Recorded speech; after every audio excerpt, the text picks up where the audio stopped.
Trying to think of new or interesting things. We're gonna start to it's some silence just for a moment here.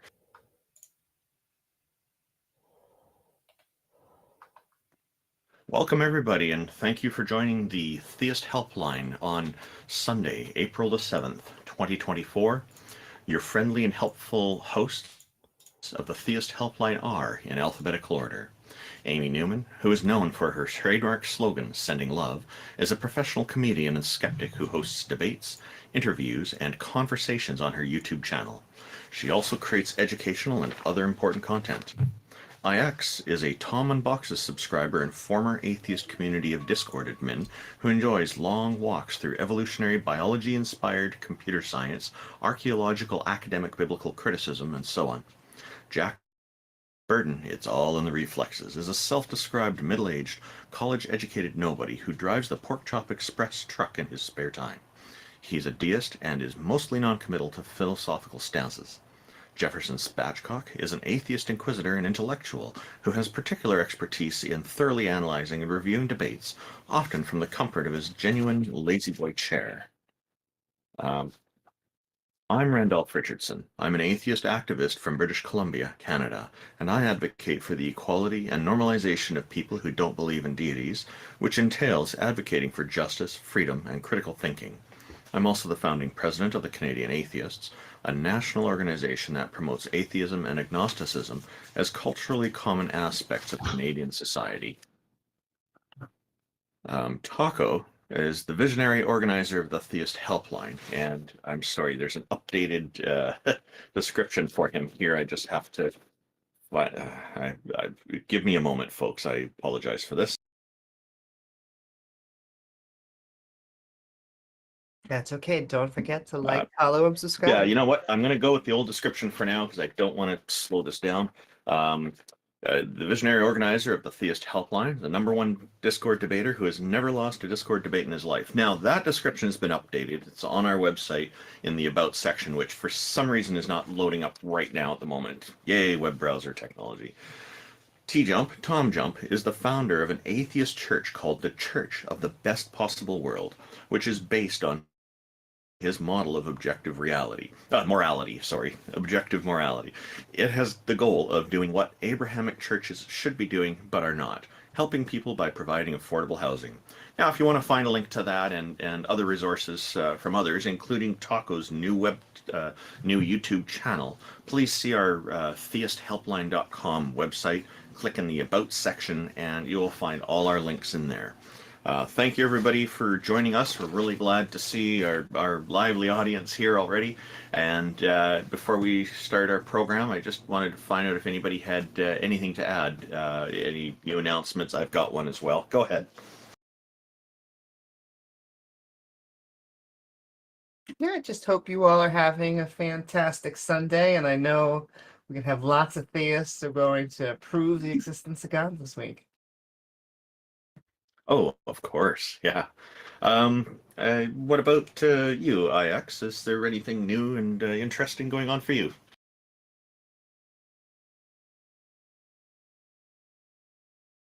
The usual, I mostly have been just continuing my studies in academic, biblical, archaeological matters.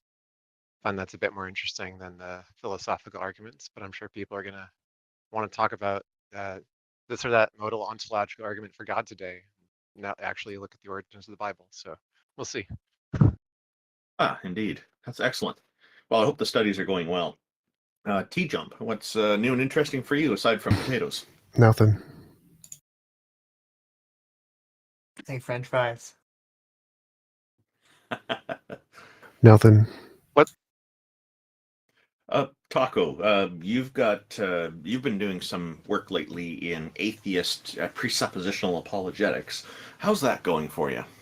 Yes, it's going great. I developed a revolutionary method of atheist apologetics that's absolutely dominating all competition. Oh, wow, that's fantastic. I've heard some of that, and it is so interesting.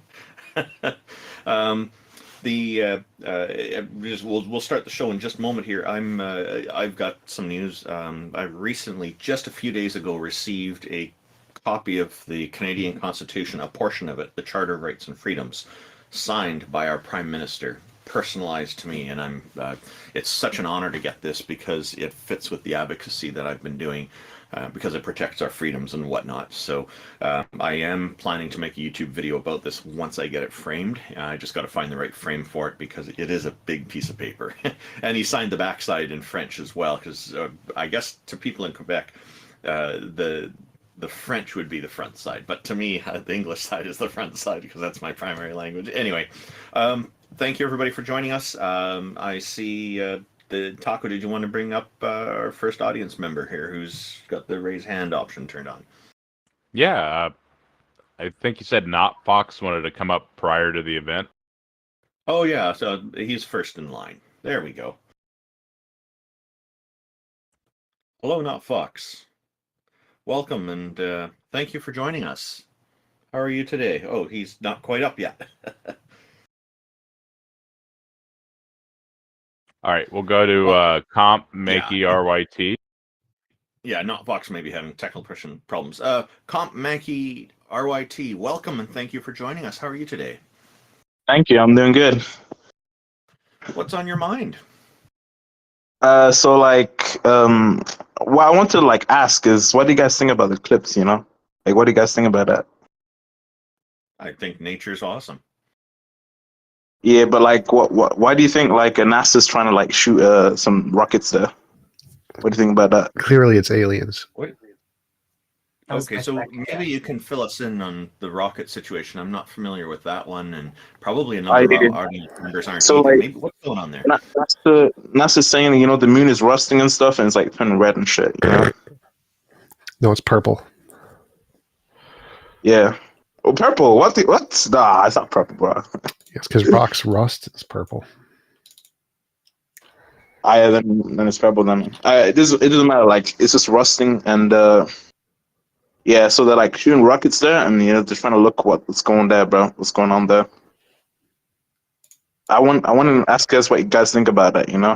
About the clips. 100%. Because people were panicking. They're getting the whole army. They're getting the military army in. They're getting they telling people to stock up on food and hide in bunkers, bro. It's crazy, bro. It's just the moon's version of So Y2K.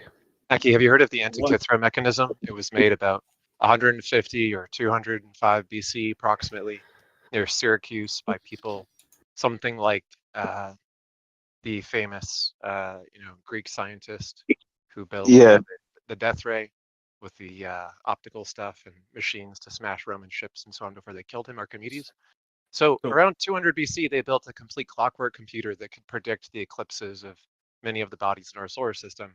And it probably terrified people even back then. People were just as paranoid and delusional about eclipses and comets being, signs of the end times or whatever. This is nothing new. It's been happening since 200 BC. People know how to predict eclipses. Yeah, but people are saying this one is different. This one is actually a sign of God and shit. It's going to cross all the Ninevehs, and it's going across it's making an X too. People actually what's it called? It's really a sign for them. This one is Very different. Specifically, this is the newest eclipse. Yeah. After the Millerites admit that Miller was wrong, then we can talk about belief in prophecies. Yeah, but some people actually think in these it's gonna actually come true. This prophecy. Why do you think the moon? Why do you think the moon is rusting? You did say it's rusting, and why and how is shooting rockets at it going to help? You mentioned that too. Because of the electromagnetic fields. They're trying to observe that. Science can't explain, these electromagnetic fields that well. I mean, it's hard for them to explain. So they're trying to observe it. They're trying to observe how, if the moon would do this in this way, how would it affect, the universe? Wait, how is it rusting? Doesn't it need oxygen? What is it? What exactly? The moon's going to affect the universe, guys. It's continuous spinning by gravity. It's going to pull Alpha Centauri towards us a little faster. I think right.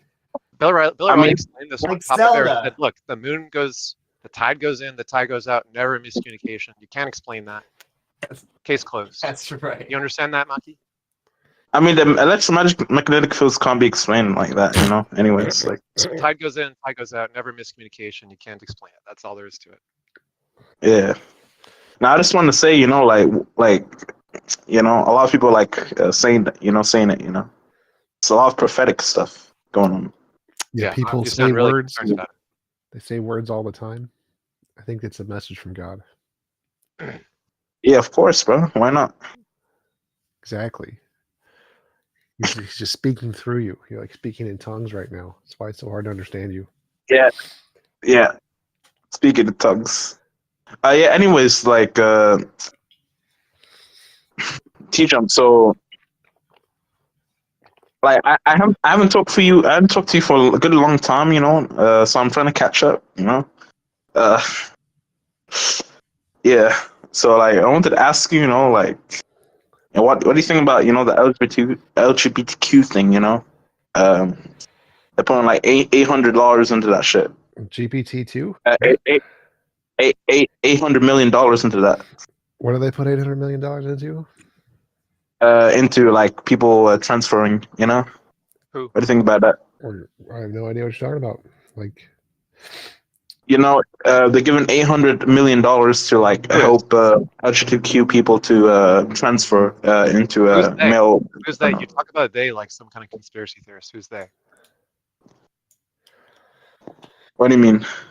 Okay, when you make a claim, they is not a valid party in a claim. You have to actually give a subject. Like, who are they? Who are they? Yeah, I mean the elites, you could say. Ah, that's the what elites. Okay. yeah, the elites. Can Yeah. you make a specific claim with a specific piece of evidence for us to actually address? Yeah, I don't know. Like, look, I don't even know the names of the elites, so like, I can't even say that. But like the Bilderbergers, is this you know? yeah, a company is more easy to graduate towards, but like elites, I don't know any names of any elites, bro. Davos, that's an elite, right? Davos. Yeah, presumably, yeah. Our podcast is sponsored by Soros. I don't know if you. Yeah, did you get your George Soros bucks? yeah, I You did. just have to sign up online. I'm paid by NASA to I say haven't- the world is round. I haven't received Right. mine yet, but maybe. Yeah, they're but going like, to Canada.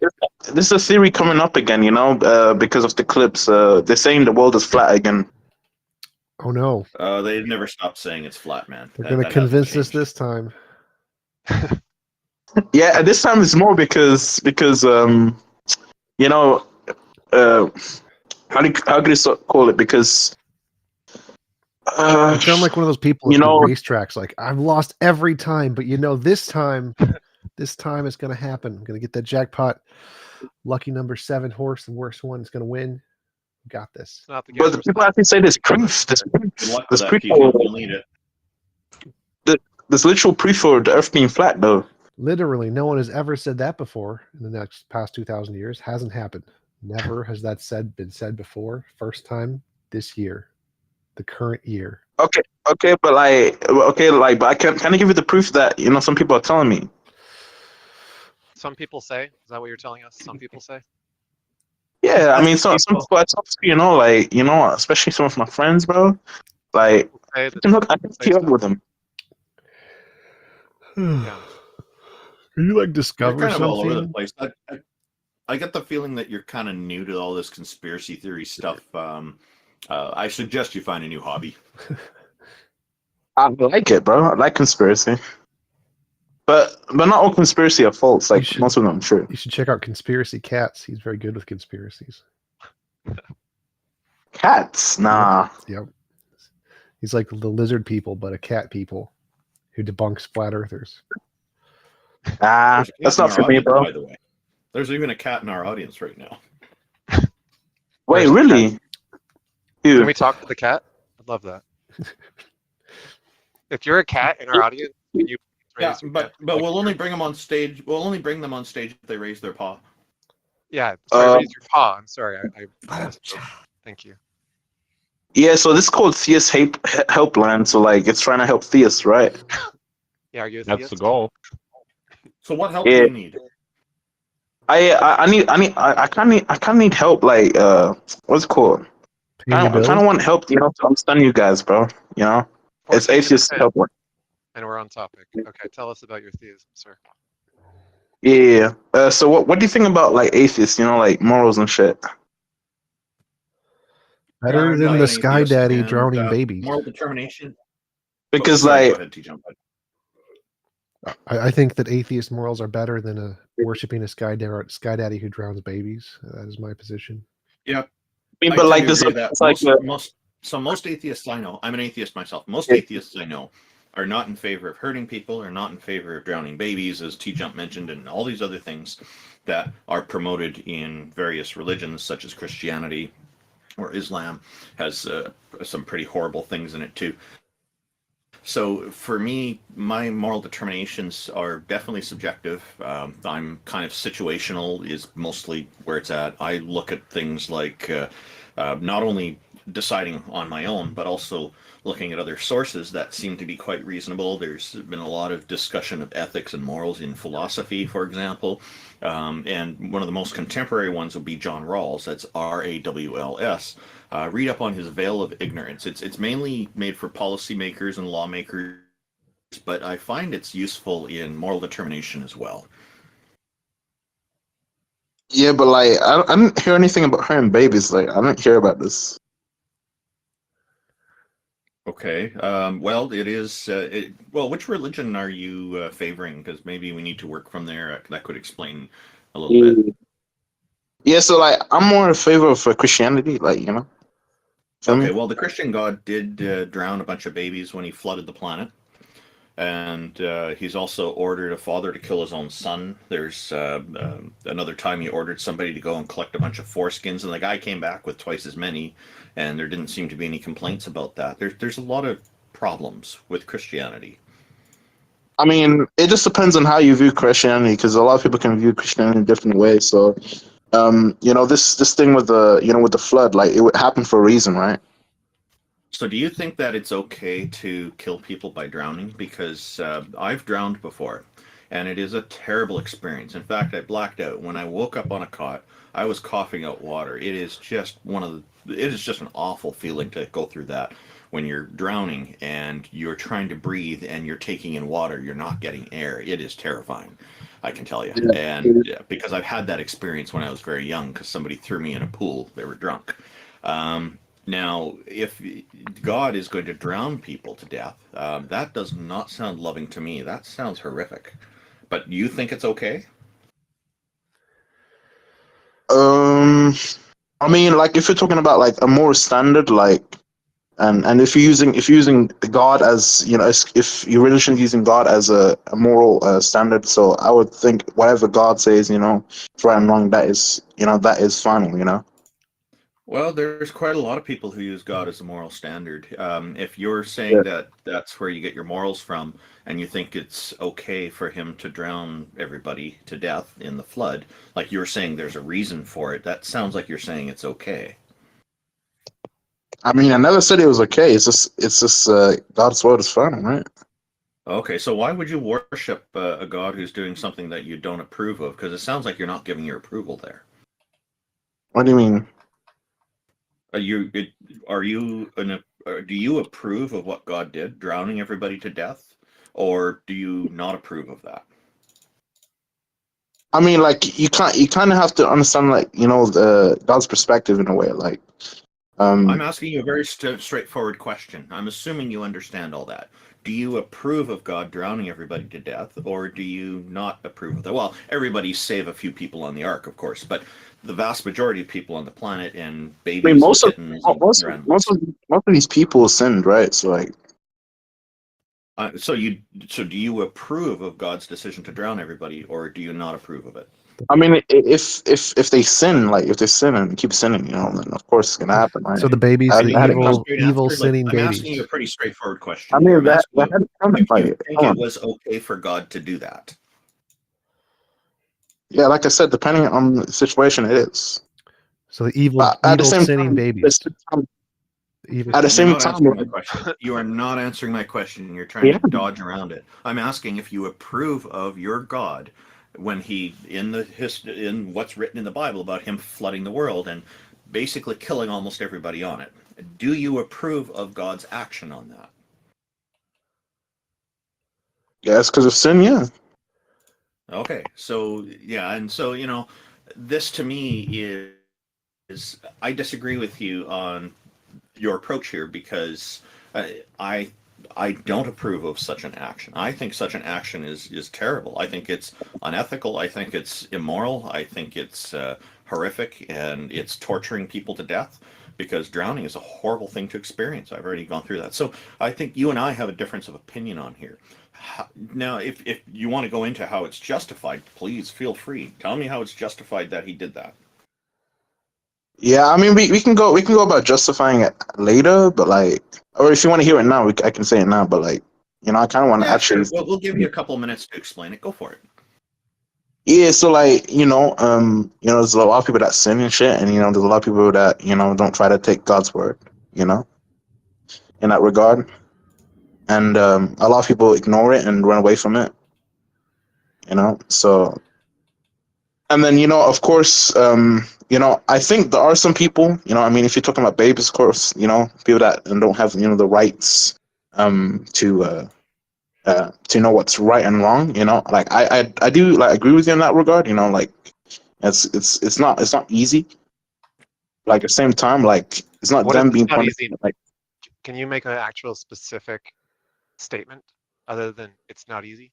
Is it moral for God to drown babies or not? You said you I'm agree saying, with us, like it's a problem. So do you disagree with God? You think God's immoral for drowning babies?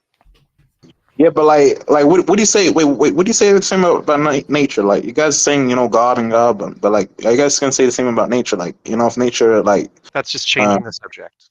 Well, actually, no, there's a it's not difference. changing. It's There's not a changing, distinction but there. like Hang on. There's a distinction there. yeah. Nature doesn't include the element of intention.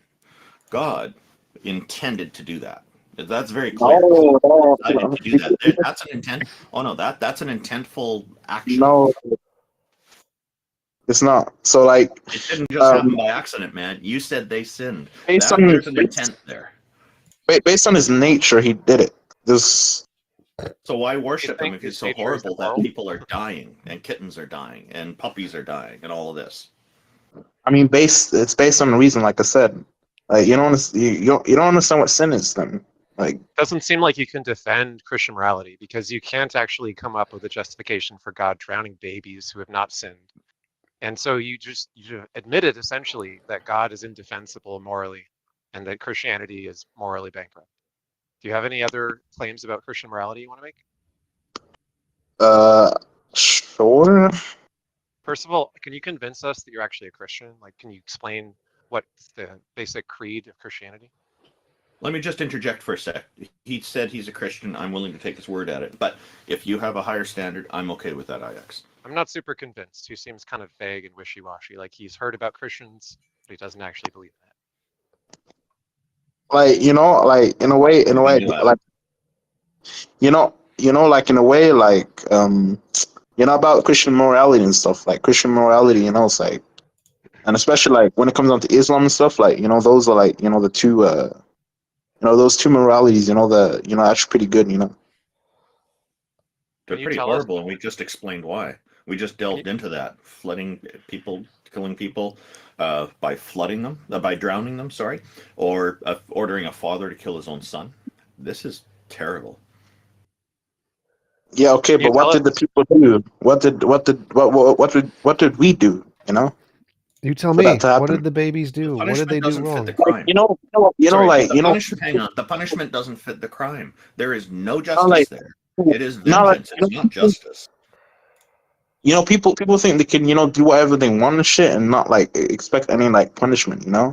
Like no That's called freedom. That's called freedom. And now, if you're in a society where no, there's rules and then you're breaking laws that are hurting other people, yeah, there's going to be a problem because that's not conducive to having a really look good how much society. influence we have in nature. Look how much influence we have in nature, right? Look how much things we do with nature, and Some then you influence. see like if you see how much influence we have on, on nature and what we do to it, you know, and the climate change and everything, like you can understand, like if bad things happen with climate change or anything, you can expect it to because of us. And that's on us. That's not on Yeah. God. and if those things happen and something bad happens, what are you gonna do? You can blame nature for doing its thing. But then why did he drown everyone again? Yeah, because in his nature, I mean, of course, God doesn't like sin, right? And if you sin against God, then I mean, You get the it's drowning. going to be a punishment. You get the drowning, yeah. Yeah, of course. Of course, murder. Murder. In God's nature to drown babies. Those evil Mike, have babies. you ever attended a Christian service? I mean, you could say you could put God in the same category, and you can say okay, you know, I'm gonna put my my finger or something into electric wave, and don't expect to get shocked. And if I get shocked, then it's just stupid, bro. It's stupid. Is Like, that how does that equate to flooding the world and drowning people to death? if you do something, there's gonna be there's gonna be a reaction to what you do. You can't expect no punishment. So if you eat That's pork, the case, you drown. There's a difference between consequence and punishment. When you're messing around with electrical and you get a shock, that's a consequence. That's not a punishment. It is punishment. Okay, your view of the world is rather limited, I would say. I suggest that perhaps you do some research into the difference between punishment and consequence, because it's not just a subtle nuance. There's a huge difference there. That's what you're going to need to do, I think, because if you can't differentiate between punishment and consequence, then you're going to, I'm sorry to inform you, but you're going to have a lot of trouble dealing with other people in life. Yeah, I know what you mean. Like, I'm trying to be open to understand you guys a little bit, but like at the same time, like, you kind of have to understand, that just things happen for a reason, Well, some things happen for reasons, and other things just occur naturally. That's just part of reality. Or do you think everything has a reason behind it, like some kind of intentful reason? Like when I talk about reasons, like, there's always something behind that, behind that thing happening. Yeah, but when you're saying reason, it sounds like there's an intention. Sorry. When you talk about a reason for something to happen, it sounds like the reason is intended. Like there's some kind of sentience behind it. Some kind of decision was made. The reason was justified by some intended reason or some kind of reasoning. Whereas a consequence of things happening is like you've got stuff that's just occurring in nature. There's no intention behind it. It just happens. Reasons don't have to be justified, or it's like I can do anything. Like, I could murder, stab someone, like literally, and then if I'm high enough on that level, like where people respect me and shit, they don't even give a shit. I don't even need a reason. No, Like that's you then go to jail. Yeah, and that would be a consequence of insanity. Yeah, that's not true, because some people that do that type of shit, right? They actually don't even go to jail, bro. Like how much people we have on the earth that do some dumb shit and don't go to jail for that shit, bro. The Lord actually, unfortunately, lots of rich people get away for that kind of shit. But generally speaking, we don't go around murdering people. Yeah, I know what you mean. I know what you mean, but like, I'm just saying the fact that it happens doesn't mean it's always going to be justified. Oh yeah. Whether it's justified or not is a whole separate matter. But we're talking about the intention. Is there an intention to do something? So if you've got a deity who's deciding to flood the world, yeah, there's an intention there. And because your deity is omniscient, knows everything, and is omnipotent, and so therefore capable of making things happen a certain way, his decision to flood the world, he would know that people are going to suffer terribly in a drowning before they die. And then he does it anyway. And he does it apparently competently, according to the story, because almost everybody and all those kittens and puppies died by drowning. So when we talk about omnipotence, like, to be able to see everything and stuff, like... No. Okay, sorry, I got to interrupt. Omnipotence means having all capability, all power. Omniscience is all knowing. So I think you mean omniscience, right? Yeah, so when we talk about unknown, right? Like, for God, it's not like, because there's like Bible verse that says one day for God is 1,000 years for us. So when it comes to when it comes to this, for him is basically, what we've been going through is just for him it's not even been like it's not even been like it's not even been like 2 weeks for him, bro. Like he sees everything at one glance. So what? Like If he's omniscient, it doesn't matter. If he's omnipotent, it doesn't. Sorry, if he's omniscient, it doesn't matter. He knows what's going on. The timing shouldn't be relevant, right? Or I are mean, you saying he's making mistakes because it's going too fast for him? Well, when we talk about all knowing, right? Like he could also like type of see in the future and stuff. Like what's gonna happen and stuff, right? That's what you're trying to say. But you're adding on something. I'm sorry, Randolph. Go, and then I just want to add I was something. just gonna say, so if he's omniscient, why does it matter how fast things are going for his perception? If that's the case, and he's all powerful and he's all knowing, how fast it happens really shouldn't matter. He should be capable of handling that. But it kind of sounds like you're making an excuse for him by saying, Okay, "Oh, it's so wait, hang on, would he's you going so turn away fast." from me? Hang on. I'm just trying to finish. It's things are going so fast for him that he's going to be making mistakes, or he's not seeing the whole picture. Is that what you're arguing? No, there's no mistakes. I'm just saying, like, would you like go away from your own principles, your own ideals, what is it called? Yeah, just to go away from your own ideals and go away from your own principles, to do something that you don't want to. I could, but I don't, because my choice to do that is still consistent with my principles. If not, then I've got some Same with serious God. problem with my principles. The same with God. So why worship him? He sounds pretty awful. Go ahead, Amy. Yeah, that would be my point, is that you are combining two omnis, then we would really need to justify really both of them because they often have contradictions. You're saying that it's all powerful and all good because there could be a God that has all knowledge, can foresee the future, and is a giant dick. Likes killing. Why is the reason they wanted to drown babies? Not mysterious. Likes drowning babies. No, not like drowning babies. I don't know what you're talking about, but Well, it happened, right? yeah. Do things happen that God doesn't like? I mean, sin is definitely one thing that God doesn't like.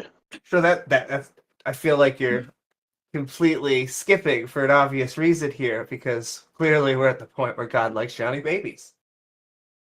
No, What? Yes. no, of course not. I don't know what else to say here because yes. I mean, that's the story. you just taking what God did and then just saying, he just loves doing that. He's just gonna do it once, right? I'm pretty sure he actually does say at the end of that story, he's like, "Don't worry, I will only kill you in different ways now," which is a weird way of saying it, but okay. Where does it say that? At the very end of the story, The he rainbows. says, "We." The rainbows. He says Yeah. he gifted You said you were a rainbows. Christian. Okay, I want to Have say. you ever attended an actual Christian service, just out of curiosity? Like, do you know what the Nicene Creed is? Can you say any of it? The one they read in like every church service, depending on which denomination you go to.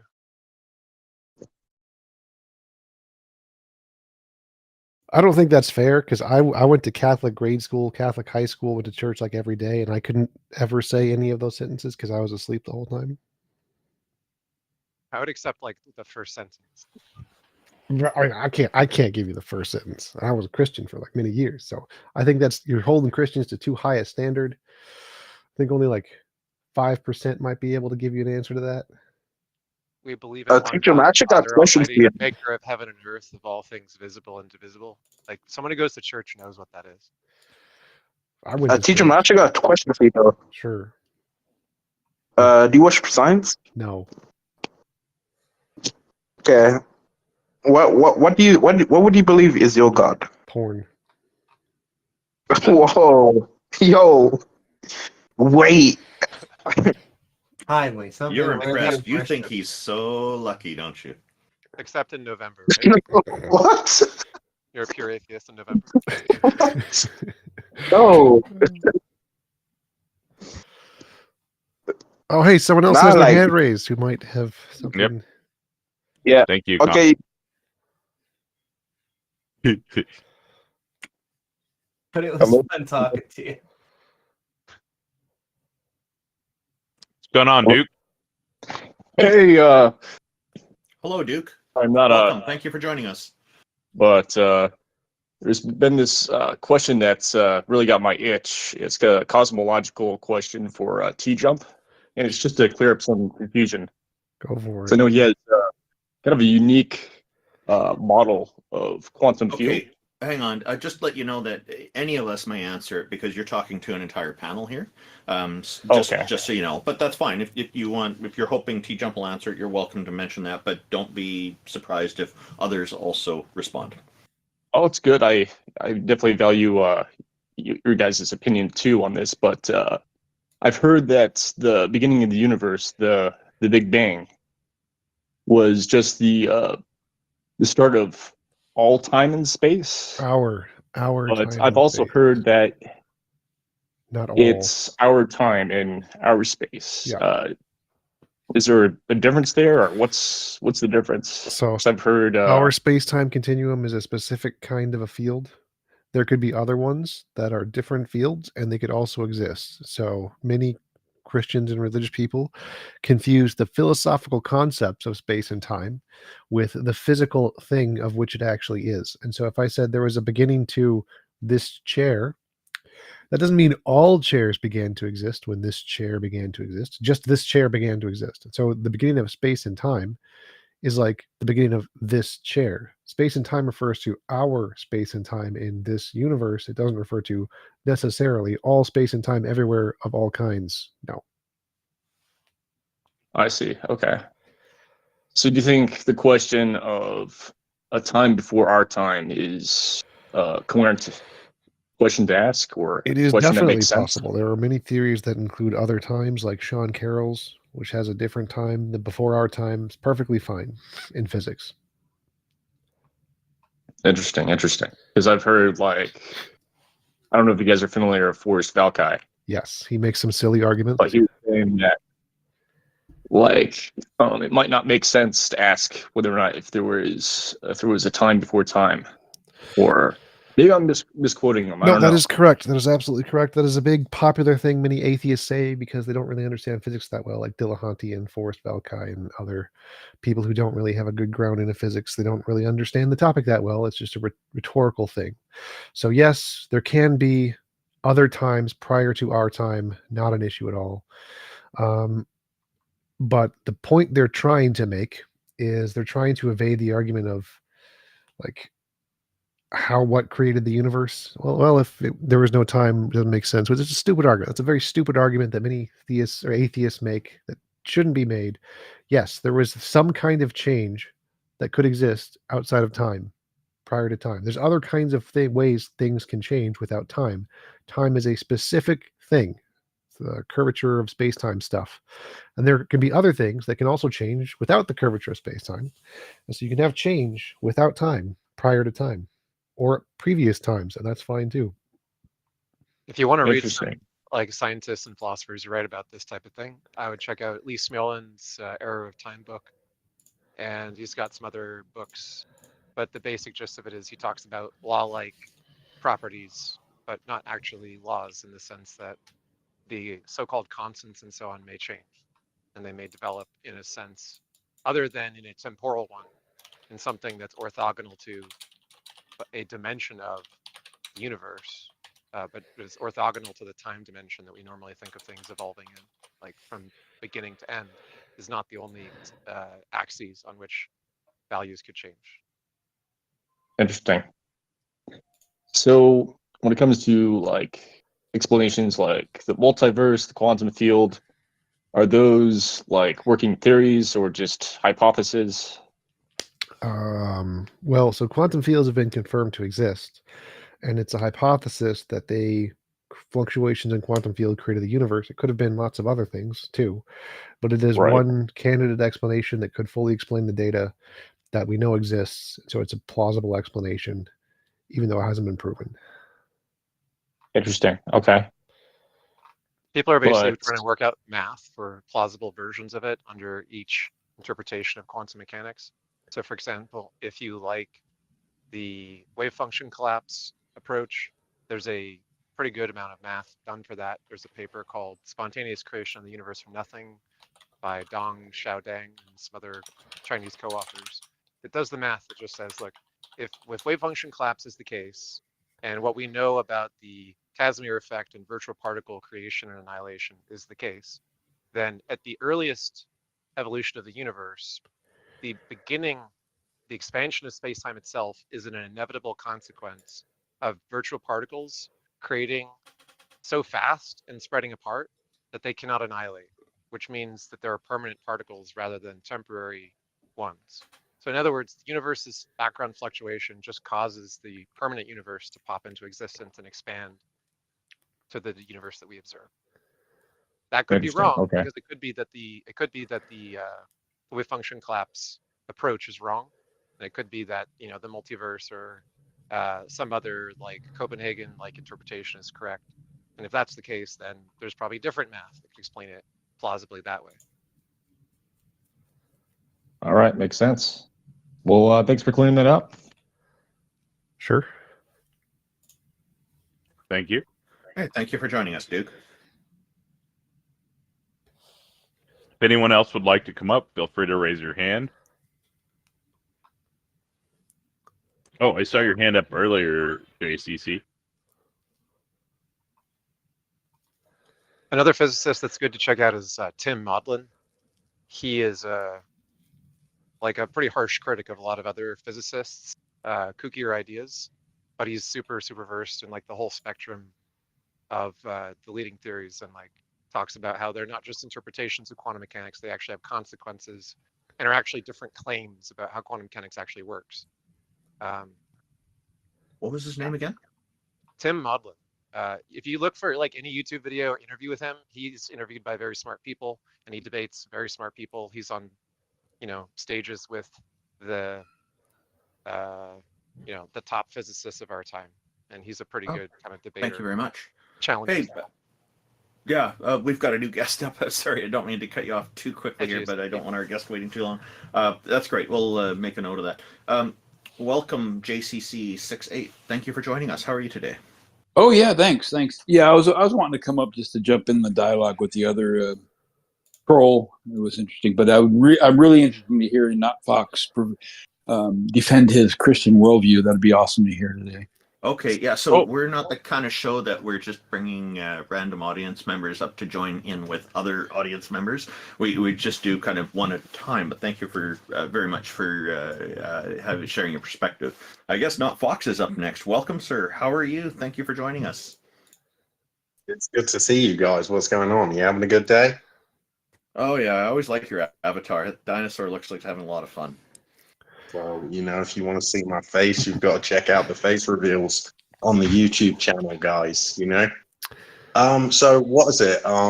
Yeah, JCC69, you've got to give that guy a shout out. Much love. But what is it?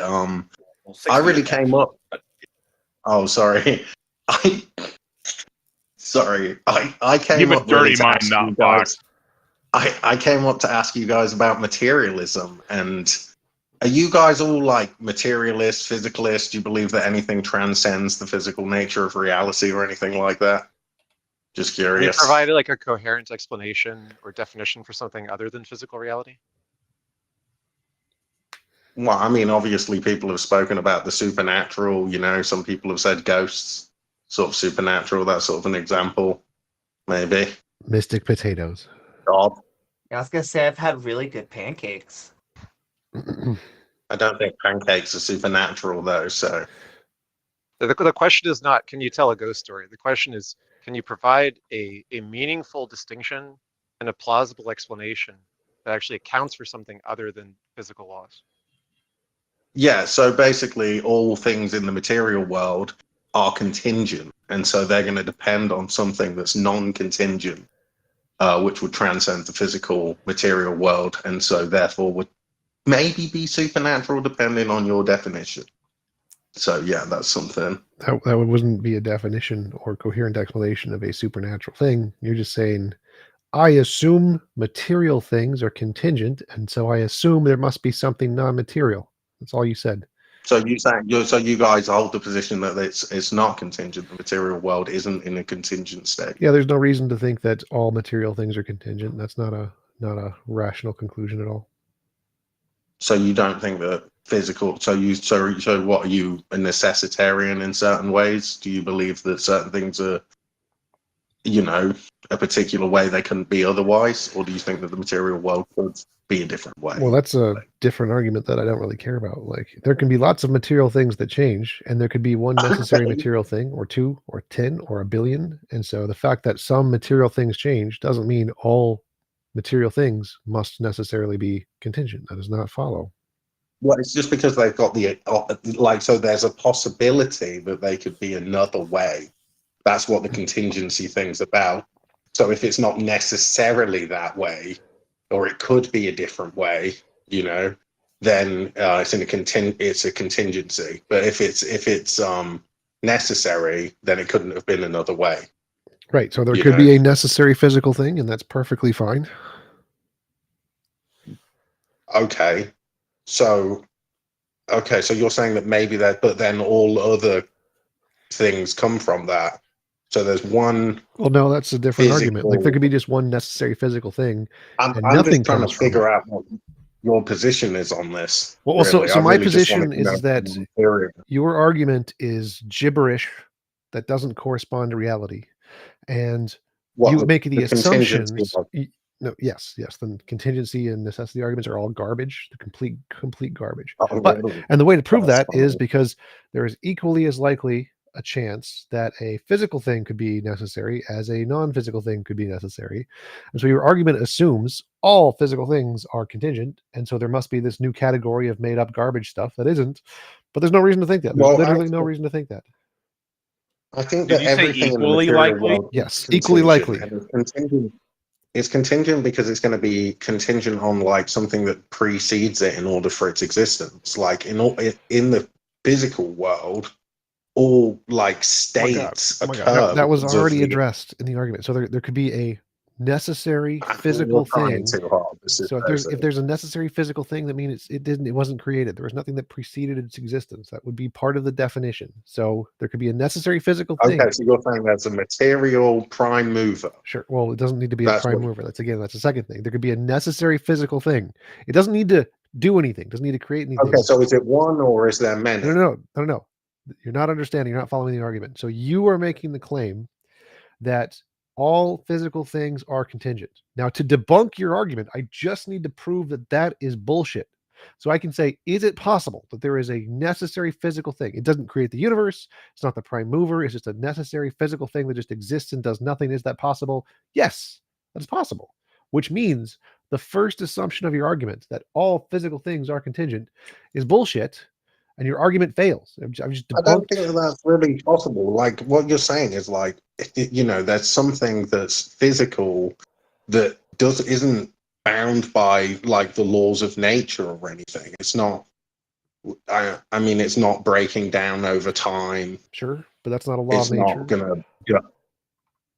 It's not going to be affected by heat death or anything like that. Sure, but that's not a law of nature either. Okay, well, the laws of thermodynamics, then, whatever you want to call it. There could absolutely be a physical thing. There could absolutely be a physical thing that's outside the laws of thermodynamics. That's not even a contention. Laws of thermodynamics applies to the stuff in our universe. The things outside of our universe may not apply to them at all. There could be physical things like particles that don't apply to those things. So that's not even a contention either. Okay. I'm trying to figure out what you believe. No. Again, what I believe is that your argument is stupid and provably stupid. So your argument is that contingency argument by St. Thomas Aquinas. Yes, you think that's stupid? Yes, 100%. His argument was stupid back then, and it's even more stupid now. So Your argument entails I think all that's physical hilarious. It's things. one of the most well-respected arguments of all time. There's definitely not no, any by atheist arguments that hold as by much weight silly as theists. weight as It's right respected ways. by stupid theists, not by actual philosophers. Now, your Well, I think argument. it's respected by a lot of philosophers, really. No, not really. Really, no. So St. Thomas Aquinas. Who is a stupid theist, not a philosopher. So back to the I argument. mean, this is back just to the dumb argument. atheist. Back to the argument. This is a dumb atheist. Stop. Bullshit. Go to your argument. Address. So I've debunked your argument. Your argument entails You've all not debunked physical anything. things must be contingent. If I showed that's not the case, your argument is debunked. I've shown that's the case. Therefore, your argument is debunked. How have you shown that's the case? By You've not shown showing it's possible for something physical that's possible- non-contingent to exist. Sure. How could something Possibility exist entails there is in a no physical logical way? contradiction. So there's no How logical could something contradiction. exist in a physical way that wasn't contingent on, like, you know, the laws of logic and stuff like that? What? Are you saying that the Wait. it's not bound by some kind of rule set? Whoa. So you think God isn't bound by the laws of logic? You can't logically describe God? Does the necessary God thing gives must us- exist and not Look, exist at the it's same time? part of his nature. His consistency and coherency. Congratulations, is you solved the problem. If there could be a necessary physical No, thing, that's then different to your physicalism is part of position. its nature. Congratulations, you've been debunked. This is not How's hard. that a debunk? I mean, I think you're trying too hard. It's obvious because you've not really debunked anything, but you keep claiming that you debunked stuff. Literally just did. So you made an argument. What did you debunk, T-Jump? You made an argument that there are physical things that are all contingent. It's not possible for there to be necessary physical things. Then I said, in order to be whatever this is, a contingent thing, it must be bound by the laws of logic or physics or whatever, blah, blah, blah. And I asked you, hey, So is you're saying God, that something shut up. I asked, is God bound by these things? You're like, no, it's in his nature. Like, oh, hey, look, there's a possible solution that if you accept this as a logically possible solution, I can then apply the same property to physical stuff. So, hey, there's a physical thing where the laws of logic and nature are a part of its nature. Oh my God, I just solved the problem by using your own stupid logic. Okay, logically possible way. That's not. I'm sorry to interrupt. Be honest, that's not. Go for it. Do you guys all trust me here? No, never. Not Absolutely really. not. Okay, you shouldn't. It's about to be madness. Embrace it. Okay, so Go down the I rabbit guess you hole. guys have a nice day. What is it? T-Jump, I don't think that was a debunker. Obviously, the material world is. You have provided no by evidence that there can be a. It's bound by certain rules. All you're doing is saying that something's logically possible, therefore it's actually possible. So you have provided You've no not demonstrated that. no evidence to show. You've not demonstrated that at all. Stop. You have provided no reason or evidence that a non-physical thing has any more plausibility to be necessary than a physical thing. You've just assumed it. I've debunked your argument. You've just assumed that a physical thing can exist in a way where it's non-contingent, which doesn't make any sense. I don't need to because assume. You hold the burden of proof. Stop the burden of proof fallacy. You're claiming it can't. What for? To the claim that you've made. No. You made a claim. Stop, Fox. How are you so stupid? How are you so stupid? Your argument is that all physical things are contingent. Stupid. I don't. Well, you're an idiot. So what you think doesn't matter. Your I argument. think you're an idiot. I mean, is this the kind of argument you want to have? The first thing you said was all physical things are contingent. You hold the burden of proof to show that. You haven't showed that. You've assumed that. I showed you assume that by showing it's logically possible. Therefore, you have to demonstrate it's not. And then I was like, okay, so you don't believe that all things are contingent then? So then I'm asking you, what do you believe? You believe in a necessary Fox, how are you so material? Stupid? You hold the burden of proof. You have to show. No, I'm just trying to figure out what you believe, T-Jump. I told you. I believe your argument is so stupid that I can debunk it without ever having to talk about my I'm not really beliefs. making an argument. You did. You literally did. All physical things are contingent. That was your argument. You're wrong. Look, that's Thomas. If you don't accept that, that's fine. Okay, I thought you'd accept that because that's like I just debunked in the philosophical world. Everybody accepts the contingency. Literally argument. no. You've not debunked. You have not debunked. You have. That was not a debunking of the contingency. So, not Fox, your refusal to accept this answer notwithstanding, there's a big fan here wants to talk to you. His name is Barth. Barth, Yeah, I don't want to talk to Barth. If you let Barth speak, I'm going to drop out. Is that Barth, what you want? speak. You brought me up, just Speak. So kick me not off. Fox. Or to bring some Barthology person sent me in a that talks very about my nice personal message. life in an incredibly rude manner. No, we're not bringing multiple people up. You're We're just doing one guest at a time. So Randolph, just gonna shout at me, oh, you're a dumbass, instead of like actually having a conversation. Yes. I said about the contingency argument. I guess you don't accept that. Normally people accept that. So then I'm asking you. No, so normally do they you believe don't. in Normally they don't. I'm trying to ask a question. Well, no, you said an objectively false thing Are that you you don't scared of the understand. question?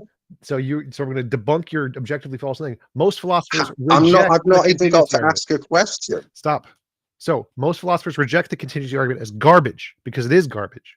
No, they don't. They do. They literally do. This is actually a thing in the Phil Survey's paper, I believe. The contingency argument is garbage. Nobody accepts it. It's garbage. We don't care about it. Dude, one guy saying some dumb shit like for years. Everybody studies that. You studied it. I've studied it. Randolph yes, we studied it. study the What are you stupid talking arguments, about? yes, but we don't accept them because they're garbage. Okay. Yeah. All right. Yeah, that's why they're part of university courses and Yes, stuff. there are lots of garbage arguments that we study in Okay. university courses. Okay, so do you believe in the material necessary thing? Is some kind of equally as necessary possible material as thing? or it's actually probably more But possible than magic. I'm asking you what you believe in. I believe your I'm argument is asking you what you stupid. That's believe. not what I believe. Like, I don't think I'm your not argument making an corresponds to argument. I'm just reality. asking you a question, bro. I'm just asking you a question, man. A question. That's yes. it. Physical reality is all there is, and all there ever was, and all there ever will be. Okay. And so do you think it's like a satiety? Do you think that everything in the world sustains itself in some kind of like balance? Satiety is a non-existent property that was made up by stupid theists and does not correspond to any properties in reality. Oh, it just means that it's, it can account for itself in and of itself. Yes, entirely in every way. A stupid property made up by theists that doesn't correspond to anything in reality. Okay, so then you don't believe that about your material world then? That world, if you think that word does not correspond to anything. No. Okay, so do you believe that your world can account for itself in a coherent way? Accounts are not relevant to worldviews. You don't need to account for anything. I'm just asking you if you think that again, that you made up this word. This is so ridiculous. That doesn't mean anything. That this word does not correspond to reality. I didn't make that word up. It's a word that's in the dictionary. Wow, that is genius. I wonder how you figured that one out. So when someone says the word you've made up, they're talking about your worldview, your group, your identity. This is a word you're using that doesn't correspond to reality. I mean, your ideology made this up and it has no bearing on reality. That's what that means. Dude, well, we made all sorts of things. We made, like, basically the English language was made by Christians. No, but okay, that is relevant to what? Where did it come from then? Humans made it up. It came from Latin. It came from England. It came from Latin. Language. Where everybody was Christian at the time. Yeah, it came from Latin. They stole words from other languages and combined them in different ways. But how does this relate to anything, any argument here? It doesn't. I don't know what your problem is. I've asked you a couple of questions. So you believe in a material, necessary thing, and you think that necessary thing is your worldview. Necessary thing is your worldview. In a consistent manner. It's got like some kind of self. No, that's your worldview. That's your dumb worldview. So my position is I'm asking you about yours, though. No. So I already answered this. My position is material stuff is all there is, all there ever will be. Whatever the Carl Sagan quote is. All there ever was. Okay, is it self-sufficient? Is there like that's some something kind of in your cycle worldview? That's not required. That's not required. That's something from I'm your just worldview. asking you. I'm not saying I literally just answered. I just answered. That's something from your worldview that is not required for anything ever. So you don't think that the universe is necessarily self-sufficient? It's not like recycling. The universe had a beginning. That's not even irrelevant. Nothing is necessary. Okay, so you believe the universe had a beginning? Yes, clearly. So then it's a finite. So it's a finite material world. So where did it come from? The quantum fields. Okay, then if it had a beginning, then it's finite. Yes, like again, the universe does not mean all things. So where did it come from? The quantum fields. I already answered that. Okay, so quantum fields, do they transcend the physical world or are they part of the physical world? They are physical. Okay, so then that's not like something beyond the physical world or anything. Which would exactly it's agree just, with everything I've literally said. so Because there's an physical is all there eternal, ever so is, there's an all there ever eternal was. past then. So then there's an That's eternal one past. possibility, and that is not a problem. So what do you believe? You just said it was finite. Now you're saying that it's infinite. No, this is a stupid theist don't understand how words work problem. Universe Do does you not believe in mean, an eternal past? Stop talking. The universe does not mean all physical things. The universe had a beginning. The universe is our contingent space-time, which had a beginning. No problem. Not all physical things. Do you believe in an eternal past, T-Jump? That is one possibility. Or a finite? That is also a What do possibility. you believe? I don't believe either one. Neither of those are required. You just said it was finite. You said it had a beginning. No, stupid. The universe had a beginning. Does that mean You're calling me stupid? Yes. You just contradicted yourself right there. Goodbye. You're muted, dumbass. So the universe, stupid theists, had a beginning. The universe does not mean all natural things, all physical things. Not what it means. So the fact that our universe had a beginning does not mean all physical things had a beginning. Those words don't mean the same thing. Learn basic physics, you moron.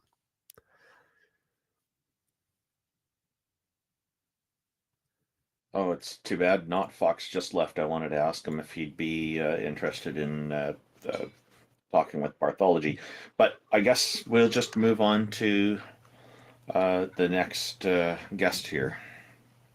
Who's up next? Taco, do you know who's next in the queue? We'll put Son of Atlantis. Hello, Son of Atlantis and Son of Jehovah. Hey, I think we've spoken before. Welcome, and thank you for joining us. And let me just turn off the mute thing there. The what? Oh, server muted. I can fix that. There you go. Oh, perfect. Hey guys, how you doing? Hey, welcome. Thanks for joining us. How are you? I'm wonderful today. Exquisitely in paradise with my Lord and Creator who loves us all. Except babies. And who would that be? Yeshua HaMashiach. God bless you. Is that Jewish or Christian? Please help me out here. He's the Hebrew king of Israel, of his chosen people, who chose him and who he chose to choose him. And so he chose to choose God is sovereign. So what you choose in your heart will determine whether or not you see the messages that God is trying to synchronize with your consciousness. Can you explain how this ties into Atlantis? Are you an Atlantean, or do you think Jesus was an Atlantean? Yes, he was an Atlantean, and as a matter of fact, the Tartarians and the Atlanteans have correlations with Genghis Khan and many other historical figures throughout history. And these bloodlines are sacred bloodlines of Hermetica. I don't know if you guys know what that is, but it's a study of spirituality, metaphysics, basically the source of all truth, the source of all truth, the source of all life, the source of all light, the source of all illusions, the source of all things. And that's what the study of Hermetica is the seven principles of Hermes Trismegistus, or Thoth the Atlantean, which correlates directly to Yeshua HaMashiach, the savior of the universe, who is the king of the universe, who created the universe. And I could prove it. Also, there's a documentary on this right by DC. Right over to you, X. Are you confusing Jason Sledge's YouTube channel Hermetica with like Hermeticism? Because Hermetica is a No, I'm just saying that Hermeticism is from Hermes Trismegistus, or aka Thoth the Atlantean, aka Mercury, otherwise known as Enki in the Sumerian Gilgamesh epic. Great, and that's great. And Harry Potter comes from J.R.R. Rowling, who was killed by Voldemort. Yeah. Great. That's a fictional story. These are historical documents. No, These are historical records called tablets, which are recorded through thousands of years of generations. Harry Potter wasn't recorded through thousands of generations. Demonstrated otherwise. Harry Potter was yours only was recorded throughout the span of like 20 yours years. Was a fiction. Demonstrated it was not. Go ahead. Okay, so it's not a fiction because there's archaeological evidence, and as well as there's tablet evidence that we have communicate archaeological evidence of Harry Potter contextual too. Evidence.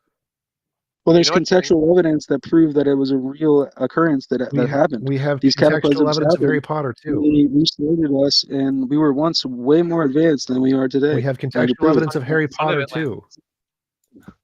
Yeah, Son of Atlantis, do you know what syncretism means? Like, do you know what the concept of syncretism is in theology and spirituality? I have a rough idea of it. I'm not totally sure what it is, but Okay, I so have a the rough name, idea. just look at the name. So Hermes, Trimagestus, supposed to be a union of Thoth and Hermes, right? Now you know Yep. that Thoth is an Egyptian god and Hermes is a Greek god, right? Well, technically it was Kemet, but yeah, Egypt was after Kemet. But yeah, the dynasty of the Khufu dynasty and stuff, that wasn't like the Atlanteans. That was the descendants of the Atlanteans. Okay. And So you understand that when Alexander the Great conquered Egypt, it became Hellenized, and the rulers of Egypt became Greek rulers after he died, were the Ptolemies, right? So what happened is two different cultures, a Greek culture and an Egyptian culture, became syncretized. In other words, they got blended. The ruling class wanted to take religious ideas of the existing Egyptian gods and the new conquering Greek gods, and they wanted to combine them. They did this a bunch of times. You know, Serapis is, like the Library of Alexandria's Order of Serapis. They literally made up a god named Serapis that's just like a combination of all the cool gods. yeah, this was So a seraphim. This was the seraphim, the fallen Serapeum. angels, actually attacking mankind and infiltrating mankind from the inside out, and No, it was destroying stuff they made mankind up. with lies from the devil. The devil is the king of lies. His name is Stuff, the king of Eden, stuff made by the the king of the devil. world, the king of lies. His name is Azazel or Satan or Yeah. Enlil So or you're Yahweh. Hey, bro, your That's it. representation stop with is a all of side. the narrative. We don't need to hear more of your fictional things and the connections of your fictional characters. What we need is more like evidence. So stick with the No, these questions. aren't fictional No, characters. These are just Stop people saying that you I don't don't want to care. accept. I don't want to These aren't hear the fictional characters. anthology of These your are just fiction. people that you don't want to I accept don't because want you to live in your la la hear land where the nothing is anthology of your real. fiction. I You want to live hear in the your la argument. la land where I you don't. discount everything that's been proven Okay, historically. stop talking. I don't want to hear the anthology of your story, your made up fictions, your fictional characters and their fictional lineages. It's like listening to Lord of the Rings, where they list, I am glowing son of glowing, son of glowing, glowing, glowing. I don't care. I want to hear the arguments. Focus on the arguments. Skip the anthology. Yeah, so as I was saying, you can't deny these historical documents called the Emerald Tablets, called the Brock List of Kings Okay. and What did I Sages, literally just tell called you? What did I literally? Don't tell me what they're called. I don't want to hear the son of glowing, slowing, son of archaeology. Doesn't make a difference. Just give the arguments. the Sumerian Kings List also proves that Wait, both the Atlantean ruled wait. I over have to ancient Kemet interrupt. for I'm sorry. 16,000 years. The And thing in you're one lifetime, he quoting. ruled over ancient Kemet for 16,000 years. So you tell me that mysticism isn't real, and you tell me that divinity isn't real, I and you tell will. me Basically that telling us, Wait. magic isn't real, he's basically when we telling us all that are Picard magical and Luke beings, and Skywalker we had a all are baby. here. Stop talking And its over name us. was Hermes Trimagestus. And so, yeah, I looked up your document. What you're trying to say is alchemy is true. That is what you're quoting, right? Wow. No, I'm trying to inform you of what you are in disbelief of and in denial of, because denial is not just a river. It's actually, a mental Is it illness that you guys alchemy? partake in. And you guys are in denial of your own origin and your own source creation of your own magica that lies within your chakras of Do you have an your argument? Do you have an argument? Evidence. soul, Argument. and Evidence. what your We hit essence is as a chakras. There being. we go. I got my So answer. Yes, that's Does chakras. anyone have a well, bingo you card? do have Because I feel like chakras. I This just is got a bingo. proven. You have energy centers in your body that hold your soul, and your soul Do you have travels any throughout evidence? your Do you body. have any It goes evidence? through 33 vertebrae of your spine. Okay, stop. Do you have any evidence? Yeah, the reason there's 33 vertebrae of your spine is a marker. It's a genetic marker from God. God died It's a at age coincidence. 33. That wasn't a coincidence. The reason why you have That was a 33 vertebrae coincidence. is because God Prove died at age 33, it and He wasn't a rose again coincidence. from the dead Stop. and saved you. Prove it wasn't a coincidence. The 33 numbers. Go ahead. Prove that wasn't a coincidence. Because it would be astronomically impossible. No, 33 is a very common number that happens billions of times. So there's 33 grains of sand on the floor right now. Is that a that's not coincidence? true. What? That's not true. There's not 33 grains of sand anywhere. What? I can literally pick up 33 grains of sand, put it in a bowl, and be like, hey, there's 33 grains of sand.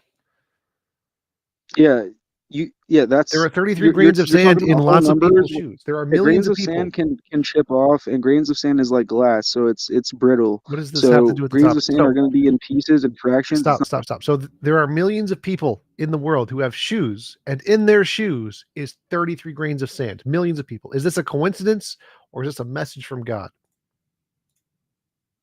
No, well, it's not true that 33 people in the world have 33 grains of sand in their shoes because that's never been recorded. Millions So of that's just a people, made-up fantasy millions, from your point of view. That millions of people have shoes which have 33 grains of sand, because there are millions of people with shoes that have a bunch of sand of all numbers and varieties all over the world. This is because it happens a lot. Sons of Atlantis, can I ask you a similar question? So my partner came to me and they said that they were a prophet, and just you go ahead and show coincidentally, me. Go ahead and show me the evidence that somebody has 33 grains of sand exactly in their shoes. Go ahead. Go show me the evidence. but Go ahead. coincidentally, they're 33 years old. My Go partner show me is the evidence. 33. Go show me the evidence right now that somebody Does has. this lead to evidence that they are a prophet? Since clearly 33 is a biblical message.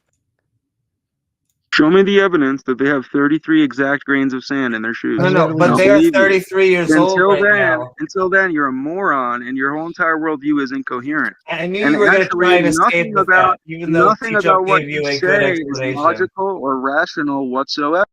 So what if it was? What if there were 33 grains of sand in a shoe? Would that just destroy your worldview? Would you cry?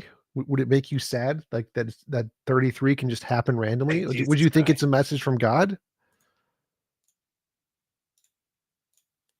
Do you necessitate the revelatory nature of God revealed in all things? So the question was, if we found a shoe. Do you necessitate the revelatory? The question was, if we found a shoe with 33 grains of sand, would that make you sad? Or would you think it's a message from God? You hate God, don't you? You just don't want God to exist because you hate God. T jump. Bro, the question was, if we found a shoe with 33 grains of sand, would you start to think that 33 isn't really that special, just a random number? Or would you think it was a message from God? Which one of those two?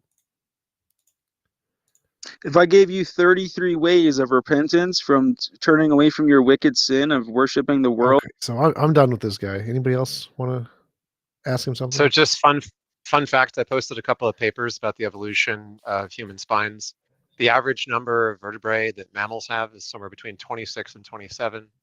Orangutans have slightly less. They have 25. Chimpanzees have close to the same number as humans. It's just evolutionary drift. Numbers are not magical. It's a lie. 4 is a very magical number. That's right. 420. Wait, but like science use numbers? Right, science uses a lot of numbers. I didn't say you can't use numbers or that we shouldn't appreciate mathematics. I said numbers aren't magical. I mean, do you know do you know gematria? You know that? Yep, it's stupid and debunked. The numbers thing, the fact that like in Jewish Hebrew words correspond to numbers or whatever, and the numbers can add up to stuff. But how is it debunked though? Like, if it's debunked, then would that not make Atlantis statement also debunked? They did. So Hebrew words have multiple meanings and multiple numbers, and you can add them up in many different ways. It's called numerology. There was a guy who focused on this. It's like Pennin or something, and he tried to find that there were patterns in these numbers in the Bible, and they found out that it didn't work. It doesn't work ever. But like there can't be number combinations, right? Because like, for example, there's a lot of I wouldn't say it's coincidence, but a lot of things, you know, is just like I feel like you know, as you know, a theist, you know, like, you know, I know you guys can't believe the fact to wrap your head around that, you know, this is happening because, you know, God did it, you know. I know you guys can't wrap your head around that, but like there's a lot of prophecies, you know, coming to truth and stuff, so like coming to light from the Bible, of course. No, there are no successful prophecies. There is some wrong ones. No, so there is one. There is one I can tell you already. You know, the one about what's it called? The dawn of the second day, that you know, Jesus' kingdom will rise up again, or Israel. 1948 exactly. Abraham was born 1948 years after what's the prophecy? Adam and Eve. What's the prophecy? So the prophecy is just, you know, that Jesus' kingdom, of course, Israel, raised up before the second day, which would be 2000. Where did you and, get this? Where is this second day equals 2000? Did you just make it up? Because it sounds like you made it up. So no, it's not made up. So most Christians agree that one day is 1,000 years. Christians for I God. know where it actually says in 2000 years. Bible. Where does it say this? Like the actual thing that this actually corresponds to. So it says on the dawn of the second day, which for God. Ambiguity fouls. Ambiguity foul. Dawn of the second day didn't happen. That could refer to 2 weeks, 2 years, 2 months, 2 decades, 2 millennia, to anything. And Christians have made up that it corresponds to something really. No, it's not made. It's not made up. Peter said one day for God is 1,000 years for us, and that's what most Christians agree upon. That's great. And where did they show 2,000 years? Because the day is used many, many times, and it doesn't always mean 2,000 years. So, all over the Bible. Every historian can agree that Jesus died around 30 to 33 AD. Where does it show? Say historian. What? So did he say historian? Probably. So where does it show that day refers to 2,000 years? Because day refers to many different time frames in the Bible. 2 weeks, 2 months. Day can refer to years, to decades, to millennia. It can refer to all things. How do you distinguish? Yeah, 2,000 years. Where's the evidence? Prove it. What do you mean? The Bible uses thousands of times to refer to thousands of different instances of time. Yeah. So basically, for it says that God, created the world in 7 days. But if we take that literally, then we're not getting anywhere. But if we take it as Peter said, where one day is 1,000 years for God, we still wrong. So it's still wrong either way. How is it wrong? Because it didn't happen in 7,000 years. 7,000 years ago, there were Egyptians. No. So this is after Adam and Eve, of course. So he created the world after Adam and Eve. What? No. So I don't get it. So 7,000 years after Adam and Eve. The Bible explains this a lot, So the Bible is used as a parallel as to our world. So when God created the world in 7 days, do those 7 days refer to 1,000 years? Yeah, so we're in the 6,000 year right now. No, next year is going to be when God created the 6,000 years. When God created the world, do those days, the use of the word day, refer to 1,000 years? Yeah. Okay, so from Peter, you proclaimed it. So, which means that it's wrong because the world was not created in 6,000 years; it was created in 4.5 billion. And so that's wrong. And even if it was right, and those days referred to 1,000 years, then that just proves the Bible is a mistake, right? So 4.5 billion years, you say? Yes, for our Earth. Our Earth was 4.5. How do you know this? Is it science? Evidence. Is it science? Science and evidence, yes. Evidence. Yep. Yeah, okay, but even science can agree that that it can't 100% prove anything, because the world is ever changing. That's great. And so the Bible is 0%. Science will change over time. The Bible is 0%. So the science is 90%. God is unchanging. 0%. So God is unchanging. So the truth will always remain God the same. doesn't exist. But with science, well, it does. But so okay, again, we can get into that Bible later. Made up stuff does not mean Bible describes reality. The science, it doesn't make up stuff. It actually predicts stuff and prophesies. It does not. So the 1948 example. Okay. So the 1948 example I gave him, that's not enough for him. The prophecy and the correlations between Adam and Eve and Abraham and Israel, that was not enough for him. I would also like to know why you believe in an Adam and Eve to begin with.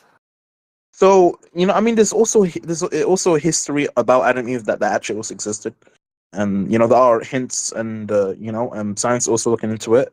The Garden of Eden, they're looking into that. So there are prophecies and are truths to the Bible, and I feel like to do a parallel to our experience and our universe in a way. I press you a little harder on their looking into that, because I would say that scientists know for a fact that we do not come from we have a mitochondrial Eve. However, that and then what they call an Adam, they lived maybe 100,000 years apart, and so. No, not 100%. You know, in the Bible they say, when you eat this apple, right? When Adam eat this apple, you're gonna die on the same day as he ate it. But he didn't die on the same day, the 24 hours, right? He died 930 years after, you know? Sure, which is not a threat. Yeah. If you eat a poison and you die 900 No, years yeah. later, then it didn't kill you. But if you listen to like what I'm trying to say, right? Like, you know, then you can kind of see what I'm trying to say. Like, for God it's not like 1 day is 24 hours. For God it's 1 day is around 1,000 years, right? So he claims. Those believers. It's not a claim. It's clearly written in the Bible. Sure, but those were books written and inspired by humans. No, it's not inspired by humans because I mean, even if it was, like, you kind of have to agree that, you know, if it's actually inspired by humans, right? Then, you know, the fact that some of these things actually come to pass is also crazy to me. You know, Babylon, and you've seen this today, and people, you know, I mean, even if you're not a Christian or a theist, you can agree that, you know, some things in the world right now are crazy. Well, You know. I mean, some things are And crazy, but I will say that what the Bible is able to do is it's not able to make predictions. That's what science is able to do, but what it can make is postdictions. What happens is it says something like there will be calamity across different nations. And then what happens is believers look back into history and say, this is what the Bible was speaking of.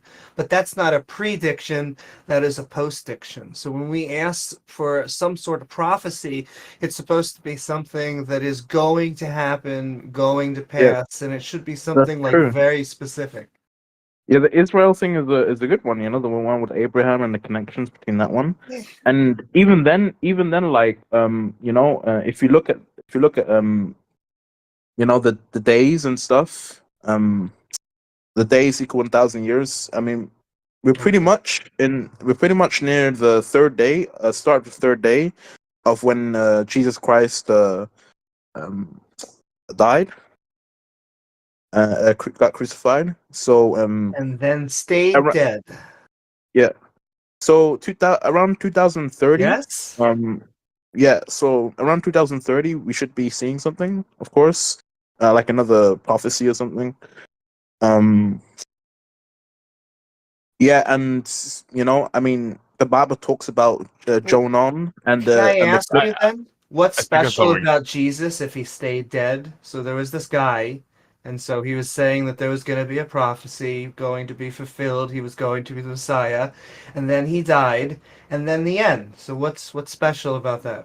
So Jesus coming is the same as it's a direct parallel to Moses coming. People say, you know, where is so-called Jesus coming? And, you know, they ask, you know, why is Jesus not here, you know, after so many years and stuff.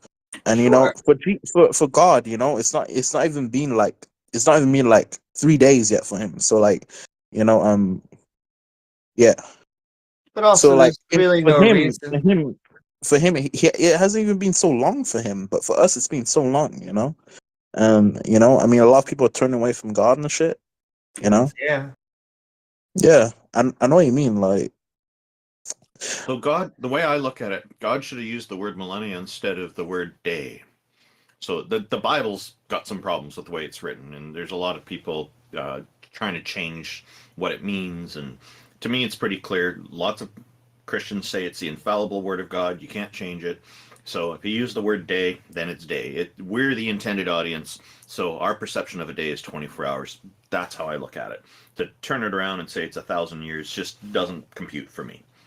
no, a day for Not God convinced. is 1,000 years for us. That's what I'm saying. Well, then why did he write a book for us to read? Yeah, you know what? I'm not convinced. Yeah, to tell him to show himself to us, he gave us the Bible, obviously. But also, why is it 1,000 years? Why is it 100,000 years, or 1,000,000 years, or 1,000,000,000 years? I mean, it's the simple answer. Just if you look at Adam, like he died before he didn't last a day in God's eyes. You know, um, you know. And he lasted a very long life because he did what the snake said. We call the snake the first truth speaker because he said the Yeah. truth when God had lied. And so they then went on to live a happy life after being thrown out by their horrible parent.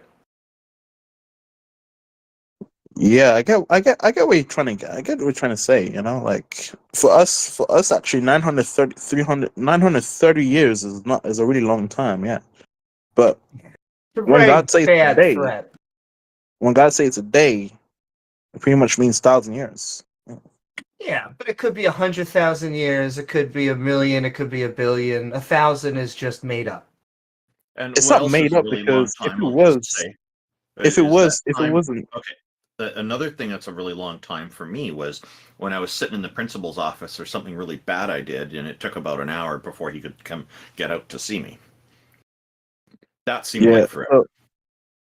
So we can't put our own experiences, our own kind of experiences, and then put them in God's face, because it's kind of like it's kind of like he's you're making excuses again. The thing is, I'm not. This is not convincing me.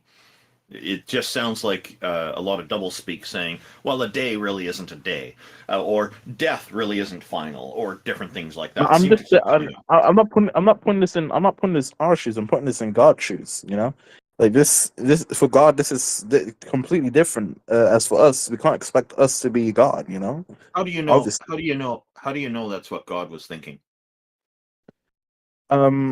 So how do you know what God was thinking? I mean, there's a lot of things in the Bible that say, and especially, actually show us and it actually manifests in the real world too, what God wants, and what and His actions, like we talked about before about the flood, So there's a lot of things, like the warnings that God gives us is in physical and not spiritual. It's not a spiritual type of warning He's given us. It's physical. So these things are going to manifest in the world. Give us an example of a warning, please. Yeah, I mean, this one warning. There's a warning going to come up, and this is going to be the last warning, I think, before anything happens. Before 2030, of course.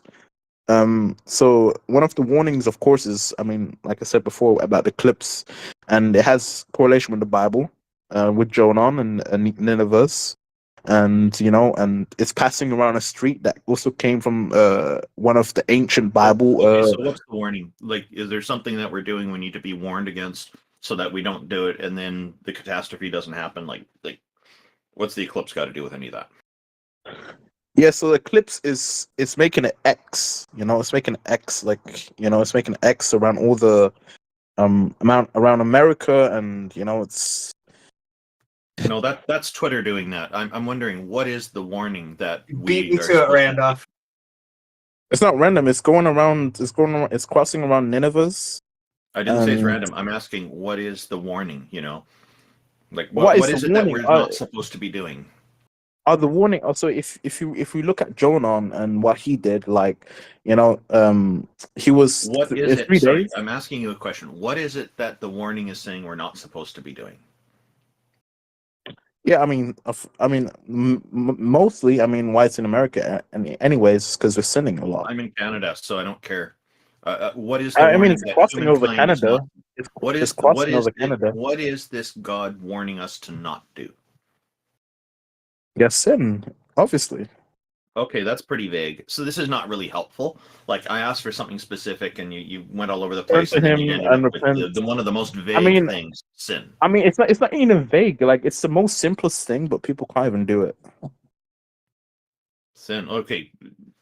So all this time, humanity has been sinning, and now something's happening. Like, none of this makes any sense. Your theology's falling apart. My no. So Because you can't even give me a straight answer. If you could give me a straight answer on it, then okay, this might make more sense. But right now, it just seems incoherent and nonsensical to me. No, so there was a build up. So I mean, if like I said, the Bible I don't need is. a build up. I mean, I just asked you very specifically. What is it that we're asked specifically not to do? And you've not been able to answer that. You've gone in a lot of different tangents here, but you've not answered that question. we're not supposed to run away from God, and we're supposed to I'm not repent running and away. I just don't believe that God is real. So is that not running away though? So it doesn't apply to me because I'm not running away. I mean, that's kind of running away because you don't believe in him. No, I'm not running away. Not believing in him. In order to run away from something, that something has to exist. Yeah, I mean, but like, so basically, you think he doesn't exist, and therefore you're not running away from him. No, I said I'm not convinced that he exists. So how can I run away from something that I don't believe in? I can't. That's the answer. Because you're not accepting it. Yeah, I don't accept the proposition. Nothing's been convincing to me yet. And so far, I've asked you, what is this warning to us? Like, what is it that we're not supposed to do? And you have not answered that question. The best you've done is given the most vague answer possible, which is sin, which is defined differently by every Christian I talk to. Yeah, I mean, if you want to be more specific, I mean, except the sin part. I mean, we of course, I wanted to add this one thing. We're in the year of the dragons, in the Jewish calendar. I mean, what a coincidence. Yeah, so what we should again? We have really 3 or 4 hands up now. And we're in the year, you're running away from not trolling, so let's move on. What? Yeah, and Year of the Dragon is a Chinese thing from Chinese zodiac. What I'd like to do is move on to another guest, and maybe that guy can come back another day. All right. Who's up next? I think Gregory. What about Christian Yellow? He was waiting for a long time. Hello, Gregory. Thank you for joining us. I saw your comments in the Heathen Hangout chat, and you had some critique for us. We're okay with critique, but we're very curious about the point that you made. Please feel free to proceed. So the voice channel is titled Theist Helpline, right? Because theists need help, supposedly, right? Because theism is supposedly idiotic, unproven. And so what I haven't heard yet is any specific objective premise that is supposedly the logical prerequisite to verify, to prove that theism is true, especially biblical theism. So my first question is, this will be the test for whether or not the panel, especially the likes of Amy and T-Jump, are they being disingenuous and pretentious with their pretense of critical consideration, or do they really want to critically consider the arguments being said? The question is, what is logically required to prove that the God is concretely real? Good question. So I know that although I would accept many different forms of evidence, I think the best evidence we have right now is empirical evidence. And I think that a God should be able to withstand the test tubes if they are all-powerful, all-knowing, all these omnis. Okay. So this is what Dr. Bronson... But I'll wait for T-Jump. Go ahead. No, you said you wanted to add something? Oh. Okay, so I think T-Jump is busy right now. Yeah, I have a requirement as well, which might not be quite the same as Amy's. I've put out what's called the Cosmic Challenge, particularly to Christians, but to any religion that has this. So because the Christian God in this case is omniscient and omnipotent, all-knowing and all-powerful, and has other omni properties, what would convince me is if that God were to grant me omniscience and omnipotence for a fortnight, for 2 weeks, so I could do some experiments and confirm this for myself. That would convince me. But let's go with Amy's stuff. It's probably more interesting. People have heard my Cosmic Challenge before. Now, remember my question was, what's logically required, right? Surely you agree that you have to appeal to specific objective and true premises for there to be a valid criterion or criteria of truth, right? Sure. Where's this going? Okay, the reason I'm asking that is because Rich's answer, I'm going to address Amy's answer. Rich's answer was subjective, not objective. Randolph, right? Yeah. And it's not. It is subjective. That's true. I agree. Yeah. And of course, if you are trying to do an internal critique, which is what is logically required for you to refute any other worldview with any other given ultimate authority, is being consistent with that worldview. Now, it's not logically valid to demand that the God grant you his nature to you to verify his existence. Right? Okay, That's not so to be logically nor clear, metaphysically possible. I did not ask him to grant his nature. I'm asking for just 2 of the omni properties so I can experiment with those characteristics, and that's it. I'm not asking for God's nature. I don't want God's nature. From what I've read in the Bible, there's some things about God's Those nature I properties, really dislike. those properties, Richard, are a part of his nature, and you cannot divorce Those are any part from characteristics. him and still have him. No, they are separable. If they're not separable, then the No, Book of John saying all with no, God all things are possible is wrong. no, that doesn't follow. So you're not being consistent. You're not being Oh, I am being logically consistent. consistent. Or wait, hang on. You're not being logically consistent with the worldview that the Bible teaches. The God is not a Mr. Potato Head. He is not separable. You cannot separate. It is not possible in any sense to separate any of his properties from him. Just because you suppose a supposed possibility doesn't mean it's really possible. I can say right now that I am not speaking right now. Right? If I am speaking, then it is impossible for that proposition to be true. There are impossibilities. Not every sentence people fix their mouth to say is a true possibility. So I'm not asking for those characteristics to be taken away from God. I'm asking for those characteristics to be granted to me. I'm not saying take them away from God. Okay, you can't do that either. You can't make non-God become It God. wouldn't be me doing that. It would be God doing it. So you're I basically saying know, God I can't know, do I that. know. So you're I saying heard God you. is not omnipotent then. No, you're missing the point. It is not possible to give any property that is distinctly the property of the God to non-God, and you cannot make non-God become God or quasi-God. That's also not Okay. possible. All right. So God is supposedly, man is made in God's image. So God's image has been granted to man, which contradicts what you just said. No, not contradicting what I just said. Humans are made in his image and likeness. Humans are, and all creatures are analogous, ontologically analogous to the God. He didn't bestow any property intrinsic to him to the creatures. So what is Jesus then? Okay. Lord Yahusha, Jesus, that is the man is a creature. He began existing in the womb of the Blessed Virgin Miriam. So that's also not an instance of the God giving a property to a creature. That's the God concentrating a paranormal miracle to where an incarnation of the second person of the triune God is now manifest on the face of the earth. And we do have to point out that there's no evidence that that can happen. And so, Okay, so you say, right? yeah. I wonder how much you've done an analysis of textual criticism and historical criticism. I doubt it. I would say atheists tend to go over the Bible more than the theists. Not always, but we tend to read their holy books at, well, a counter-apologetic rate. Okay, there's that supposed tendency. I'm talking about you right now.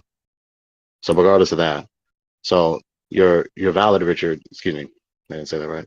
Your criterion, Richard, is not logically valid. You're demanding something that's logically impossible to be a supposed criterion of truth to verify biblical theism in particular. It's not impossible unless God is not omnipotent.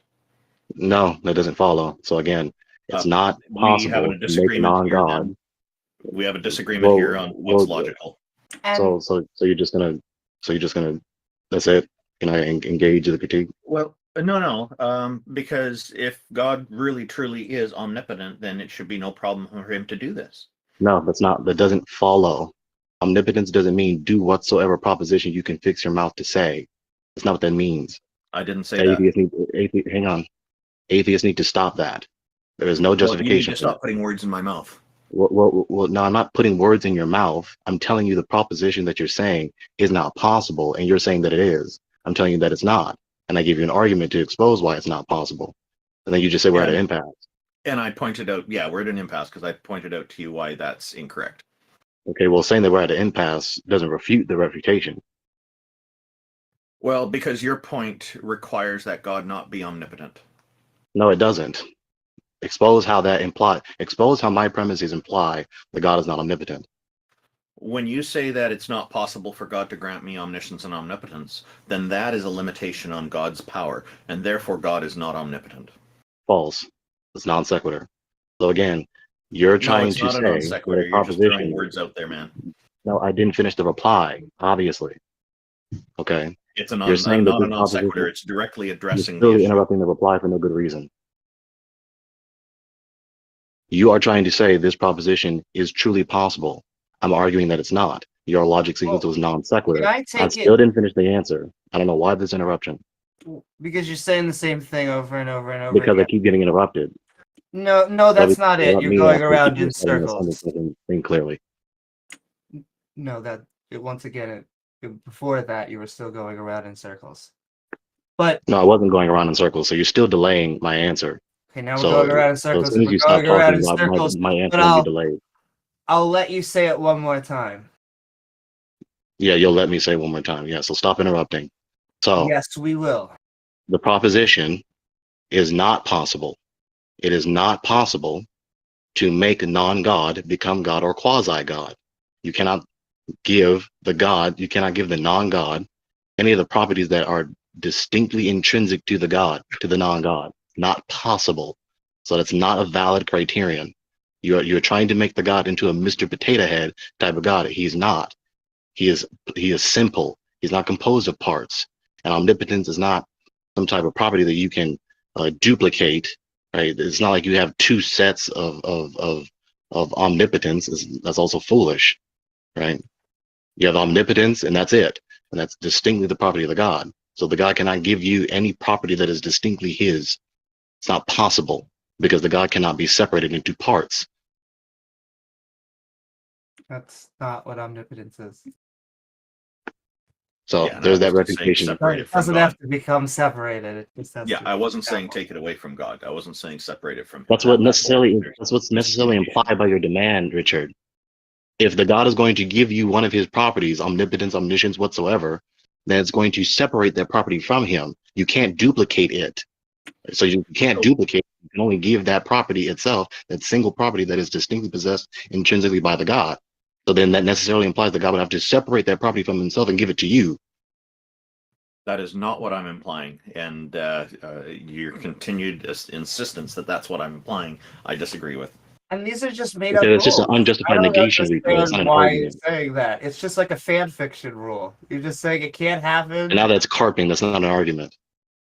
Okay, there's no reason for him not to be able to give this power, and it sounds bullshit. I just gave the reason. Richard now. Okay, well, now you have multiple people disagreeing with you. So what? Impure incredulity fallacy. No, we're disagreeing because we're saying those. No, are I don't arguments. believe you. Therefore, you're false. That's impure incredulity fallacy.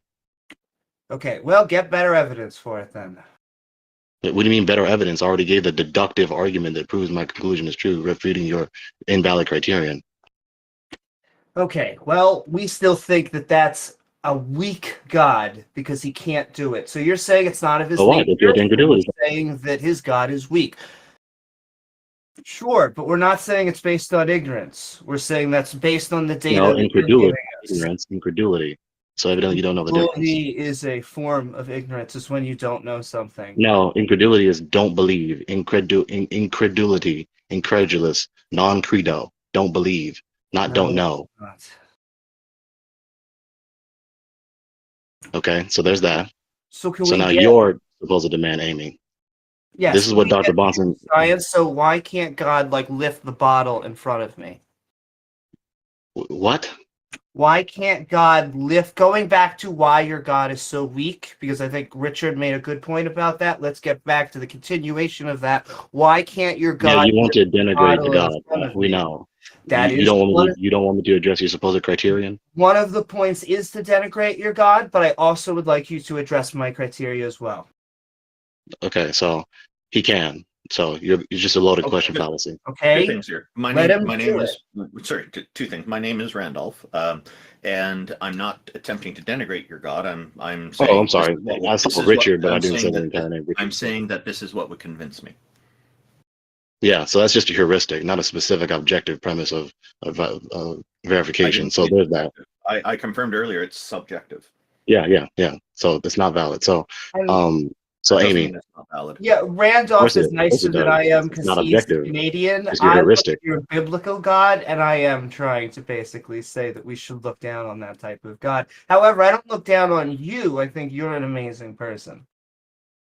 Yeah, sure.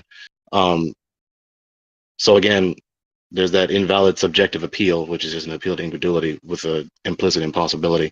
And then your demand, you're just trying to impugn the God and denigrate the God and blaspheme him with, again, a loaded question fallacy. So that's refuted. Right? He can lift the bottle. What's the loaded question? Okay, can he lift it right now? How about that? Yeah, that's possible. He can do that.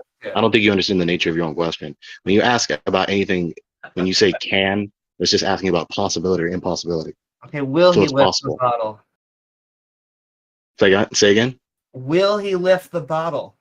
I don't know. Okay, so far the answer is no. I said I don't know. Oh, I know. Are you going to equivocate the negation NO No, with I the accept word your I KNOW? don't know. Is that what you're going to do? You should never not accept an I don't know when you don't know something. I'm also responding in kind and saying, well, so far, no lifting. Yeah, that's just the violation of the principle of charitable interpretation. I obviously didn't say no in this I'm not negation. saying you said no. Knowledge, I don't know. Oh, I honestly only have one answer to that. Oy vey.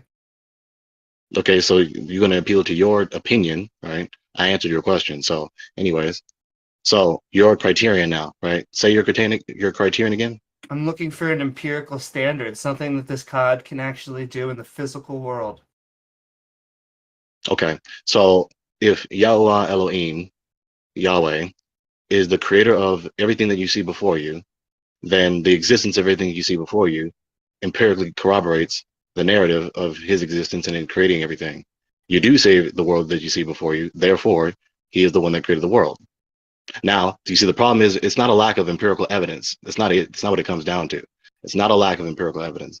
There's a whole lot you need to learn as it concerns the historicity of the scriptures and all these things here, especially the prophecies. So it's not a matter of lack of empirical evidence. It's a matter of you having a different worldview through which you interpret all empirical data. You see, when you read Romans chapter 1, it clearly teaches that the sum total of all the concrete particulars is inductively indicative of Yahuwah Elohim being the eternal and divine creator thereof.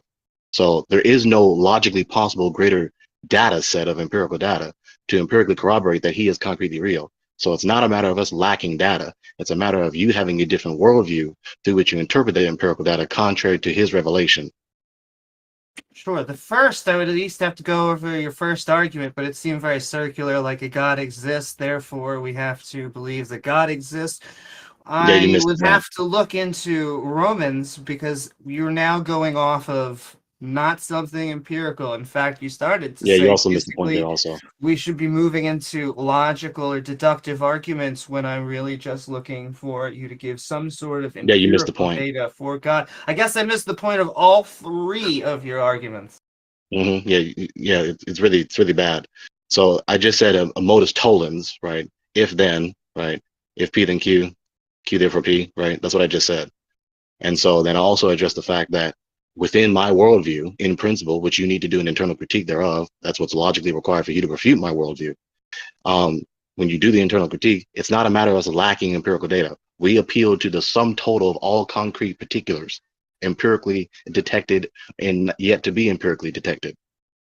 The sum total of the whole world is an empirical data set that is inductively indicative of the concrete reality of the eternal divine creator, who is Yahweh Elohim, Yahweh the God, Yahweh.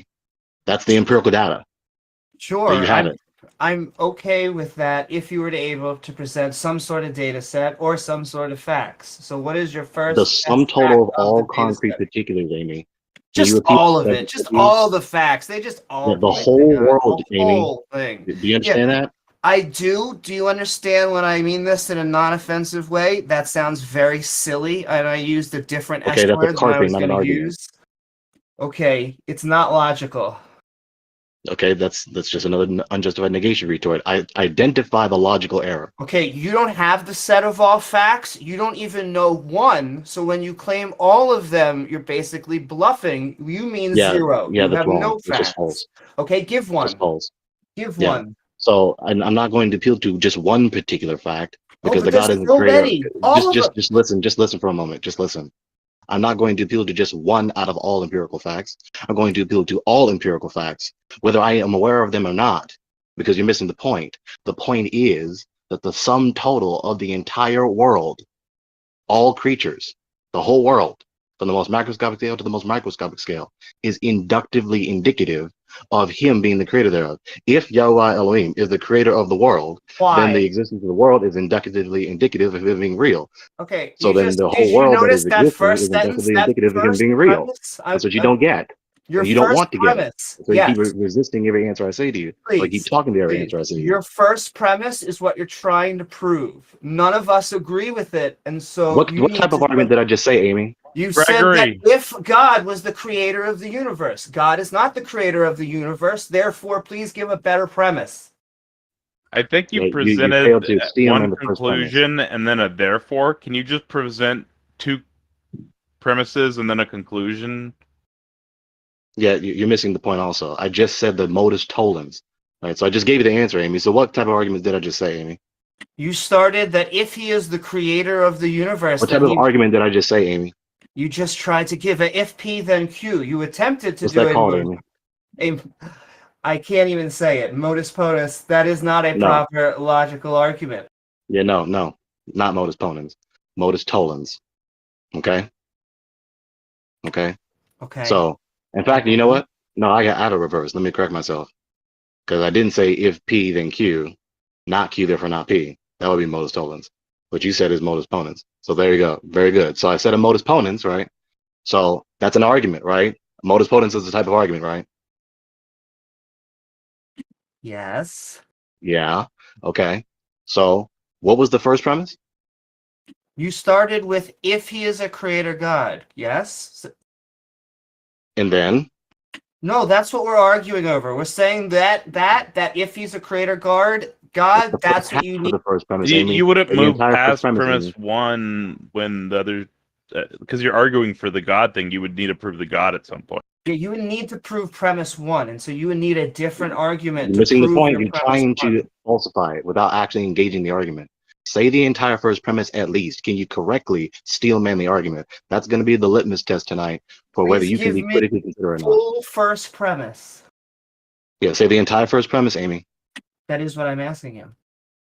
Oh, so you don't know it. I wonder why. I'm actually writing down a lot of what you say, but it is hard to write your entire argument down so fast. I'm trying to take notes. That's why you got the quick notes version of what you're trying to say. Okay, well, if you're trying to be a scribe, it's amazing how also the asked you becomes a for scribe when I the talk. premises just a few seconds ago, and you ignored it and tried to go back into the conversation. So Yeah, I now didn't I'm ignore asking anything, you. Amy. I'm literally the one clarifying my argument to you. Okay, what's your argument?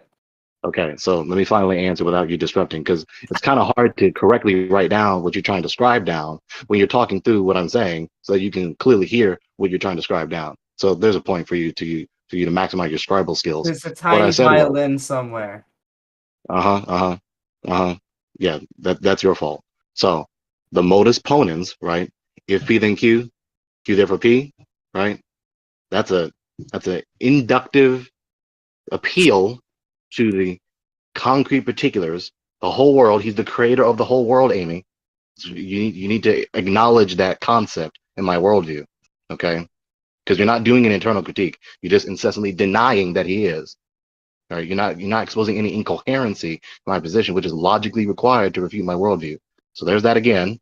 So if Yahweh Elohim is the creator of the entire world before us, then the entire world before us is patently indicative of his concrete reality. We are in this world that is before us. We exist in the world that is before us. Therefore, that is patently indicative of him being the creator thereof. There's no incoherency in the premises. You just incessantly doubt the first one. Get the fuck out. He asked for an internal worldview critique. Oh man, that's hilarious. Oh, hang on. I think Okay, you're laughing for what reason? It'd be interesting to hear Gregory asking Jefferson Spatchcock the same question he asked us. Well, you're just providing a deductive argument. I don't see why anybody would accept a deductive argument, right? So what? You're blind, therefore I'm false? Appeal to incredulity. No, you're literally just saying that God, like, literally your argument is God created everything. That's literally your argument. You're just saying it. There's no that wasn't the argument either, empirical Taco. You're evidence for missing the that. plot. It's You're missing the plot. category error. The You're missing the creation plot, dude. category you're using. You got it wrong. No, you're That missing wasn't the argument. point with what I'm You're saying. attacking a straw man. You've created an You're error. attacking a straw man. You're not being honest.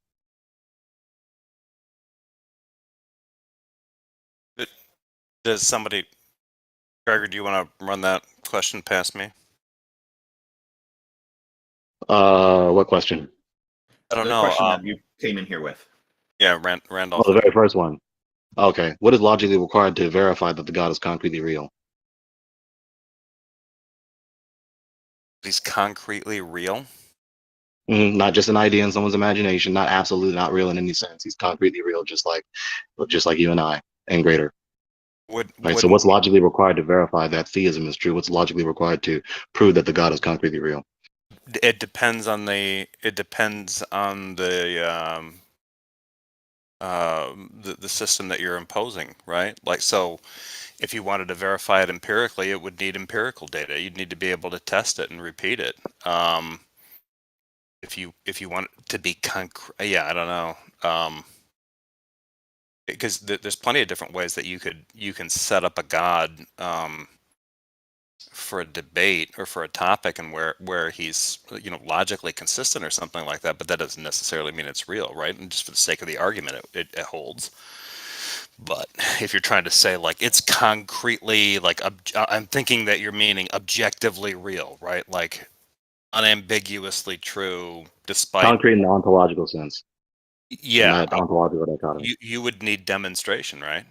You would need to demonstrate it. At least for human epistemology, you need to do that. What do you mean by demonstrate? Demonstration in terms of like some kind of proof that it actually exists, other than Okay, so various types of arguments. Are there arguments or demonstrations, tests? There'd be a variety of different things. But it would have to be something other than it would have to be something other than rhetoric, which is usually what we get with Christianity. Okay, so you need an inductive argument. Yeah, in our world, already said, our worldview, in the actual reality that exists. Just let me reply, please. Just let me reply stuff. now. Just let me reply to him, please. Thank you. My God. So that's a vague answer because, of course, proof demonstration becomes a variety of forms. Right? There is only one type of argument for every proposition. But you're looking for one thing. You're looking for concrete demonstration of the God. So, I mean, hang on. Providing you a vague answer, like you would need demonstration. Can you just hang on? Sure, go ahead. Okay. So this is what Dr. Bunsen calls the crackers in the pantry fallacy, right? Because it's an invalid supposed criterion to verify the reality of the God. Because you want the God to be I didn't finish. Because you want the God to be verified in the same way that you verify the existence of crackers in the pantry. You just go to a particular location. Sure. Can I finish? Sure. You want to verify the God the same way you verify the existence of the crackers in the pantry. You want to go to a particular location. You want to go downstairs, go into the kitchen, open up the pantry, then you can see the crackers, or you don't see the crackers. Therefore, you verified whether or not the crackers are in the pantry or not. The God's not like that. He's not like that. He is essentially different from that type of entity. Pleading all the way through. No, it's not special pleading. It sounds right? like There's nothing special pleading about it. Why isn't it special pleading? But why is it special pleading? I can verify the existence of the crackers in the pantry. I can't verify the existence of the God that Bonson or you are talking about. So why? Okay, so you're begging the question. You're just reaffirming that I can't verify it. Yeah, I just asked you what is logically required to verify the concrete reality. I didn't finish the answer. Didn't finish the answer. Didn't finish the answer. Didn't finish the answer. Didn't finish. No. Yeah, no. Yeah, no. Greg, hang on. Let me. Why do you have to interrupt my answer? Why won't you let me rebut your? I'm trying to finish my point. the point of your question was establishing the existence of the God as like a concrete thing, right? What would it be? What would be required? And I said, it would need to be demonstrated. And now you're basically saying, you're bringing up Bonson to say, no, God doesn't have to be demonstrated in that way because he's somehow different than the crackers in the pantry. Okay, fine. If you're not going to say that that's somehow not special pleading, what about God gets him out of this bind? Yeah, so stop talking, then I'll finally answer the question. You're just pretending to be critically considerate. While you persevere to prevent me from replying, you talk as though you want to know. So again, before you rudely interrupt my answer to your critique, it's not special pleading. Dude, you're because a dick. it's a different type of entity altogether. Yeah, And I'm still you're a not dick. done. And I'm still not done. And And I'm you're a still not dick. done. And I'm still not done. Right? Go ahead. Why should I yield to your disruptions as you repeatedly disrupt my answer that you're pretending that you want? Because you're getting into the meta now and you're making this about me. You're a dick. It's a metaphysical subject. Yeah. Yeah, that's categorically what we're talking about. It's a metaphysical subject. Didn't you know?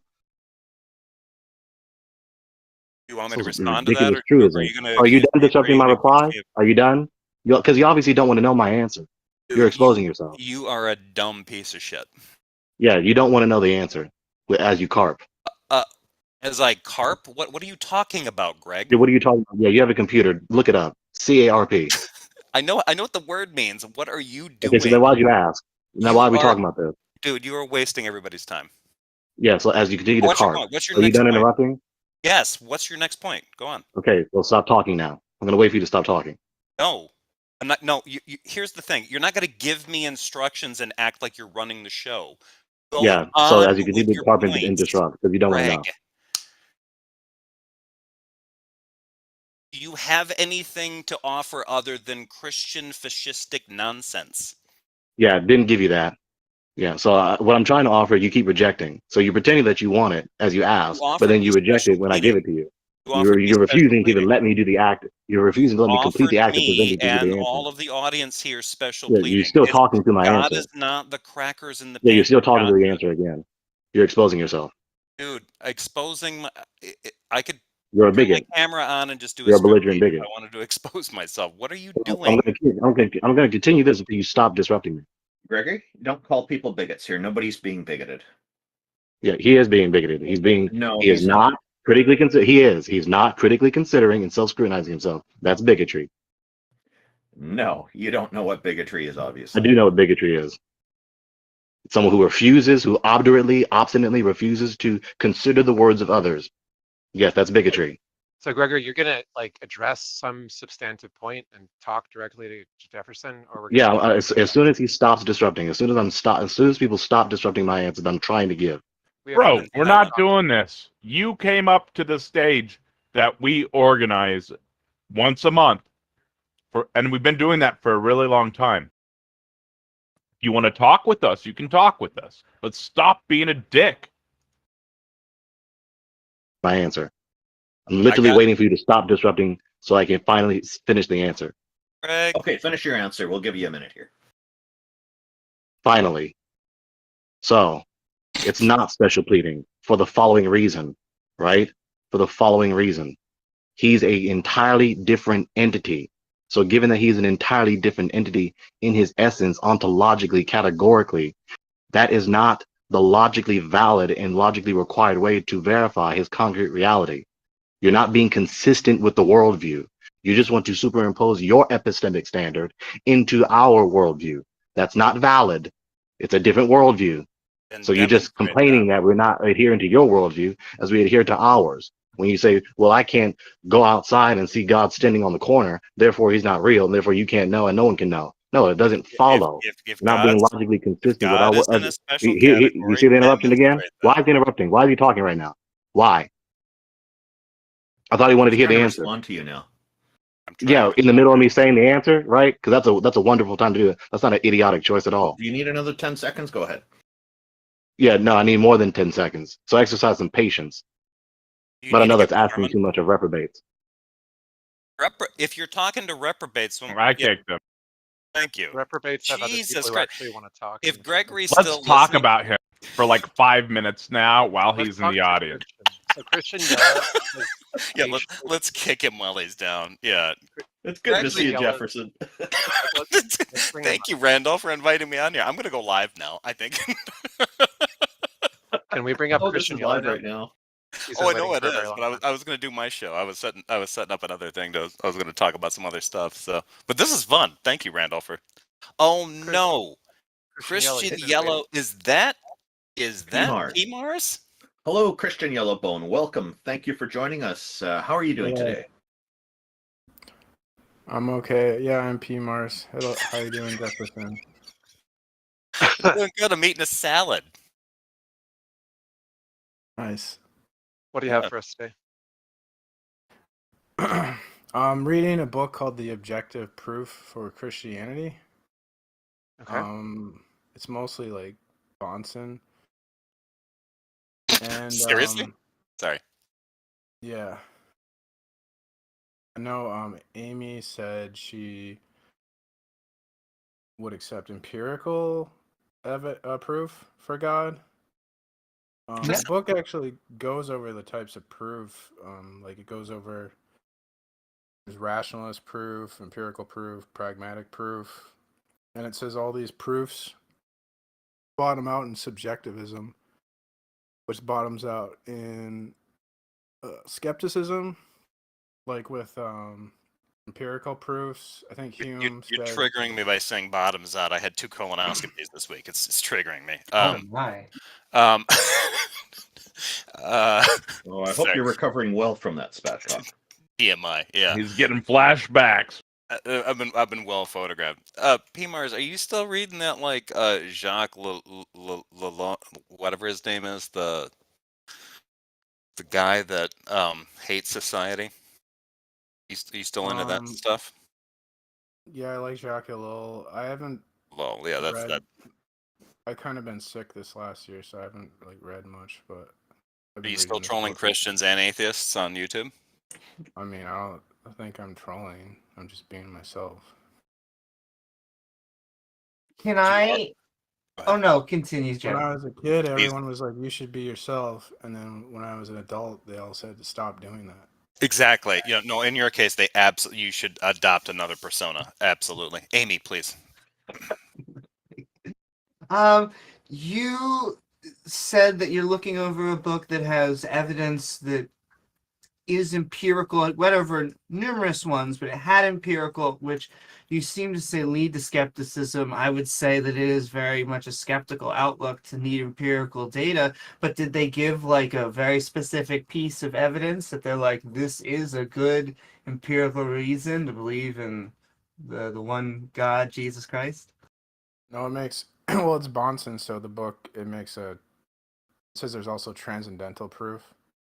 That's like the fourth type of proof, and that makes a transcendental argument. Is it proof of a creator God or the Christian God specifically? Because that seems like kind of a leap. It would be the Christian God specifically, because he would have the necessary attributes. How would you? Yeah, I don't understand that. How would you even get there? Because the God of like kind of classical theism, you'd get either like the Muslim God or the Judaic God. You wouldn't necessarily get, the salvation portion where, God becomes a man and dies for people's sins.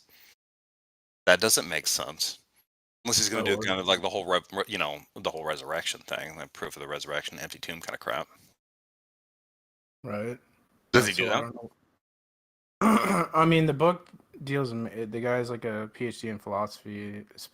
I think he specializes in epistemology, and so it mainly talks about like philosophy in the book. It doesn't really talk about Christianity as much, but it would be an argument for the worldview as a composite. So is it a book by Dr. Bonson? It's his like I think lectures that someone transcribed the various lectures and then edited it into a book. And there's can you post like the Amazon link or the ISBN link into so that people can look this up? I'll send it up? to Richard. He asked for it. Oh, yeah. He was a theologian. Keyword theologian. No, he was a philosopher. He had a PhD in philosophy.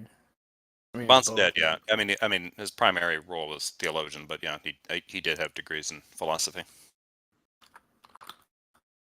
I think he did. Get But a PhD. then I would, I guess, keep on pressing because I know we can go through like things like the transcendental argument, which I think you're gonna find some pushback from here. But when I am looking for empirical, I guess I'm looking for something that we can all observe and I guess lay peer review as just if it can be peer reviewed from scientists. Yeah, I'm with Amy too. I'm looking for something that is within the boundaries of human epistemology. Christians popping up like Gregory did and saying like, "Oh, well, you just don't understand. Categorically, this God is outside the bounds of that." Like, well, then what are you talking about? Then none of those rules apply. So if you're going to ask me like what would be necessary for you to determine whether or not this God is exists or not, I'd be like, well, like the way that I determine most things exist based on my limited human epistemology and understanding, my limitations. And they're like, yeah, well, God's outside that, bro. Like, then cool. Why did you ask me that from the jump? If he's categorically outside of that, then you didn't need to ask me that. If you're just going to say like, oh no, it's it might be special pleading if you're trying to say that this God is something different, but if it is something different, really something different, demonstrate that. Don't get coy and say, oh, well, the theologians have said it this way or said it that way, blah, blah, blah, blah, blah. I don't give a damn about that. What is it? Would you accept? What are you? Would you accept a transcendental proof? No. Why You're, not? you're just talking about rhetoric because you're only talking about something that is a proof within an argument for the sake of argument. You're not talking about something that's meat and potatoes, crackers in the cupboard, meal on the table, cards on the Well, table. yeah, What because is it? The, we the, would. the stakes are this. These people, Christians, are telling you that God's going to get you if you don't get in line with him. And they can't back him up. They can't back up his existence without getting into these weird ass arguments where, "Oh, well, he maybe no, maybe not, maybe nonsense, petty Annie nonsense." And can I say I don't. why we can't? Well, we can accept them, but just to tie it back to the original thing, I think there's many ways that we can be convinced for things. Sometimes it's just what flavor ice cream do we want, and we can just use our opinion. Yep. Sometimes we are going to be using argumentation and some like in the court of law, and then sometimes we're also going to be using empirical evidence. You have better empirical evidence probably in the peer of law if you have empirical evidence, but like in the lab. And so we can talk about arguments like the transcendental one, but I guess the point is, are you either conceding or moving away from empirical evidence for a God? I would say, Oh, and just in case anybody's interested in the book, I shared a link that Christian Yellowbone just provided to me, both in the Discord chat and in the YouTube audience chat. Thank you, Randy. Yeah, thank you for that. like the the crackers in the pantry, right? Like, so you would prove crackers in the pantry in a different way than you would prove, say, like a math equation. And I think like the same thing would be with God. So we wouldn't use like the types of proof, like empirical proofs to prove God. We'd use like a transcendental proof. Right, but you wouldn't use a math equation to prove the existence of your car, right? Like it's and Right.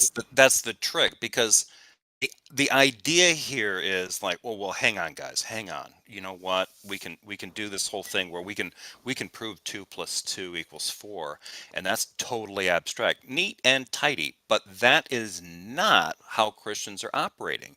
Christians are operating under the assumption that they have a personal relationship with Jesus Christ, who actually came here, lived as a man, died at the tender age of 33 at the hands of the Roman Empire for their sins.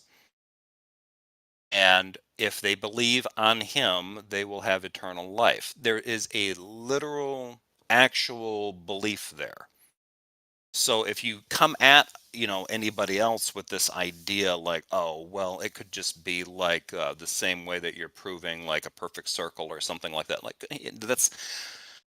That's not the lived reality for believers, and that's not the lived reality for the faith tradition. The faith tradition is they literally believe that this being exists. That's fine. And I have no problem with that. The issue pops in. How do they go about demonstrating the actual existence of the being that they believe in? They can't. They can't do it. And there's nothing wrong with that. There really I think the isn't. book. There really isn't anything wrong with that. It's just that they seem to have a problem with atheists being like, "Hey, you can't. That thing's not real." Well, you're saying I can't demonstrate my God, but I'm saying I You can you demonstrate it. can't. No, no. The only way That's that what you the can book says. demonstrate the only way that you can demonstrate your God is from the statements of other people who are claiming to demonstrate that God. You can go to the Bible, you can go to the prophets, you can go to these statements. That's it. That's all you've got. You on your own cannot demonstrate the existence of the God that you believe in. I If you, can, because I can give a transcendental proof. no, The form of the argument is going to be like X is a necessary precondition of Y, okay. Y, therefore X. All right. So if I gave you a transcendental argument for the existence of the Ferrari in my parking ramp, would you accept the fact that I have a Ferrari in my parking ramp?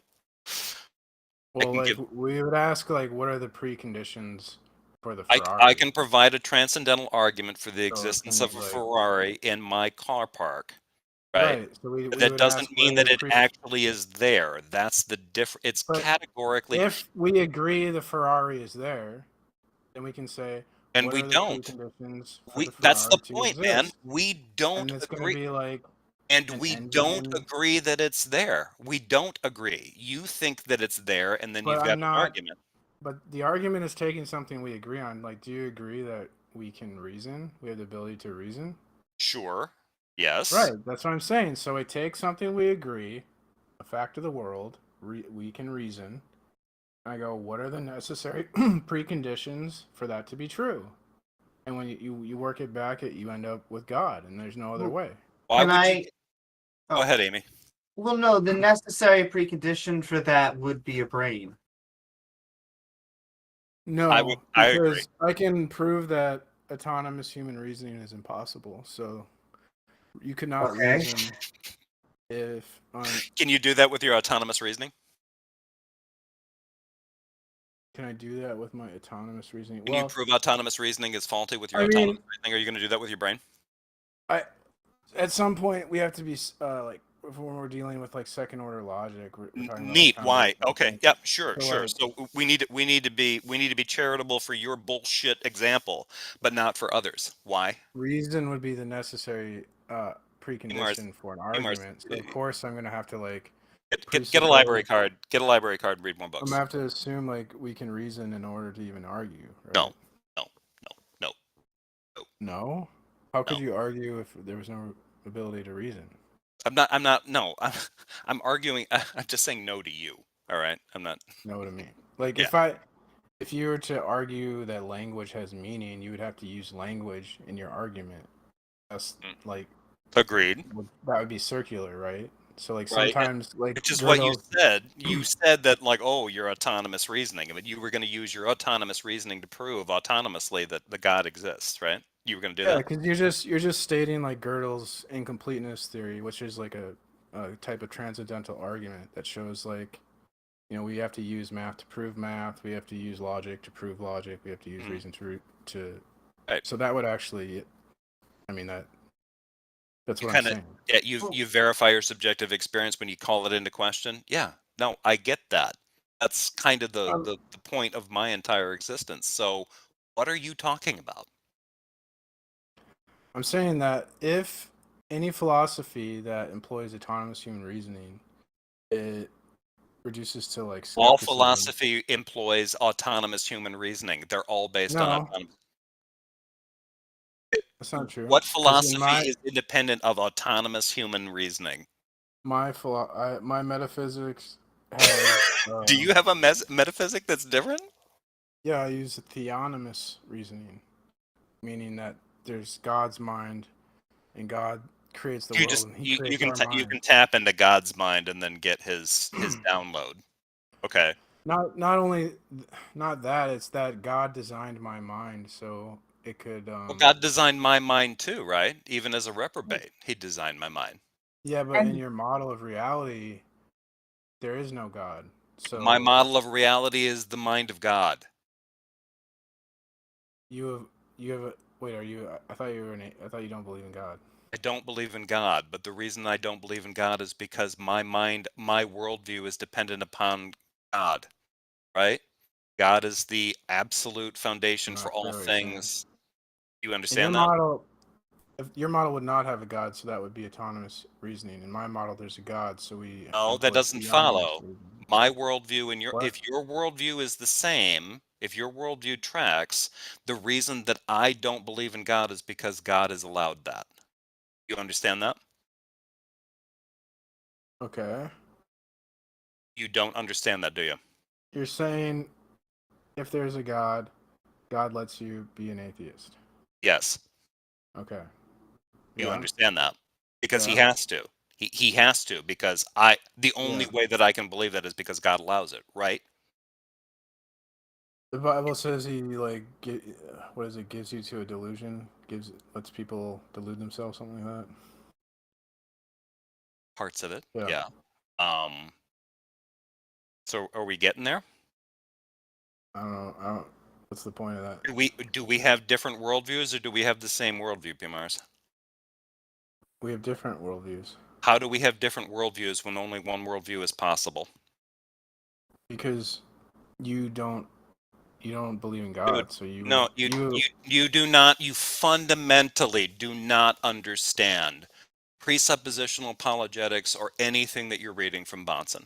Nothing. Oh yeah. No, nothing. Well, You don't God, get it. thank God you're here to teach me.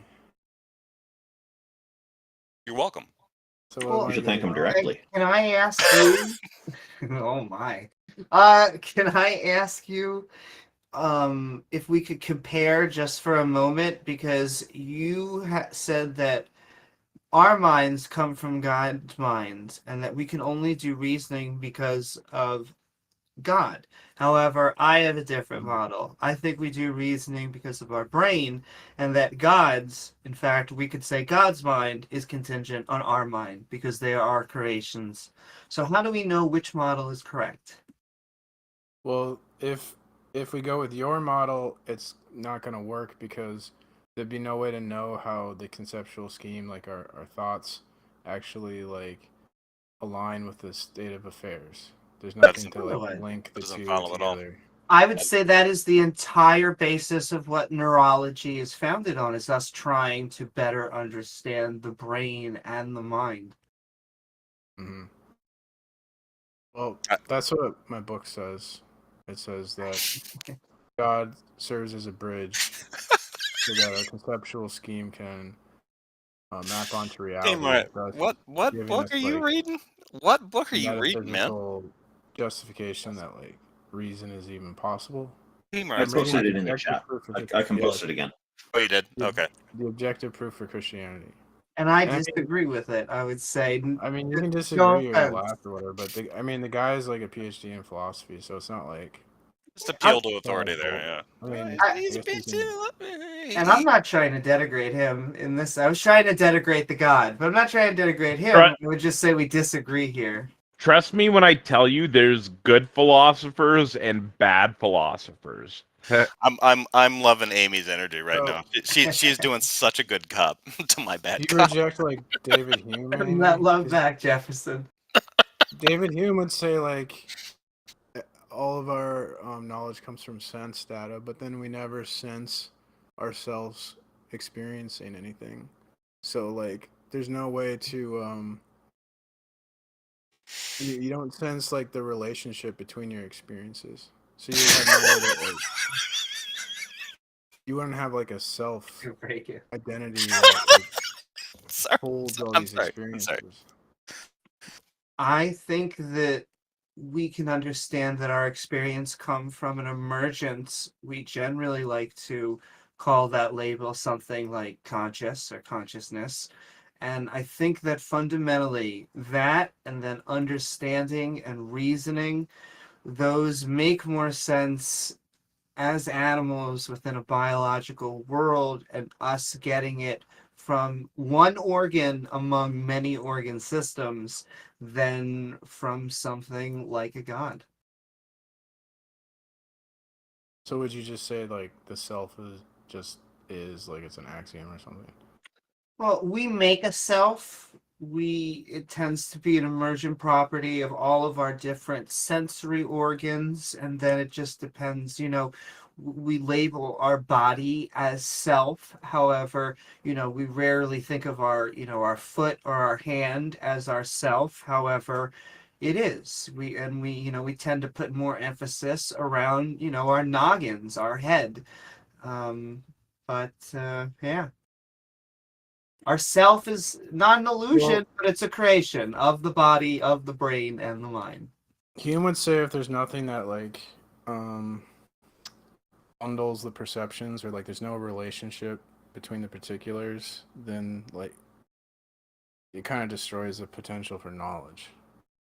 So that's why I would argue that like autonomous human reasoning is impossible because of what David Hume was saying. No. I don't think that, and David Hume wasn't saying that autonomous reasoning was impossible. Well, this is what it says in my book here. It says God damn it. David Hume was not saying that autonomous reasoning was impossible. He was probably saying that it was weak. Right. Like it's limited. He wasn't saying it was impossible. Obviously, autonomous human reasoning is a thing. Hume's problem was that he thought every sensation, sense data, was separate from every other sensation, so that rather than my perceiving someone as a human body or humanoid, that is, rather than talking to you as a whole object, what I am perceiving is the color of your shirt, the shape of your body, the numerical quality of how many eyes, ears, and so forth that you have. Okay. All these sorts of things are coming into my mind, but according to Hume, I don't know that there is anybody here who can receive that and make sense out of it. So you are loose and disjoint, and I am loose and disjoint. You can see now how that picture of knowing destroys the possibility of knowing anything. Yeah. That doesn't mean that autonomous human reasoning is impossible. It just means that it needs to be called into question. It needs to be criticized. Well, if every proof or every philosophy of autonomous human reasoning like ends up in you can't know anything, I mean that seems like an impossible. If you're an epistemological nihilist, sure. Are you an epistemological nihilist? I'm not talking about like the theory of knowledge. I'm talking about like, is knowledge even possible? Okay. Knowledge in what sense? Knowledge as in like knowing something to be asserted? Can we reason? How do we know that our reason, actually? Yeah, this always faffs about. I'm a reliabilist, so yeah, that doesn't matter because you keep going back to first order logic, and we're doing second order logic in the argument. Well, can I jump in? It doesn't matter what your position is. What matters is can you account for the possibility for us to reason at all? Because we're asking what are the preconditions that would be necessary to reason in the first place. The question that I would ask is who gives a good shit? Why on earth would you care? We're talking about our ability to even be able to like think through things, and you're like, well, can we even do that at all? Well, I guess we can't. We can navel gaze about this for as long as we want. It's not going to change anything, right? But you set the stage up for us to have these discussions, and then you're saying, well, who cares? I mean, I just think that we're here. Well, that's what I mean. That's the point of the conversation we're having. No, it isn't. Okay. Well, the point of the conversation is not to call into question the capacity for humans to be able to reason in the first place. The point of this entire discussion, this channel, is to talk about whether or not a God exists. And very specifically, what that argument was, we can get knowledge. It's a justifiable, true beliefs. We have beliefs. Some of those beliefs, a subset, are knowledge. We can have them without a deity. So the argumentation that you're presenting is a very reductive one, where you're going to reduce every single premise that we present, and PMARS has done a beautiful job presenting to you the necessary the preconditions of Has every he? single premise. Yes, every No, single he premise has that not. he was brought up. He Yes, he has has. beautifully. He has And not. and now you're saying why does it make sense to have a conversation about It knowing does. It things doesn't make when sense. you reduced it. We reduced it down to God is a necessary precondition for knowledge. God, The knowledge first before time God, when a and you want to Christian reduce tells that. me, So hang on, Bart, when a sure. Christian tells me that he's going to prove to me that there's a God, and he's going to use his reason to do it, and then wrap up his entire sales pitch with, by the way, our reason doesn't matter. I check No, out. no, no, I check no. That right wasn't out the point of when that. that. Maybe Yeah. maybe you misunderstood what he was saying. Um, and I'm sure he doesn't mind bringing it up again. Well, But I would that's definitely actually, if I maybe could there was a just interrupt, misunderstanding. I do not think that God is a necessary precondition for knowledge. That's the counterclaim that we are trying to suss out right now. Well, can you present an argument because P. Mars did a beautiful explaining premise, gave you an explanation, even additional arguments. Can you give an argument now against premise one? What is Went premise over. I one? was going to say we didn't go actually into two premises and a We didn't conclusion. get a We syllogism didn't from. go into the transcendental argument specifically. We talked around it. So this is going to be the third time. Yeah, this is the third time we presented We do X and Y, therefore yeah. X, Y. So So yeah, God is a necessary yeah, say it. precondition for God's necessary precondition for reason, premise one. Yeah, no, stop right there. So we disagree on that. So that's what we're trying to sort out right now. Okay. So the Right. argument Yeah, for we that did that already. the argument for that is going to be a disjunctive syllogism, where I'll say Okay. autonomous human reasoning or theonomous reasoning. Okay. Autonomous human reasoning is impossible, as demonstrated by David Hume.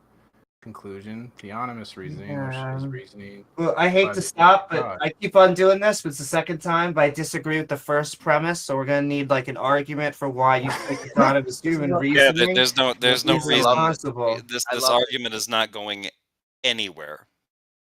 Explained it. That's what David Hume showed, right? Like he showed that we're loose and disjoint, that No, there's no no, he- relationship between the particulars. So No, conscious is emergent. It comes there's from no multitude of possibility for different knowledge. instances. But Yeah. our knowledge comes from science. It doesn't even come from our consciousness. What it happens is science different can't people prove its come own together. foundation. Prove its own foundation is in things like logic and reason. You couldn't use science from an atheist model of reality. It wouldn't even You make sense. you do have science to have not the Christian from God. any atheist or atheist. It doesn't care about that You question at literally all. need the Christian God to even do science. That is very silly because It isn't. we get that claim when people say like we get the government from Why do Christianity you and think stuff like science that. came out of Science. Christianity? It's because Christianity is a necessary precondition for science. Well, it came Why out of science arose from multiple different Christianity. religions It came because from those were the Christianity. people at the time. It didn't come from Christianity. It came It from came natural from philosophers. Christianity. People a lot of the times who were actually moving away from religion.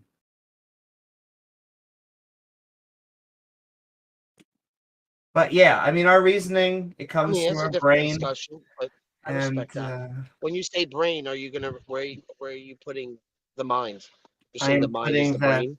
as the operating system of the brain. So the mind is not separate from the brain. No, it's housed in there.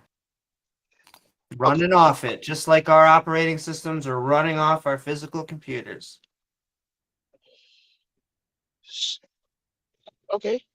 Is there any more questions about premise one? Because I mean, that could be reduced, and we're reducing it down to About the foundation, to the ultimacy. You're saying your premise. brain. So what is before your brain? Then you're going to say your Or brain is necessary for premise belief, one is or a your brain. premise one is a mind job. All right.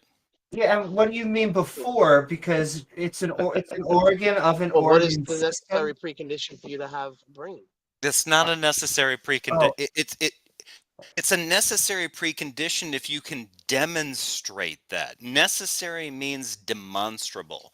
You can't do that. Just because you say necessary doesn't mean anything if it's not demonstrable. So Yeah, just give us Demonstrate the why argument. that Give us is. the argument. And I could Well, give me also wait. You're giving me another. You're going against, which I respect. I would just love how you got to that conclusion for you to make that objection. I think that's what we're here for. Because we gave the argument.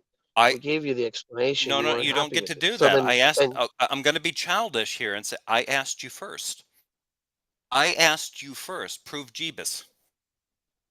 okay, so we explained the autonomous reasoning. Did you? We gave you the David Hume. You didn't. You got both You of want us those to wrong. run Go through? on. Oh, so you didn't agree with any of You those? got all of that wrong. All of that about epistemology was wrong. Now, what's step 3? And yes, we did disagree with all of that, just to answer that question. Okay. Have you guys like solved skepticism or something? Because we're basically just citing skepticism, right? No, you guys are citing a solipsistic God that you happen to be allied with. No. Which I'm is kind saying of a weird take to have. I'm saying because of skepticism, autonomous human reasoning is impossible because it leads to skepticism. Right, David? As like David Hume talked about. Oh, it doesn't. It does not.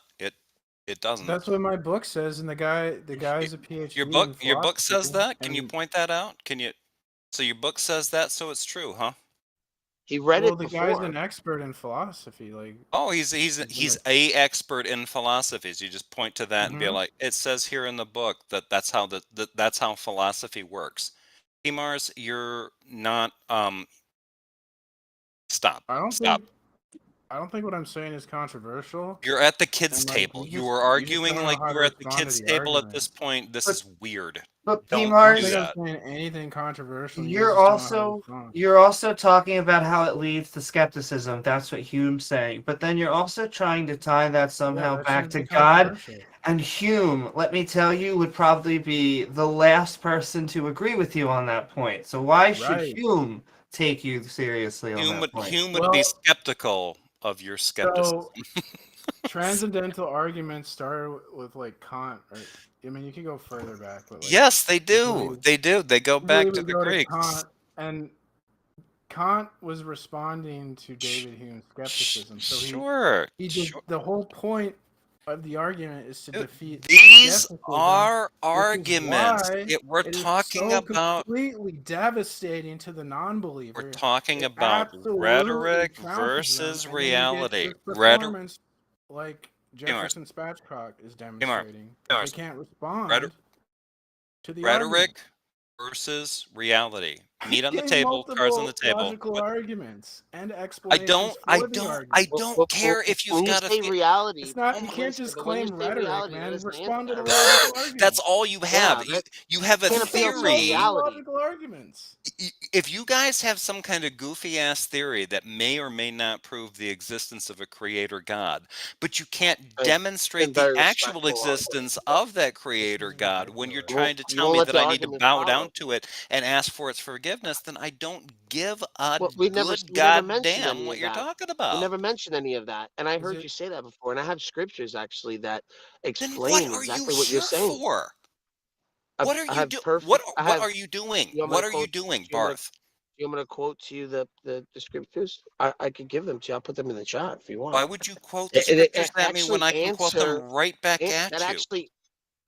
No, I'm just saying that actually I answer the can question quote that you them right back posited. at you to prove the exact opposite point. Why would you do that? Why would you do that, Barth? Well, because it is part of human reasoning, and that's the whole point of PMARS presenting this argument to you. That's just you pushing dogma on me, bro. That's not you doing anything to prove your case. What are you doing? In fact, the case was, and I'll hand it right back over to you, Bart, but the case was so far, because I don't think Hume would have agreed with the last part, but now we're at Kant. So what would you say for an argument that would give for that? And then why would we talk about scripture and the Bible? Because I think what Jefferson is saying is really, it's a book that we don't accept or think is true anyway. So why quote a book we don't think is true?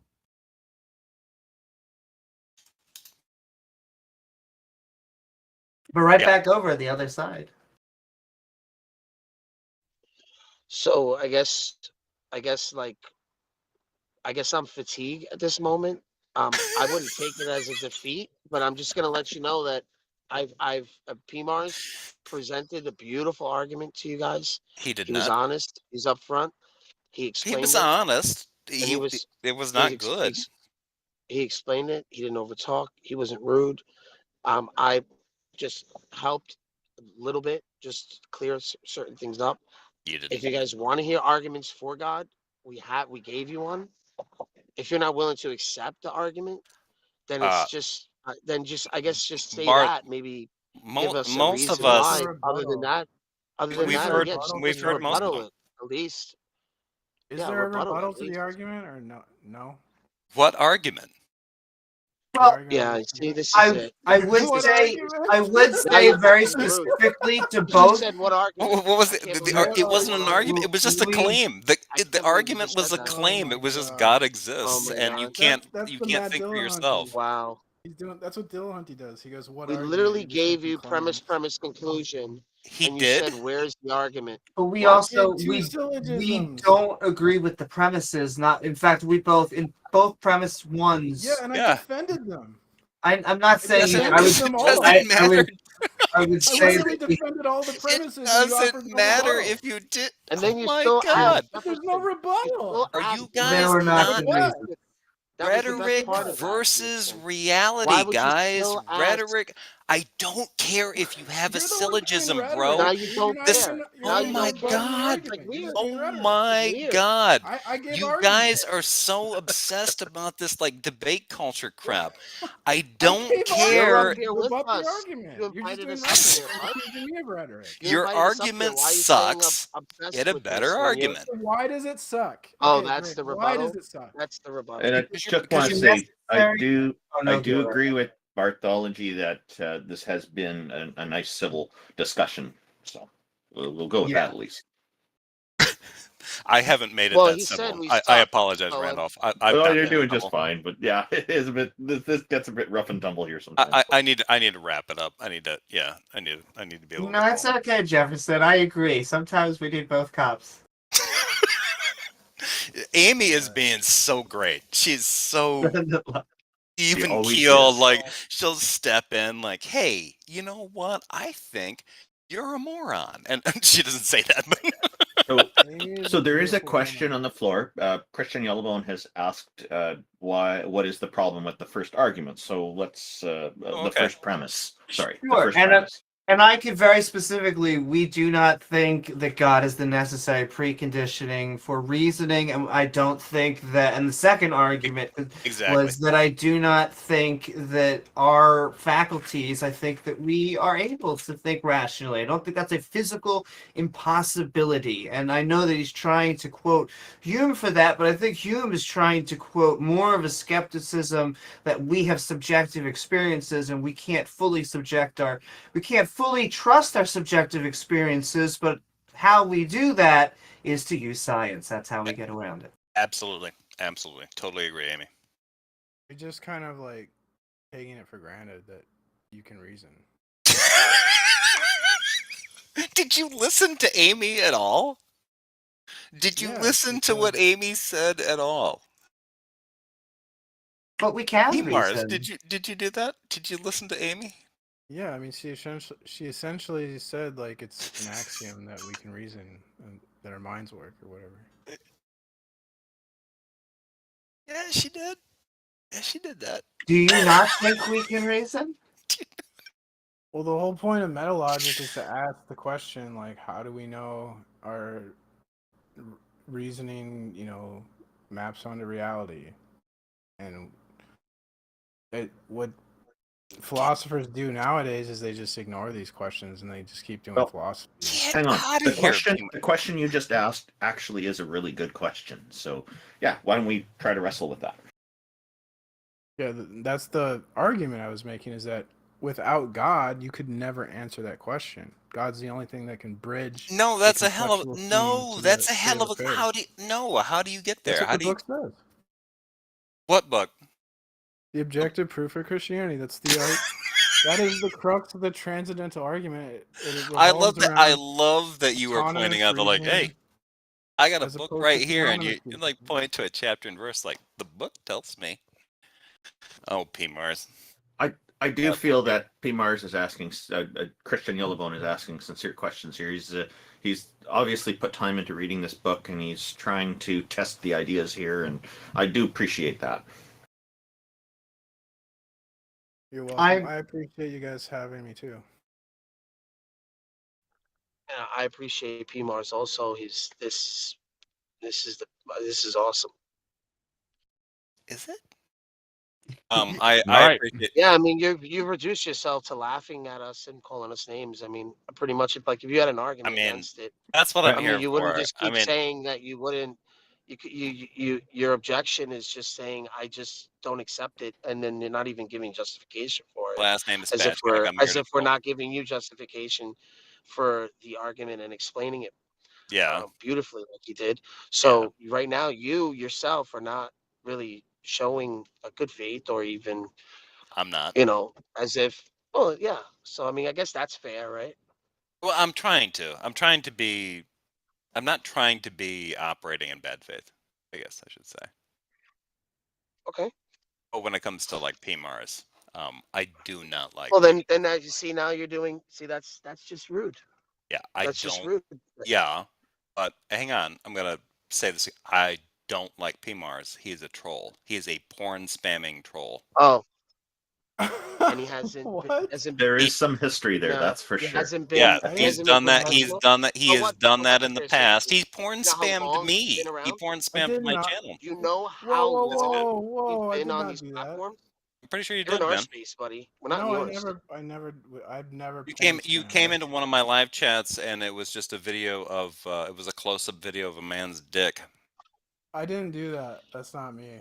That wasn't you. Yeah. Okay. Well, not maybe me. that So wasn't you. you're gonna automatically. Have you contacted him about it? Or I this would is the admit first time you've if I, spoken? but that's not my style, Bart. I don't post porn, right? Like Bart's. It's That's not my just style. ridiculous. This I've is like just a never ridiculous posted Dude, you claim were porn. that you're accused by saying. other people of porn bombing. Really? Oh, I'm so you're Yes. flattered. automatically. Other Oh, people so That's no, accused because you of there's a porn guy that bombing was long framed. before I did. Yeah, they That's did. because no I'm flat evidence Earth. on There's the a claim. guy that framed me Wow. for that. He would like. He Okay. would join a hangout and then he would What's play with a the clip laughing, from my man? webcam that he had like saved on his computer, and then he'd play porn right after that. Like it was Okay. Can you obviously play? framing Can you me. be So can you be But a little flat more earthers serious here, can't figure that Jefferson? out. So Yeah, they're almost as bad as the anti-vaxxers. I don't know. I think we've given the argument, Bart, and they don't want to rebut. So should we just move on to the next person? I don't think we're going Well, anywhere. I mean, I think you're being very professional, and I still think you're being professional. And right now, he's just trying to attack your. He's trying Yeah, to I don't know attack why you you brought as up this a person porn. because he can't attack the argument. Or you know, P. And Mars is not just a real maybe, Christian, right? just Like maybe, he's like a no. Hindu We've been Christian. friends. We've been friends for a very long time, buddy. Have So if you think, so if you think that you've always been in these spaces like we have, we're gonna have a longer reputation than you are. Plus, you're probably not on here as much as we are. You I'm think not. I'm reading this book just to like troll you? Yes. We gave you the book. We literally gave you the book, Wow. Jefferson. So You should take into consideration some of these arguments, so that this way you're better equipped instead of just laughing and like attacking Why would I listen to any attacking of our these? character. Why would I listen to any of these arguments? So then why even be on the stage or critique these sort of arguments? Why are you Because my saying you name is don't care when Spatchcock. you're I am here? here. I aim to misbehave. He's one of the hosts here officially. Yeah, Randolph brings me in here to do. So we're not here for serious discussion. But Listen, I it's give all good, serious man. discussion. I'll give serious discussion all day long, deep and full throated.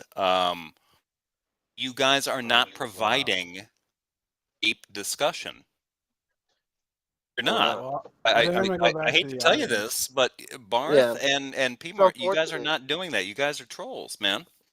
Well, you guys are Well, weak. you're again attacking. lame. Well, you'll hear the before replay. before you You'll hear the before replay, you brother. say it again, I will say so. I'm fine with going over these arguments. I think it makes for better counter apologetics. Thank you. However, the objective truth of Christianity, I would say that Barth, myself, and probably most of the panel, we just disagree with the arguments that he is giving. It would be very hard for us to stomach or believe in the premises. Indeed. Amy bringing it back to the topic at hand.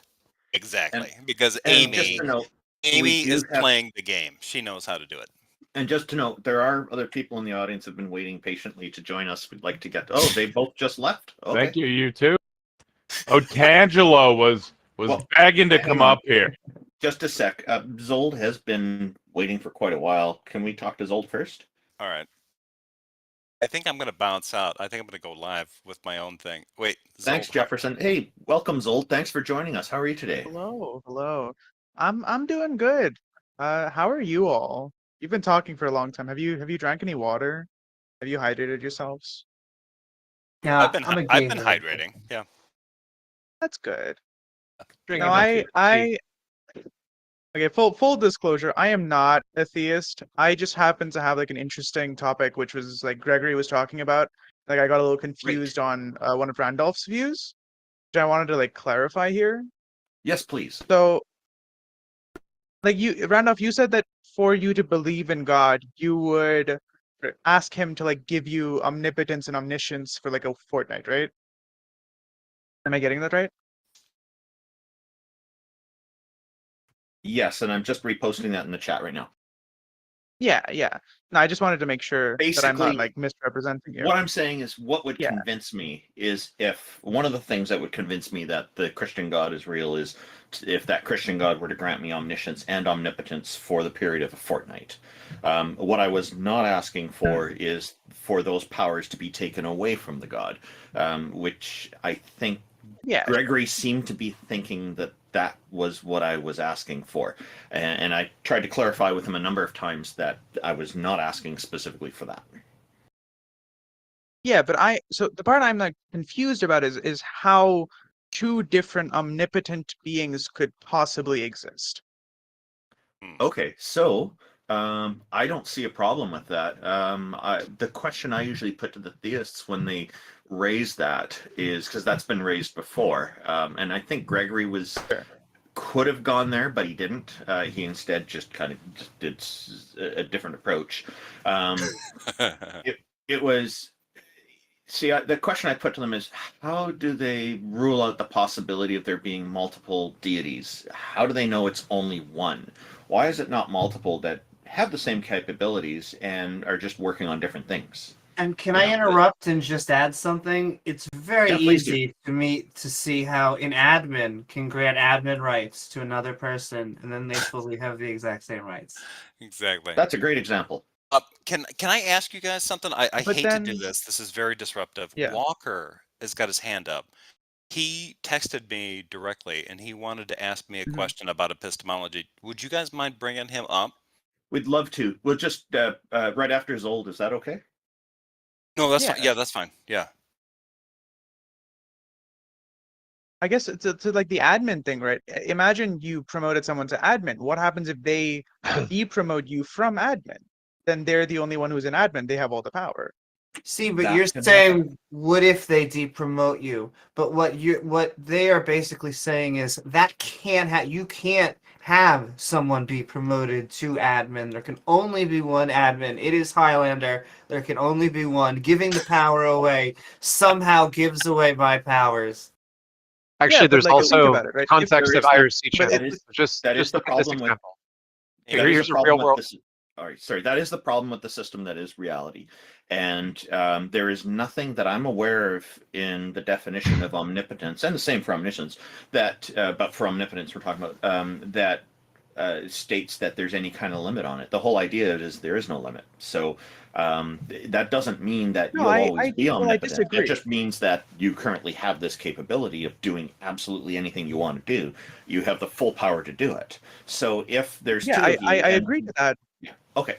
Yeah. And So then I Alex agree was to gonna that add something. insofar as something that's logically possible. Like, for example, you can't have a square circle because those are two different things that can't be the same thing. In the same way, you can't have an impenetrable shield and a spear that penetrates through everything because it's impossible. One of them will have to like win and the other one can't. You can't have a spear that penetrates through an impenetrable shield, and an impenetrable shield that doesn't get Right, penetrated it's a through anything. It's paradox. the same way you can't have a square circle. It's a paradox, yeah. Yeah, what I'm proposing is not a logical And paradox, but what you suggested here, it you gave a sounds great like one. example of logical paradox. I'm sorry, Ix, I interrupted earlier. You were trying to say something, and I was trying to answer. Oh, I was just trying to say, as long as we're talking about like the hypothetical example of permissions being granted within like an access control system, it's a well-known fact that if you try to take over a channel on a network like IRC where ops can be granted, there's multiple ops. If you happen to get ops and you happen to try to use a command like mass deop, you're automatically removed from ops, right? So it's entirely possible for there to be convoluted strategies by which powers can be granted Yeah, to but then you aren't omnipotent. sub-licensors without the sub-licensors being able to usurp the licensor. Yeah, but so I mean that means you aren't technically omnipotent, right? You don't technically have access to every possible command. Correct. Well, I can type the command. It's just that if I try to execute the command, Yeah, I but am you can't removed. do it. It doesn't work. Yeah. Well, the point is I can Yeah, attempt so you're it, this not. will fail. Yeah, but I mean, if that's like saying, oh, I can attempt to lift a truck. I'm just not going to lift the truck. It's It like doesn't mean I can't lift the truck. It's like letting you launch the nuclear weapons. It's just that if you launch them, they're deactivated, right? You can push the button. It's just not going Yeah, to so happen. you can't launch them. That's not the same action. Pushing the button and launching the nuclear weapons are not the same action. I didn't say they wouldn't It launch. means you I just don't said have they the would be ability to. they would cease to be nukes, right? Yeah, but like you don't have the ability to launch nuclear weapons then. That is not an ability you have. Well, you can use the ability. It's just it's revoked after using it. Yeah, but I mean that's no. If it's revoked after using them, the ability is used. That means that nuclear weapons would be launched, but they aren't. You aren't Well, they actually were able nuclear to. until the moment after you launch them, and then they stop being nuclear. Okay, now that sounds a little off, right? Okay, so assume that I want to launch nuclear weapons and have them land somewhere. I can't go through that whole thing, I assume. I can't do that full sequence of commands that I want to do. That's not an ability I have. It means You're I'm not entitled to omnipotent. actions, but you're not entitled to outcomes. Okay, I don't think that's omnipotence. I mean, maybe we have just very, very, very different definitions, but I don't think that's omnipotence. The idea is can you have a temporary or limited form of omnipotence? And the ability to do everything except there are going to be some consequences, such as like having omnipotence revoked, is still a form of temporary omnipotence. Okay, so if I'm getting it right, then Randolph, again, you can correct me if I'm wrong, but I think Randolph doesn't mean exactly omnipotence, more like omnipotence insofar as doing anything that God allows him to do, or like God doesn't disagree with. Yeah, it could be Because arbitrarily otherwise limited God's- in any yeah. number of ways Yeah, without in not some being way. omnipotence. It's just that it's not eternal omnipotence. Like the thing is, I mean, when you say you it's just don't want not all the omnipotence. omnis, when you say you don't want all the omnis, and one of the omnis is Yeah. something like omnipresence, which is something like eternality, right? Then none of the properties that you're being granted are guaranteed to last forever because you don't last forever, right? And on top of that, I would say if there was, and some Christians have said to me, what if you do something to God and take away his powers? They understand. And so I said, okay, I'm okay with it being omniscience with a limitation that I can't interfere with God's power. And that's fine. So I'm willing to do that too. That would be also sufficient for me. Yeah, I mean that sounds like at least somewhat reasonable. To me, it's just like, oh, you can't have two completely omnipotent beings because one of them it can override another, which means the other person will like not be able to override. Yeah, I disagree. It seems Like off, huh? Amy pointed this out, the administrator access example, which was excellent, because two could have the same powers, the same capabilities, and if one of them interferes with the other, then they're exercising their omnipotence. They're using their power to get rid of the other, or maybe they just don't do that. Who knows? Like it really depends on, I guess, their relationship or their awareness of each other. I can't think of anything that would be a limiting factor to say you can't have two, other than that arbitrary rule being added on that says you can't have two. And that's why No, if let I me take a pose it mass like deop this. on IRC, it's also within the power of all the other ops to remove me the moment that I try to take all of them out. Right? No, let me try to like pause it like this. Imagine two people are given omnipotence. One of them creates a command that says my omnipotence can never be revoked. The other one tries to revoke the first one's omnipotence. What happens? Okay, by instituting such a command, they would be then imposing a limitation on the other's omnipotence. They're already taking it away at that point. Yeah, it's contradictory. I mean, yeah, that's why having two omnipotent beings itself would be contradictory, because you won't be able to do that. You're assuming that, it sounds like you're assuming that there'd be nefarious purposes.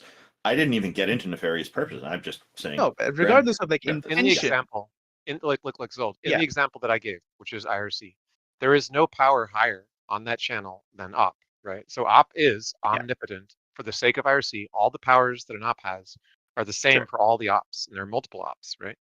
If an op issues a command which tries to systematically remove all other ops, the first thing the other ops do is they automatically remove that op. And since they can't simultaneously destroy all the other ops then they're guaranteed to be removed before they can do much damage. And then the ops just fix whatever they fucked up. And just for our audience benefit, ops is short for operators, and it's channel the highest administrative status. IRC is Internet Real-Time Chat or Internet Relay Chat, and it's been around long before the web came about, and it's still a very active technology today, mostly used by developers, like software developers. So I guess the thing that's like bothering me is that by having multiple different ops or multiple different omnipotent beings, you create a thing that an omnipotent being can do, right? An omnipotent being can't interfere with a different omnipotent being's omnipotence. I wasn't suppose, asking for that. is like the idea. They actually can. They can interfere with like one of them, right? But the idea is that there's multiple. So I can deop like one person, right? But then other people are going to react. But if I try to deop everybody, if I deop multiple people in a row, I automatically get taken out by the other people before I can do more than one. I think it's like two. I understand that in an IRC, but I don't think that's what we're like specifically talking about. There's like minute differences that make it so like two omnipotent beings and two ops on an IRC are just different. Right? They're good like analogy, but they're not exactly the same. There's no contradiction. There's no highest god. It's just that if any one god tries to take out all the other gods, they just get taken out instead. Yeah, but that means that there's a thing that, an omnipotent being can't do. They can attempt it, they'll just fail. Yeah, but if it fails, it means they couldn't do it. Yeah, but you're not entitled to an outcome. You're only entitled to actions or powers, right? Like it sounds like what you think. Right? Because it sounds like what you think is the only definition of omnipotence is like the ability to just dictate like the state of the universe or the outcome of all things exactly as you wish. And yes, that power is contradictory if everyone has it, right? Unless there's an automatic mechanism by which anyone exercising it can be checked by the others since they all have it, which is an example that we have with IRC. Yeah, but like think about it like this, right? If you say that it's like omnipotence, I think necessarily means that they dictate the outcome of something. Because if it's just like the ability to attempt something, I can do that right now. I don't need to be omnipotent. I can try to fly. I'm not going to fly. Try this, Zold. Okay, imagine the nuclear keys on a submarine. Okay, and there are three keys. Let's say it's the weapons officer, the captain, and the second officer or whatever, right? And if all three keys are not present, no nuke, no launch, right? Now it's true that all three of those men have the power to launch nukes, right? And maybe in principle they agree that the captain, unless they're decommissioned, should make the command or whatever, and the other two should follow orders and go with it. But the idea is that just like with removing ops, if any op tries to remove ops that the other ops don't agree should be removed, then that op gets removed. If any one of the crew tries to launch nukes the others don't agree to, they're violating the other's omnipower, right? So they all have the power to destroy, a city, but they have to agree on it, because if they exercise it without agreeing on it, then there's a contradiction. But that's a limitation on their powers, because they have to it has to be cooperative in that case. It's really no weirder than like Christians believing in the triune God, because Christians believe in a triune God. They believe like God, the Father, and the Holy Spirit, right? And so they're already believing. I mean, I could be wrong, but I think they believe all those three are like one consciousness, if I'm not mistaken. Depends on the denomination. Yeah, there's a bajillion different Christologies about what they think that means, right?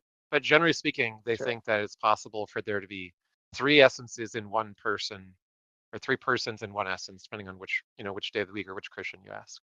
Point is, I could just stipulate that the way that the omnipowers work is that anyone who has them is a part of the omnipower system, in the same sense that the triune God can be, in three places at once, but still be unified. I can say there is just one omnipower. It's just it appears as though it's divided by three. Yeah, but if it's I could just possible, cut Randolph into the deal temporarily, and then when this time expires, he's out. again, that I think that just means it's not true omnipotence, right? I'm trying to define omnipotence here, and it's like if it's Was Jesus omnipotent? possible for that, I think you're just straying away from the topic, man. I don't know. The objection I have to that, so to say it's true omnipotence, there could be two or more that are truly omnipotent, and that would be fine. But to say that because there's others, then that's not valid, that's an additional requirement that's been stacked onto it. That's just not part of what omnipotence is. Okay, so what do you mean by true omnipotence? Define true omnipotence for me, Randall. Well, you brought up the term true omnipotence. Well, I'm basically meaning fully omnipotent. Omnipotent means it's redundant to say fully omnipotent, but omnipotence means you're all powerful. You can do anything with your powers. Yeah.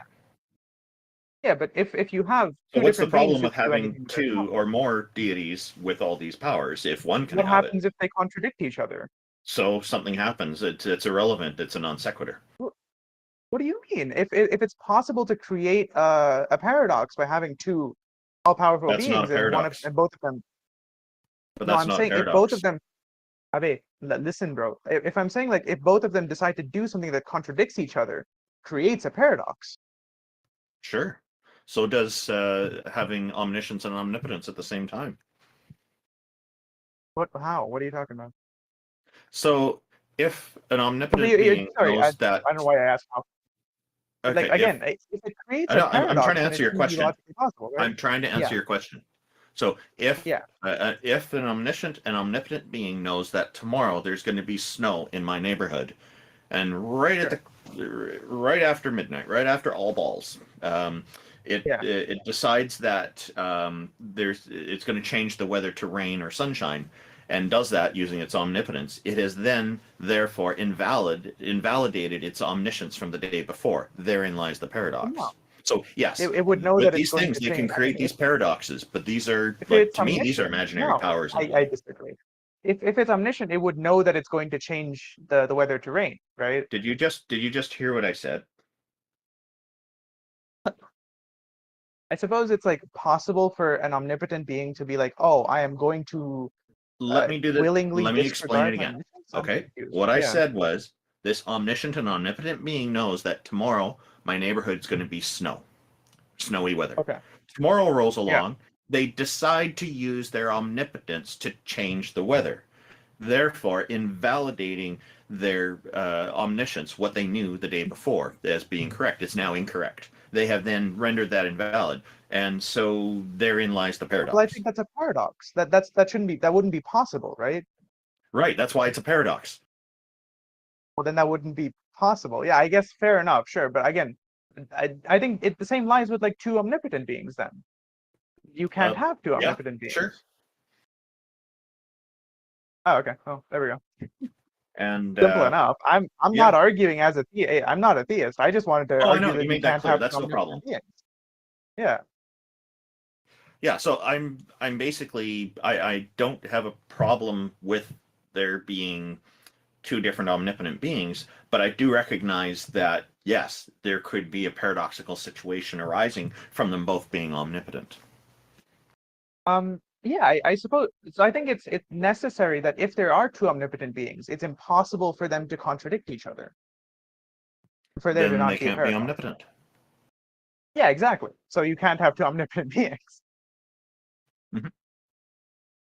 Yeah, okay, I'm good. That's my piece. Yeah. And at any rate, as I did clarify, if there was supposed to be some kind of rule, some limit imposed on receiving omnipotence, that I can't interfere with God's powers, then God having those powers, I'm okay with that, because that would still give me what I need to verify that all of this stuff is real. I don't need to take away God's power to do that. That's fair. No, thanks for pushing the question. I appreciate it. Yeah, of course. Anytime, man. It was good talking with you. We're just going to bring up Walker next because he has a question. Walker, welcome. Thank you for joining us. Hey, how you doing? Good. You and Jefferson Spatchcock know each other, apparently. Well, he was talking about a subject I've actually had a question on concerning both the apologetics he was facing from the presuppositionalists plus just basic epistemology. And so I was trying to figure out exactly what the right answer was. And I thought maybe it'd be edifying for everybody if my question got answered. Sure, feel free. I just sent a note to Jefferson Spatchcock to let him know that you're here in case he's not monitoring. Okay, well, I have no problem repeating it. When I was deconverting, one of the things that I was trying to do was understand sort of the philosophical origins of some of the apologetics that I had been taught to regurgitate. And I was first confronted with something called the Agrippa trilemma or Munchausen trilemma. And I understand that some people may think that there's more than 3 options there, but for the sake of the discussion, is it okay if we just accept that the trilemma has these 3 foundational points for epistemology? Do you have a problem with Hack's crossword analogy for not having a sacred starting point and creating a web that is deductive ultimately? No, I actually really like her stuff, and I think that it's possible that you could combine all 3 of them. And I've actually had a personal conversation with her about the option of being able to include infinitism into her model as well. Cool. Okay, so what did you want to talk about with regards to the 3 original options? I mean, there's also the original trilemma is not even a trilemma. He had like 4 or 5. Yeah, there was like 5 or 6, wasn't there? Yeah. Yeah. But just for the sake of keeping the discussion from going too far into the weeds, I'll stick with the main 3 of the trilemma. And so if I come to you and I say that I'm making some sort of foundational claim, some axiomatic claim, some claim that can't be reduced further without becoming absurd in some way, then I'm a foundationalist, correct? I have not misunderstood something? If you think you have a single starting point, you're a foundationalist. Okay, and so if I start to then create an epistemological web, even if I include that first point, all I've done is make coherentism. I'm still using a combination of coherentism for most of the claims about reality, but there's this one foundational claim I'm making about myself, which is included in the group.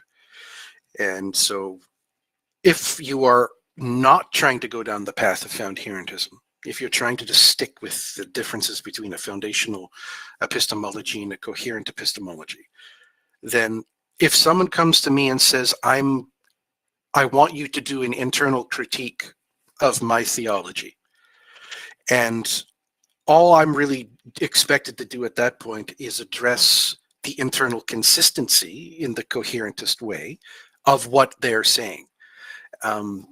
Even if it means, for the sake of the argument, I steelman their position and I accept, say, God exists in that, and I completely acknowledge that under their worldview, God is the reason why there's intelligibility.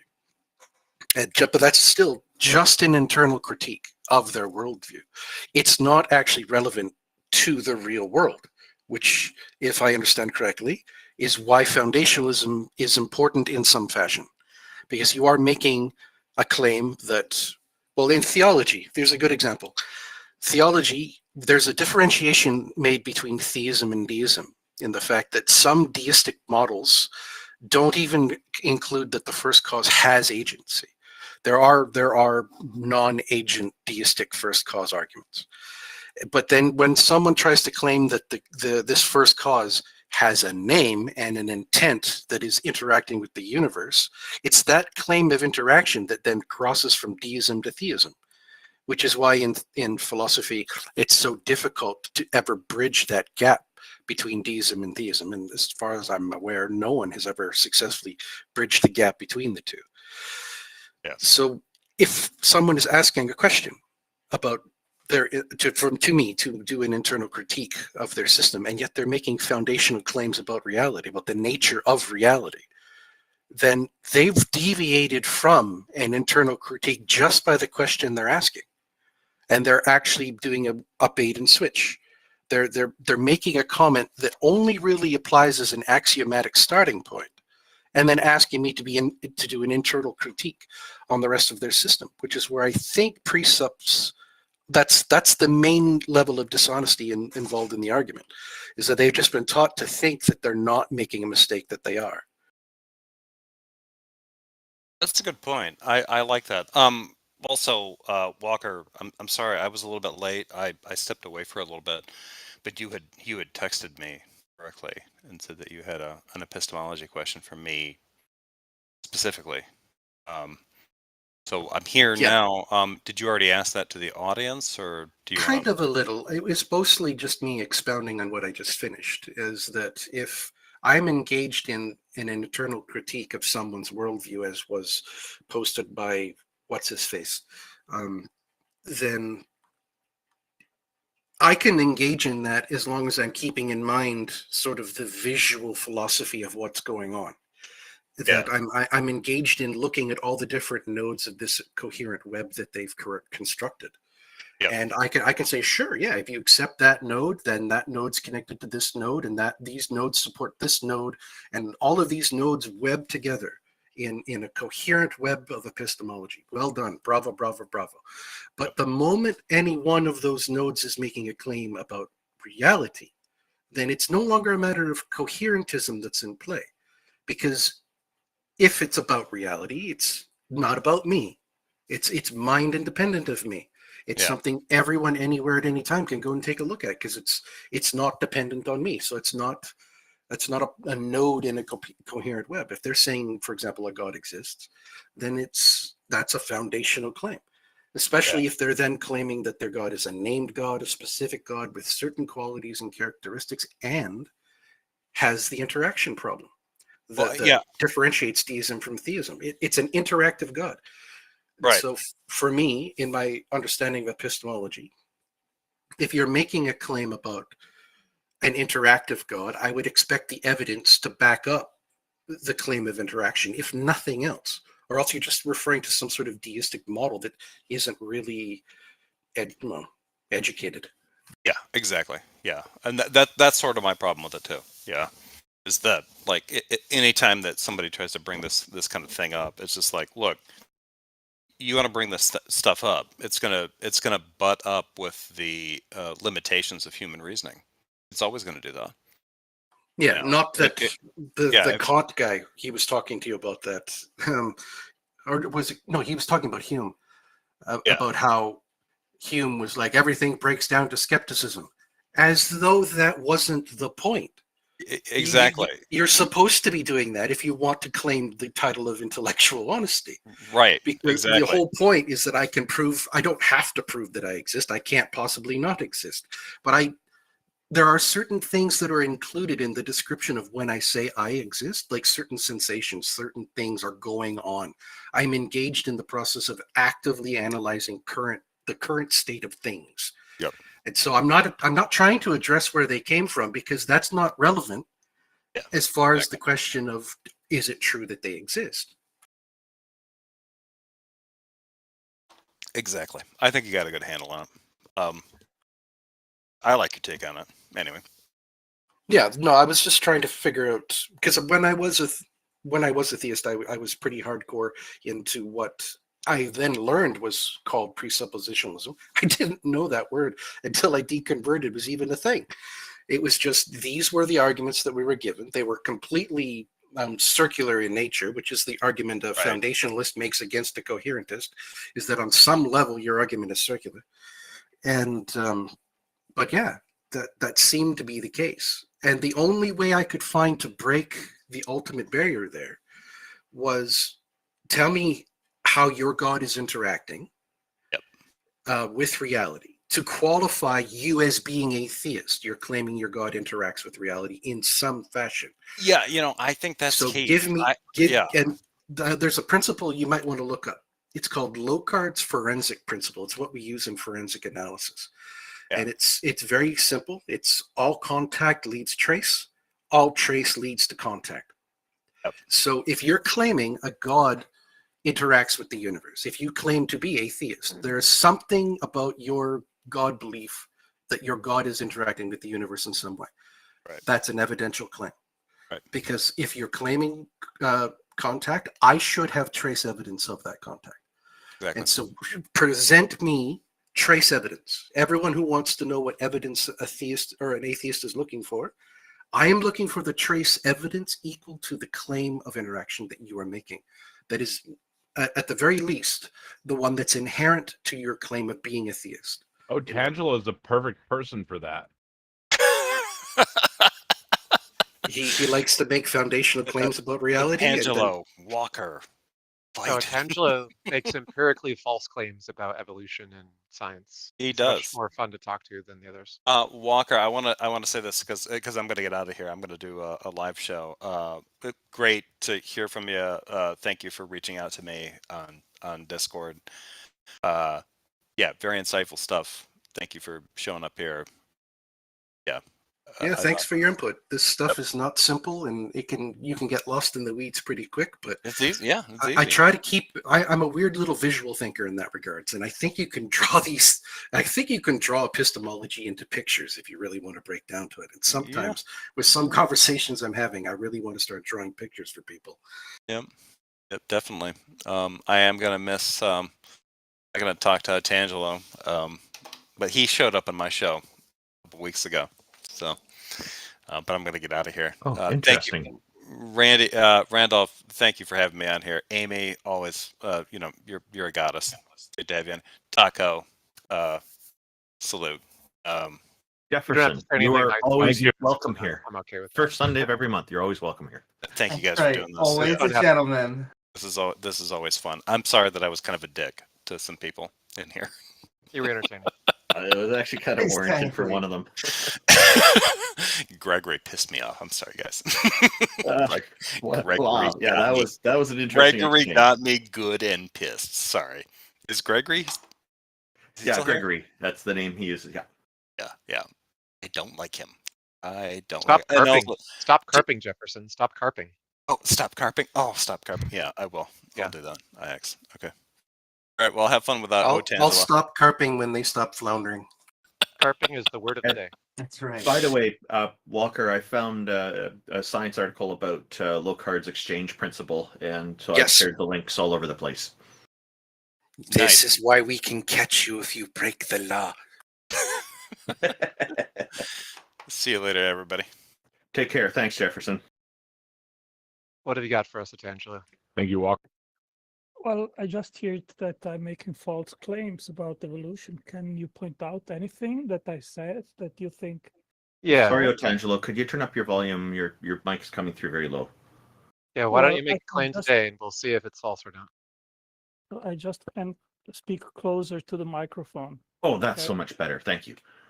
Okay. So, yeah, so someone said that I make false claims about evolution. Can you give an example? Yeah, so every single time we've ever spoken, I've never let you live down that you claim that clay cannot synthesize long polymer chains. And you brought up like bogus objections. I gave you copious evidence your objections are bogus. I showed that the evidence for polymerization in clay substrates is not limited to a single test or a small number of tests in cherry-picked clays, that there are many different examples of this, and that there are clays that produce much longer polymer chains that occur in nature commonly, which have been tested, for example. So you've still yet to make a single meaningful claim to refute anything about clay polymerization. And I'm still waiting for you to produce that or show any evidence that you've actually read the literature on it. Yeah, so first of all, the question of RNA polymerization is not an issue that regards evolution, but the origin of life. These are two different problems. That's the first point. Secondly, what I said, and I simply cited a paper which elucidated that the clay used in these experiments was a very special purified clay, which isn't simply extant on Earth anywhere. And therefore, it is a completely made up scenario to try to make up a point. And there were myriad other experiments with myriad different types of clays which showed that much longer polymer chains occurred naturally in commonly available clays that are not in any way cherry-picked.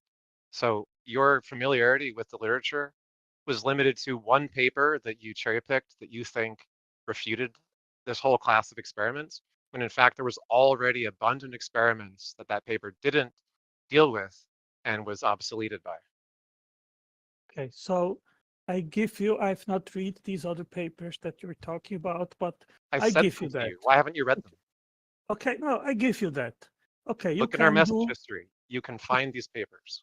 Okay, fine. So I give you that it is possible to have prebiotically the synthesis naturally of long polymer chains of RNA.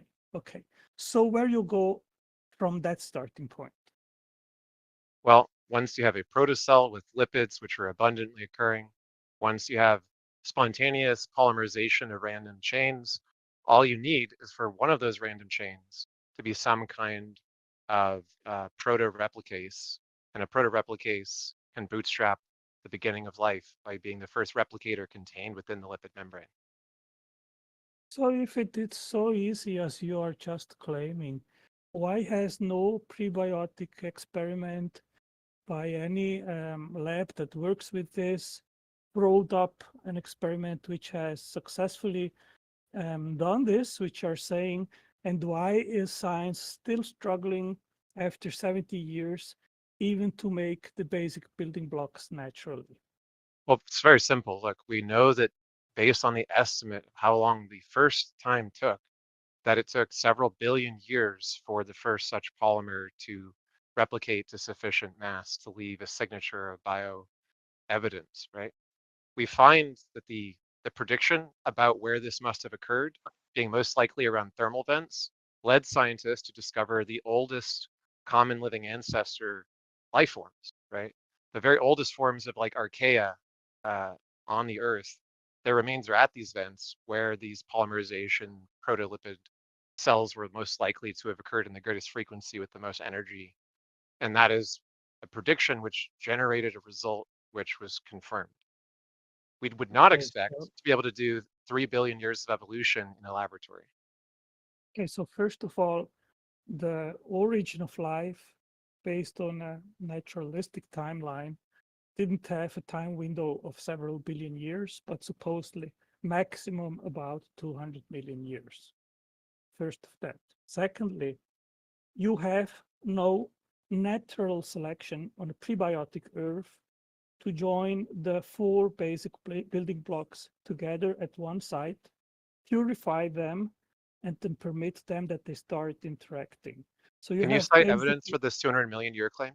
Why do you think that it would happen in 200 million years instead of several billion? well, I am relying on scientific papers. I mean, I would have to Can you search cite one? now. That would take some time. No, I mean, we know that supposedly life started about 3.8 billion years ago. And if the Earth is 4.5 billion years old, and there was supposedly a heavy bombardment of meteorites and so forth, I've read somewhere that the time window would be about this, about 200 million years. So you don't have several billion years. But I mean, it's irrelevant to the argument. What I am asking you is this. You have basically an unlimited number of molecules, totally stochastic and chaotic in totally hostile environment. And you have 4 specific complex macromolecules which are needed to start life.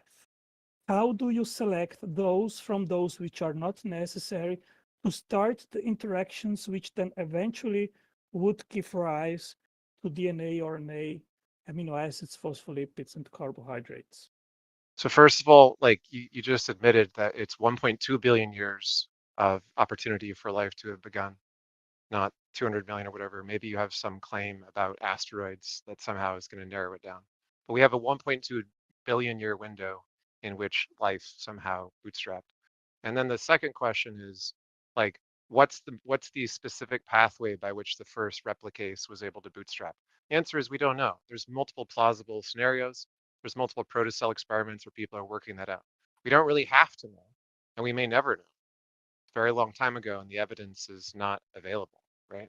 So all we can do is try to reverse engineer and reproduce what were the most plausible pathways for it. I've read a lot of papers.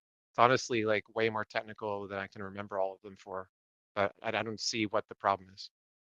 Well, I just mentioned one of the very basic problems which makes basically all abiogenesis scenarios impossible, which is the fact that there was no natural selection to sort out those molecules, macromolecules, which are necessary for life from those which are not. And Why don't you second, cite you a have paper? no, So and you're just you making have, a claim.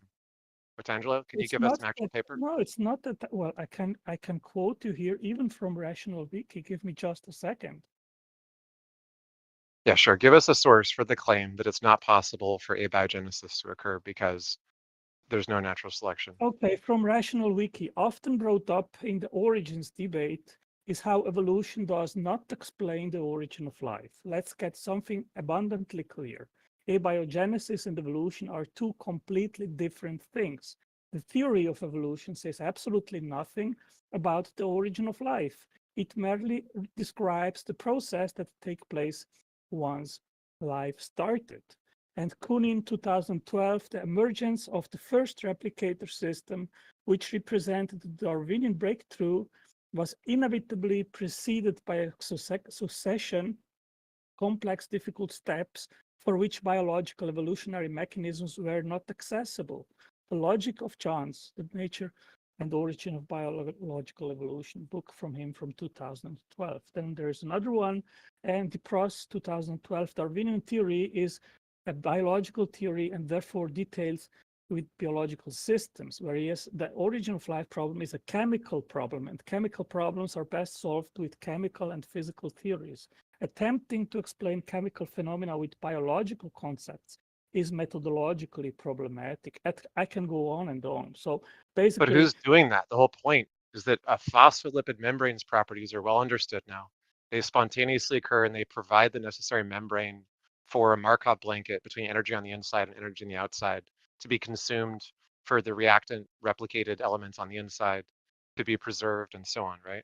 So all we have to appeal to is that if you have a phospholipid barrier and you have randomly generated replicases, eventually successful replicases are going to be able to proliferate.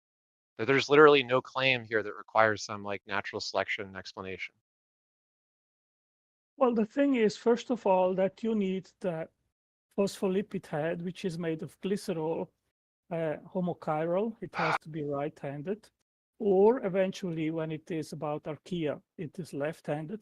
And they have all to be in the same handedness, or you cannot have a cell membrane. The second thing is that cell membranes— We're not talking about cell membranes, we're talking about protocell membranes. delicate. Phospholipids do not need to work the same as modern cell membranes, potentially. So just retract that claim. Well, the thing is that all prokaryotic phospholipid membranes, they have the glycerol head left-handed. And you're just making claims about modern cells. That's irrelevant to the protocell. We don't know how you go from a protocell to the particular types of cells we have today, right? We're just saying that abiogenesis doesn't require the things that modern cells do because the phospholipid membrane spontaneously forms from lipids. They're self-organizing. If you have a liquid and it has lipids in it, it forms protocell membranes. Well, the problem with this is that these membranes, they are very delicate. I can read here, lipids that provide tidy compartments under the close supervision of a graduate student supporting a protocell first model of origins are quite non-robust with respect to small environmental perturbations, such as change in the salt concentration, the introduction of organic solvents, or a change in temperature. That means they would dissolve very rapidly and easily, which is a huge problem. Well, then it's a good thing that they you have spontaneously simply no generate and that scenario. there's an infinite supply of them, right? Because it's okay if some of them die. It's okay if some of them break. It's okay if some of their contents are spilled. All we need is 1.2 billion years and a random generator to generate infinite combinations until one of them manages to develop in a way that's more robust. So, Otangelo, the question is just this. If you have to grant that the plausible pathway for abiogenesis has been established, and all you can complain about is that, well, it would have been tough and, well, modern cells are different, then why don't you just give up on this creationist thing, or at least the anti-abiogenesis arguments, and just stick to your anti-evolution arguments or something? Why don't you just concede that abiogenesis is plausible according to scientists, and the arguments don't hold water that you're making? Well, hold water, I pun can. not intended, by the way, So but yeah, so protocells why hold should water. I take your Yours word? doesn't. So why should I take your word over actually origin of life investigators and scientists like Eugene Koonin? He wrote, despite many interesting results to its credit, when judged by the straightforward criterion of reaching or even approaching the ultimate goal, the origin of life field is a failure. We still do not have even a plausible, coherent model, let alone a validated scenario for the emergence of life on Earth. Certainly, this is due not to the lack of experimental or theoretical effort, but the extraordinary intrinsic difficulty and complexity of the problem. A succession of exceedingly unlikely steps is essential for the origin of life, from the synthesis and accumulation of nucleotides to the origin of translation. Through the multiplication of probabilities, these make the final outcome seem almost like a miracle. So I have many other quotes. So shitty scientists make shitty God of the gaps argument. What's your point? Do you have like an actually meaningful consensus of scientists that don't think abiogenesis is plausible? Well, you the don't. consensus is that science doesn't have even a plausible We do have plausible pathways. Well, It's I the just showed you, consensus like, of the field of abiogenesis that there are multiple plausible pathways. The debate is which of them is more likely than the other, not whether there is any plausible pathway. But I can give you tons of other quotes of scientists which work It's in great the field. that you can pick some scientists who are like crying about spilt milk because it takes 1.2 billion years to reproduce experiments, so we have to do conjecture and reverse engineering. It's tough, right? However, the consensus of the field is we've made massive progress by understanding protocells, by understanding polymerization, by understanding how this stuff works.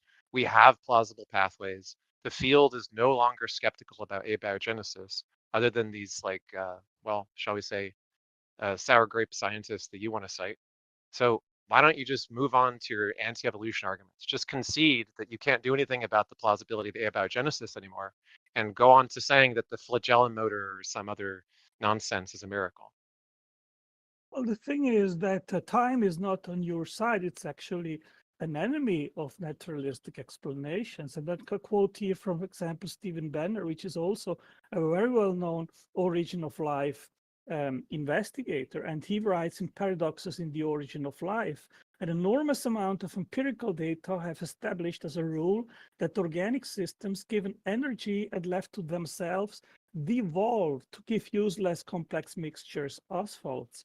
The literature reports to our knowledge 0 confirmed observations where evolution emerged spontaneously from a devolving chemical system. It is impossible for any non-living chemical system to escape evolution to enter into the Darwinian world.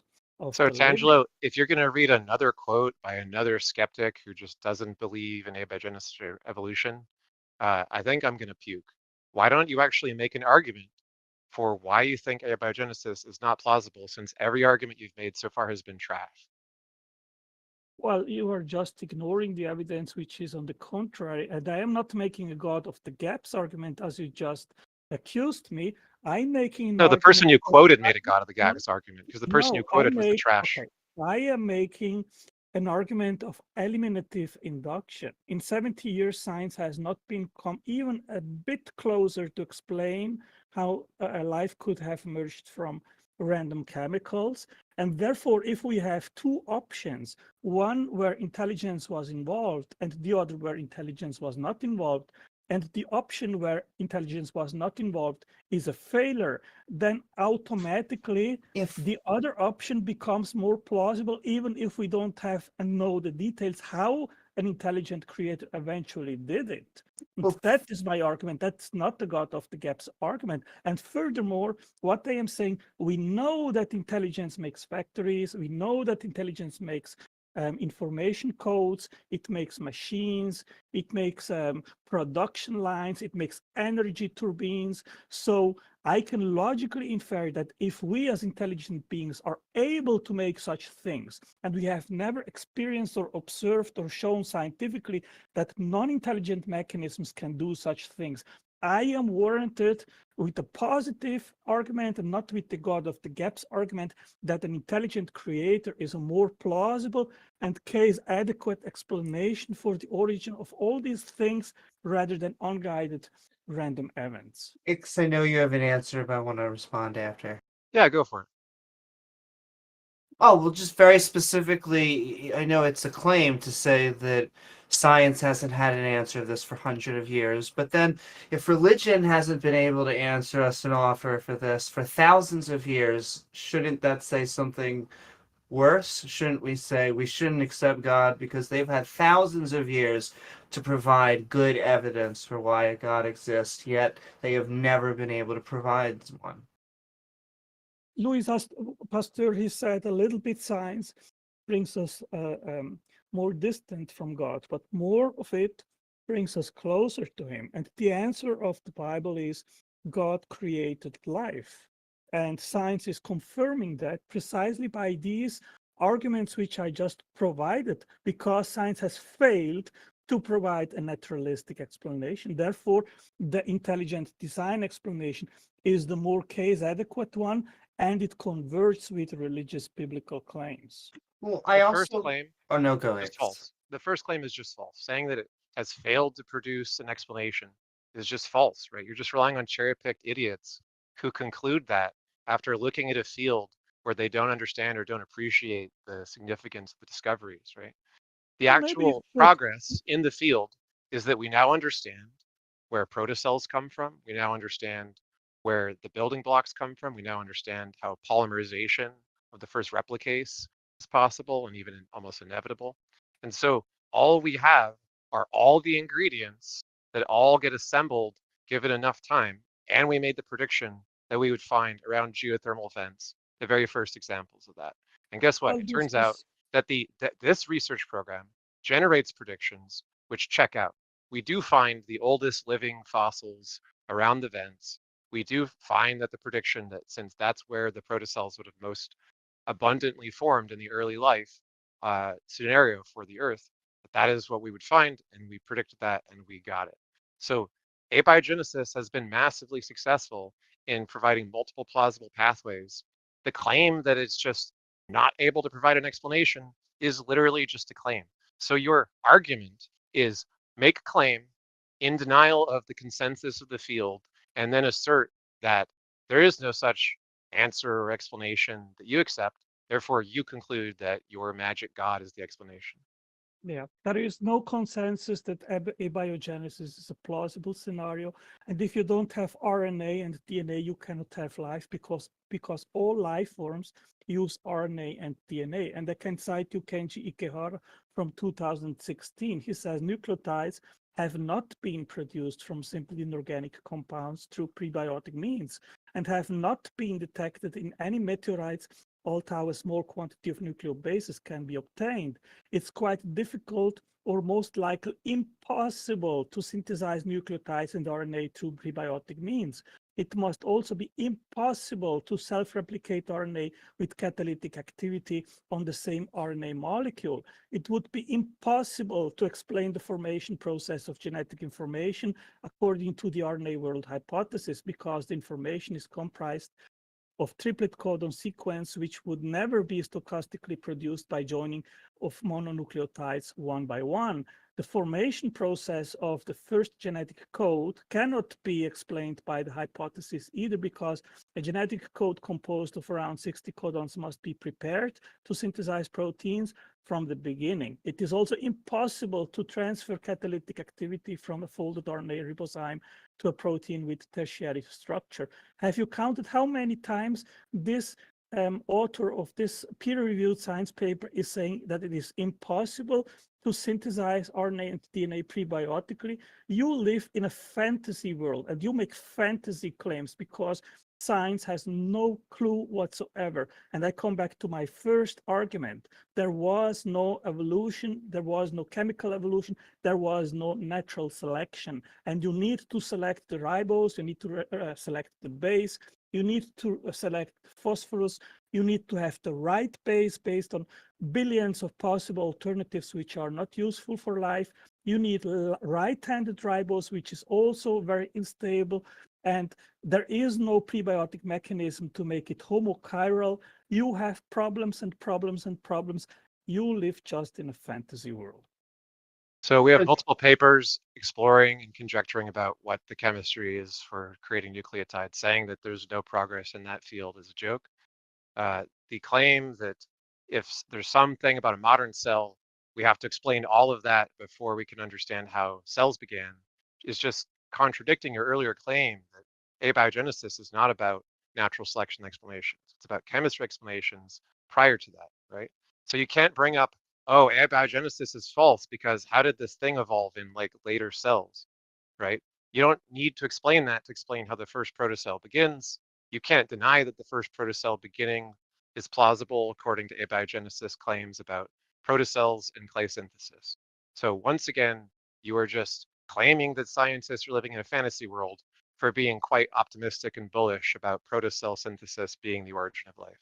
I'd also like to ask how God made the first codon.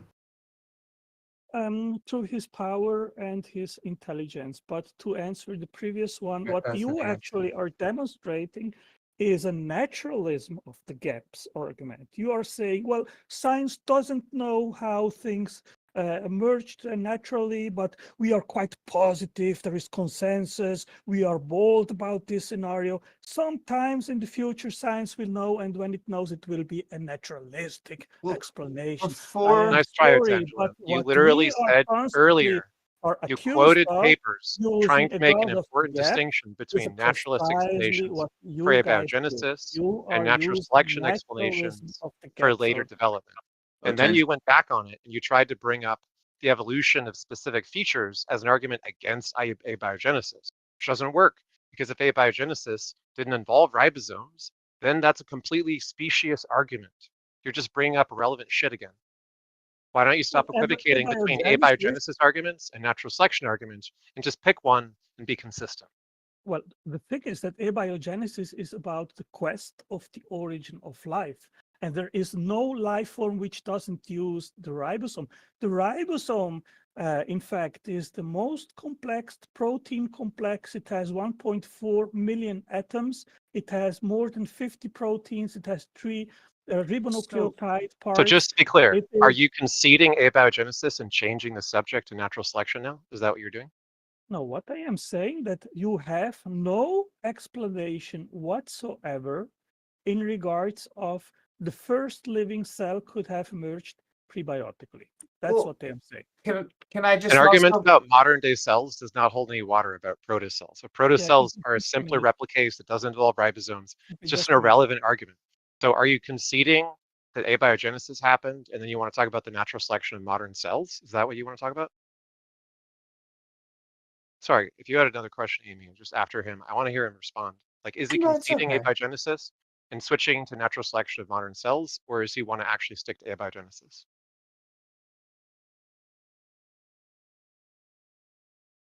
And I guess while he's not answering, I just want to point out something being complex is not a sign of it being created or made by intelligence. And so how complex a cell is does not in any way put for against a creator.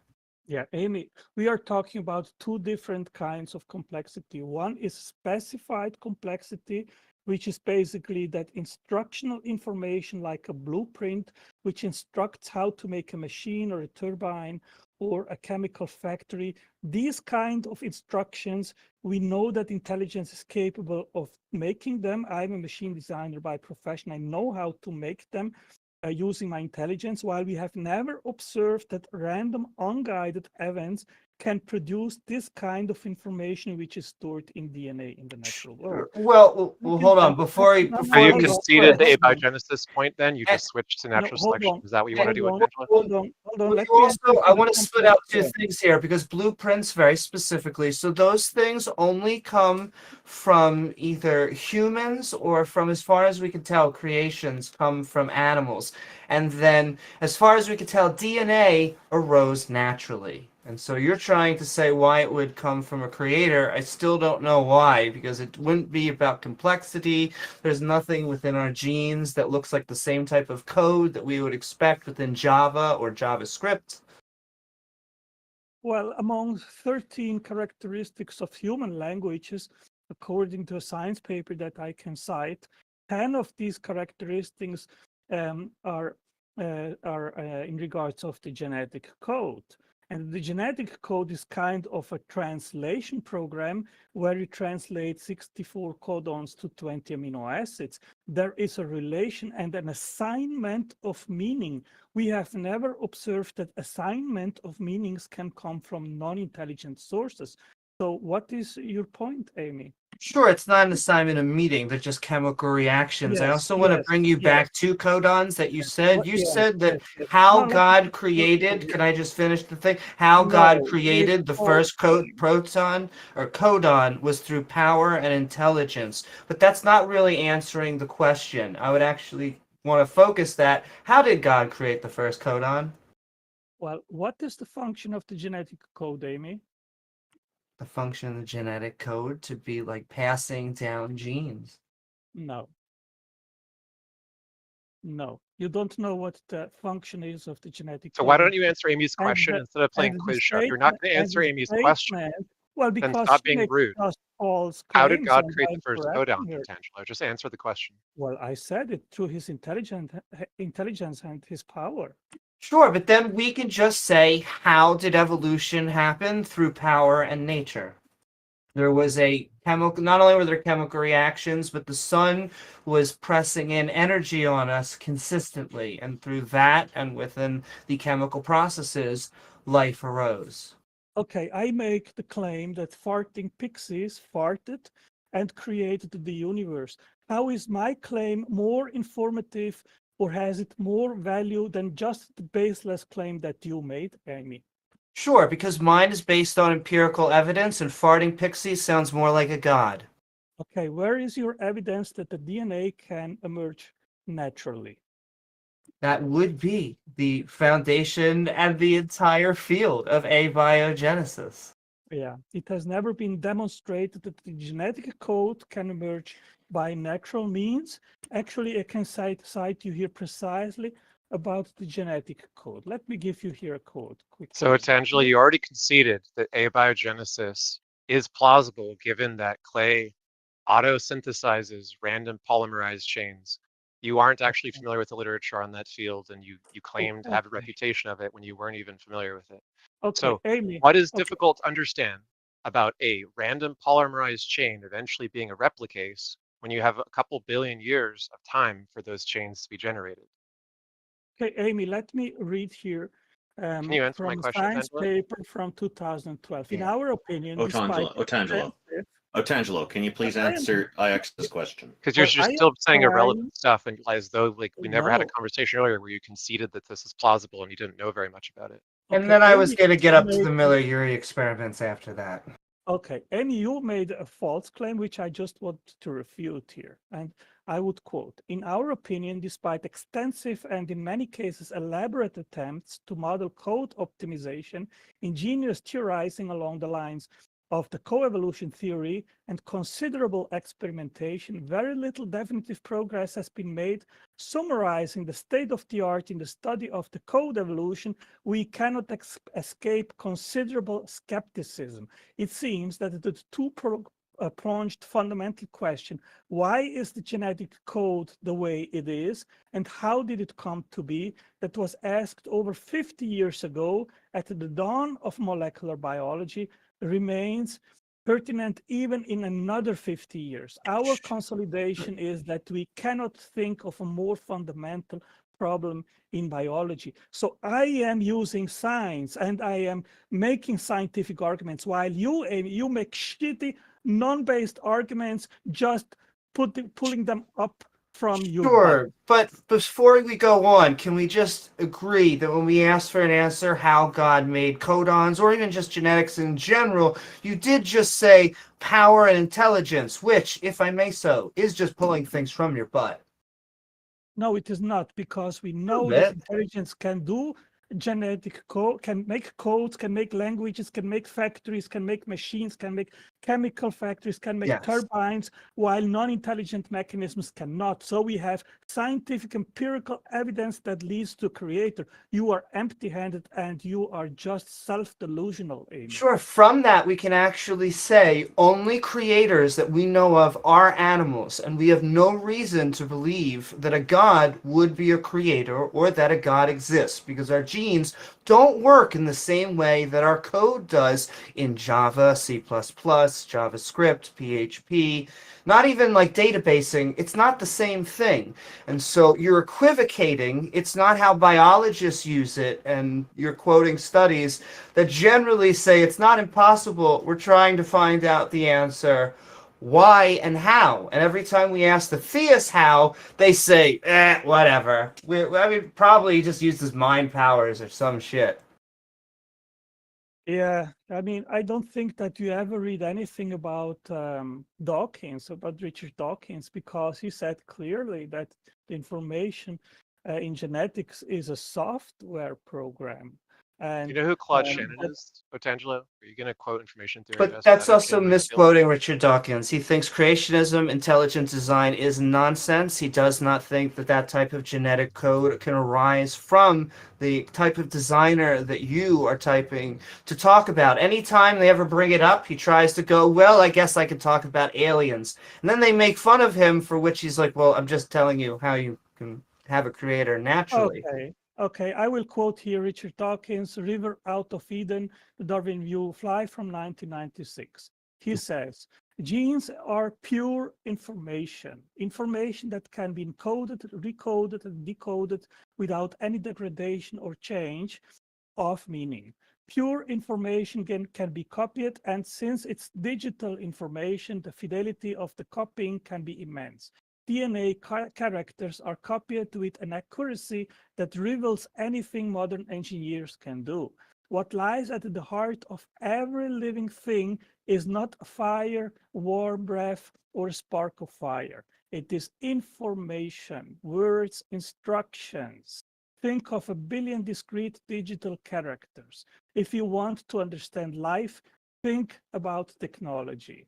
So, please give me an example where random unguided events can create instructional information which directs the making of complex machines. Please, Amy.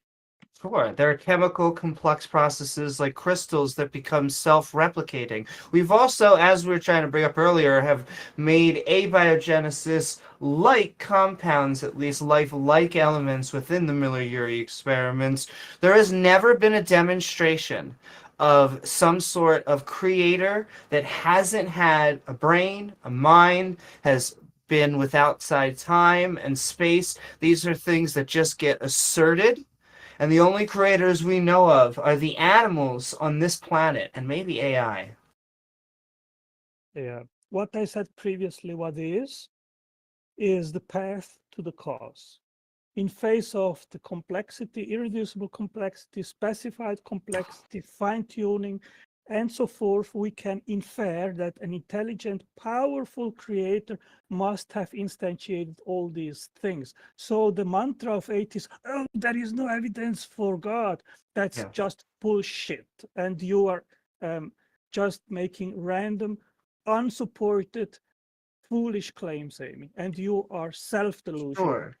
So, Otangelo, there's just no a second. good evidence for God. Your rudeness. Hold on a second. Rudeness aside, Otangelo, like now you're just saying dumb stuff. Okay, you're literally just being like, oh, there's no evidence for any way for abiogenesis to have started, despite the fact that you had to concede you didn't know about the evidence. You were in denial about the evidence. and you were lying to me and like failing to familiarize yourself with the evidence for a long time, you've had to Wait, wait, wait, concede wait. You that claim me RNA that I am lying? polymerization You're can claiming occur. that I am You've lying? had Wait, to wait, concede wait, that wait, wait, clay wait, can wait, wait, do wait. it. You You've had are to accusing me concede of that lying? Okay. protocells form naturally all over the surface of the Earth. You've had to concede that there was 1.2 billion years for that to happen. So you have basically nothing against abiogenesis. All of your complaints are about the complexity of the modern cell, right? Your complaints are, oh, ribosomes, oh, this, oh, that. There's nothing really that hard to understand about a replicase, which has more time to keep replicating, varying over time and changing into some other form like a modern cell, right?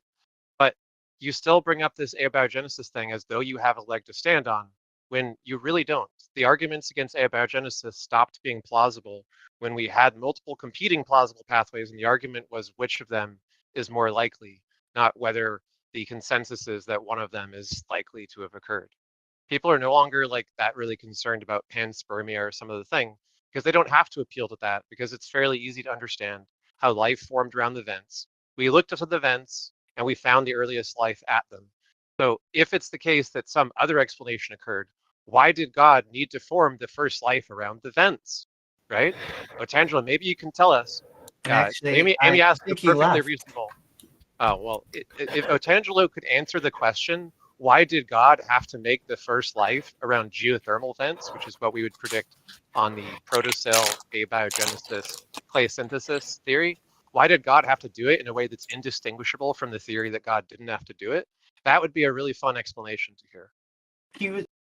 He was also rattling off a few reasons for why at the end, and one was irreducible complexity. Irreducible complexity is nonsense, not accepted within the scientific community. Yeah. Yeah, but it was fun having you on, Natangelo. I guarantee he doesn't actually know the first thing about Claude Shannon or information theory. He only knows these like bad memes that he gets from other creationists. Also, Joe from our audience wanted to ask, and it's too bad Otangelo's gone now, but the question was, why is no one pointing out that this whole line of argument is interesting, but in essence irrelevant, as Otangelo's argument is of it's either science or God, and if science fails, it's God, a false dichotomy and an argument from ignorance. I think that's a good observation. Yes, indeed. In fact, I would say that at some point life had to come from non-life. That even God had to make us from stuff in their own book, and so. Well, I think the argument is that it's also interesting.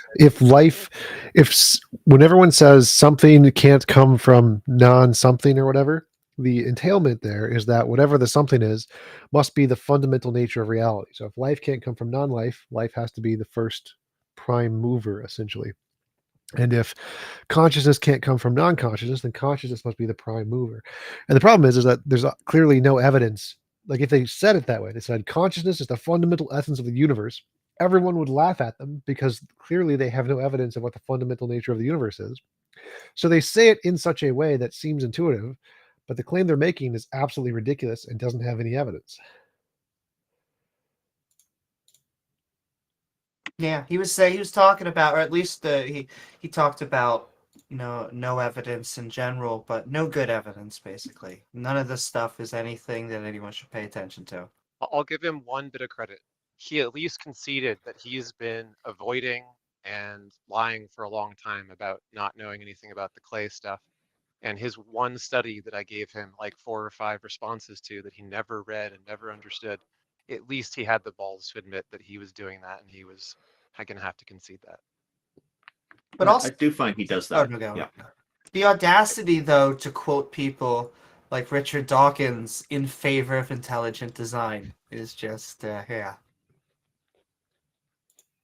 Yeah, that was a bit rich. I noticed he mispronounced it as Dawkins, but a lot of people do that, and so yeah, it's important people to remember when mentioning Richard Dawkins' name, it ends just with NS, not NGS. So just keep that in mind. It's not a lot of people, if they mispronounce the names of some of these people, it can actually hurt your credibility a little bit in some circles. I'm just surprised that the creationists don't all call it evolution, since Dawkins calls it that. I think they like the evil sound of it. No, but they don't pronounce it that way. Even though Dawkins like gives them a meme, all they have to do is call it evolution, but they don't. They just don't have the posh British accent to pull it off. Just watched a video that basically had them calling evolution evil. I think we have someone named Fractal Strawberry that wants to talk. Hi, can you guys hear me? Welcome, Fractal Strawberry. Thank you for joining us. You're here just in time. How are you today? Good, how are you? Pretty good. What's on your mind? So I'm an atheist, but I just wanted to ask a question. I was talking to another person who was a theist, and they were arguing that actually a lot of theists are quite accepting, and that I'm over-exaggerating the harm that religion can do, and that so I think specifically they brought up the example that like Muslims in the US, statistically, if you look it up, apparently like most people who identify as Muslim are accepting, like specifically in the US, are accepting of LGBTQ, and like are more progressive.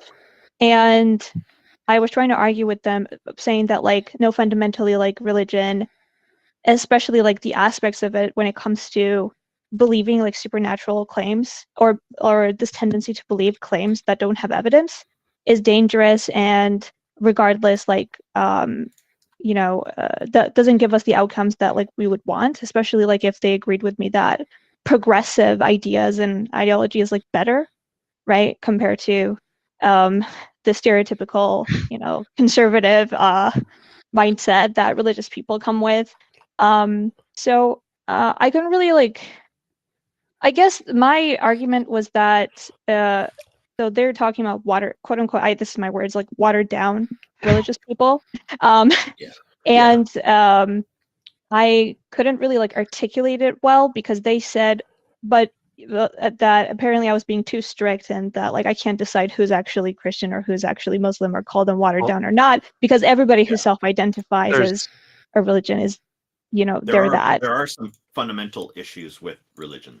And even though a lot of the religious people do cherry pick and don't follow their religion fully, they do that so they can be more comfortable and adapt it to fit society. But there's a lot of stuff that they won't adapt, that they won't compromise on, that I think they really should, that are poisonous elements to our society.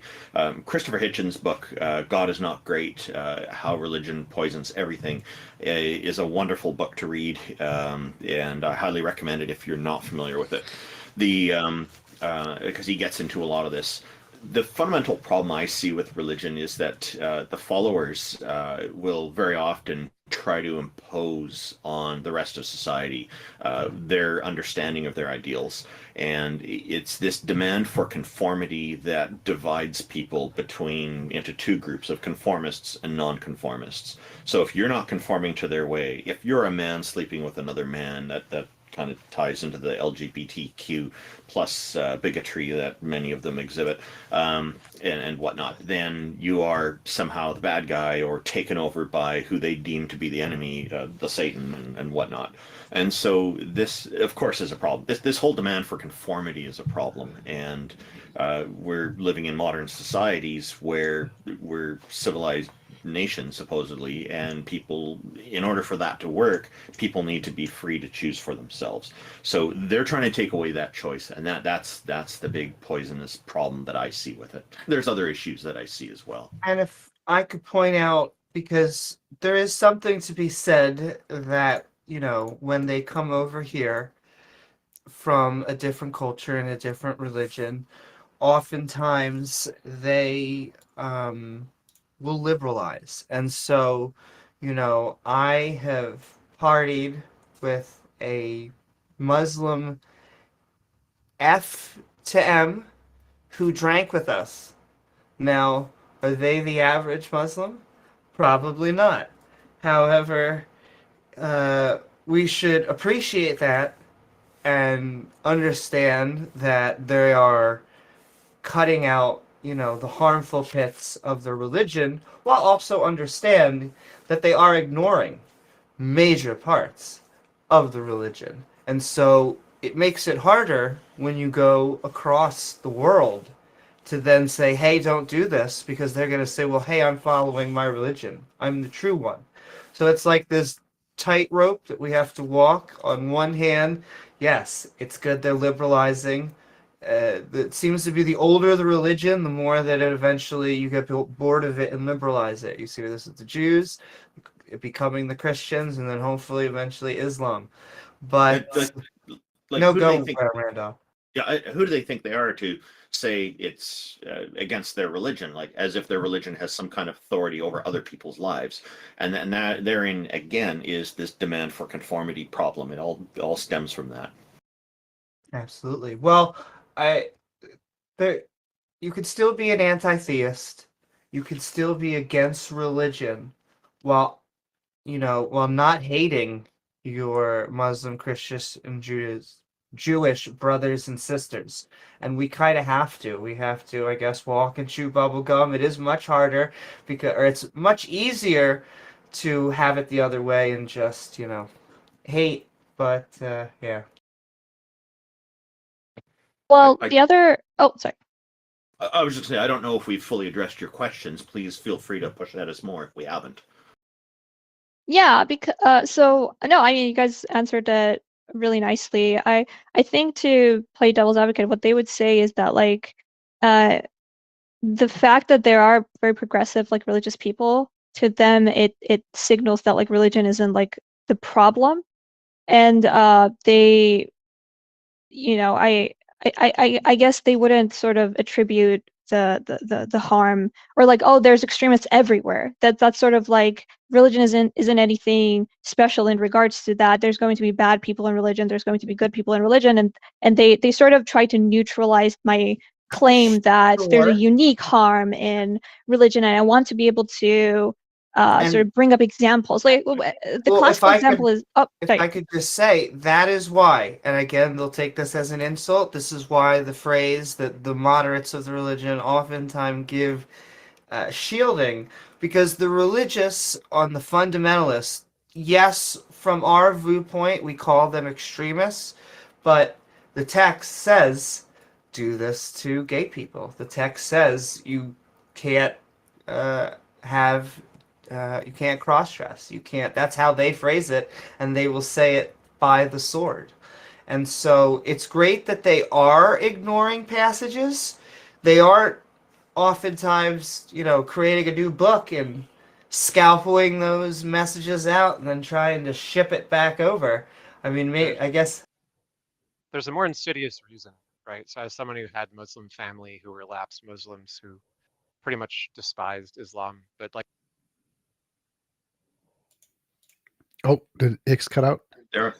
Yeah, that's okay. He'll come back to us. Yeah, and I think one of the ways that I deal with that too is I'll say to them, okay, so in your book, like I've said to the Muslims, for example, chapter 4, verse 89 says to kill anybody who doesn't believe in Allah. They say, oh, but that's not relevant anymore. And so then I'll turn around and I'll ask an important question to them. Why don't you remove it from the book then? And they're like, oh no, you can't do that. So this is a double standard. They want it in the book, but then they don't want you to follow it. They want to give some excuse why you don't follow it instead of just updating the book. So one of the things about these religions, they tend to be quite rigid and very unchanging. And people are very resistant to change because they consider that to be blasphemy. So their standards seem to be kind of all over the place. Like in some ways, they're very clear on certain points, and other points it's kind of wishy-washy, and they'll make special exceptions all the time. And it's a difficult one because a lot of them have been indoctrinated, and they're trying very hard to make everything fit, and it doesn't fit with modern society. When you think about what I brought up earlier today with one of the other guests. One of our other guests was about the God flooding the world and people drowning to death, and that's a terrible way to die. Drowning itself is a terrible experience. It's horrific, and so I asked, is this actually a good example to follow? No, I don't think it is. I think this is a terrible example, and they'll make excuses for it. And I think the guy was saying, oh, well, there's a reason for it, and then he didn't want to go into the reason. It's always this pushback, and they're not coming up with clear responses. It's always something kind of vague, and really, yeah. I think what fundamentally comes down to is, are we labeling people who are saying things like, I don't believe in like my main religious religion, book, but I still call myself of that religion. So like, let's say you're calling yourself a Muslim, but you say you don't believe in the Quran. You just believe like. When a religious person tells me that they are, like, somebody tells me that they're a Christian or a Muslim or Buddhist or whatever, I tend to just accept what they're saying there, because a lot of people have different ideas on what it is. I've talked to many Christians over the years about this particular topic, and I've asked them, what is the minimum requirement to be a Christian? And although there's a lot of different criteria, the one criteria that they all have is to believe in the Christian God. And in whatever form it's in. So, and the other religions seem to be the same too. So if they're believing in, if somebody tells me they believe in the Christian God and they're a Christian, I'm fine with that. I don't have a problem with that. And I think that's a reasonable approach to take. Pascal's wager backs me up on that. But as far as labeling go, that's up to them to label themselves. Now, if they're wrong about something, I'm going to try to address the idea that they're putting forward that I think they're wrong about. Instead of saying you're wrong, I'm going to say that idea has a problem. And so that's kind of the approach I take. So that way they don't take it so personally. Unfortunately, a lot of religious people have trouble separating the religion from the ideas that are put forward in it. That's part of the conditioning they get from the religious institutions. I'd like to say something as well, Fractal, which is you brought up at the very beginning the idea of like lots of Muslims saying they don't care about LGBT, right? So yeah, they're more accepting here or something. Can you think of a reason why a person might still claim to be a Muslim while like demonstrating that they don't believe in it because they don't care about LGBT? Oh, why like do you think Muslims are more likely to say they're still religious even when they obviously hold beliefs contrary to Islam? Okay, yeah. Probably for acceptance, like their family, whatever. It's easier, right? You know what the penalty is? The penalty for apostasy is worse than the penalty for being gay, right? Oh, really? So if they were in a Sharia country and they said, I don't believe in God or the Prophet Muhammad or they would any get of killed.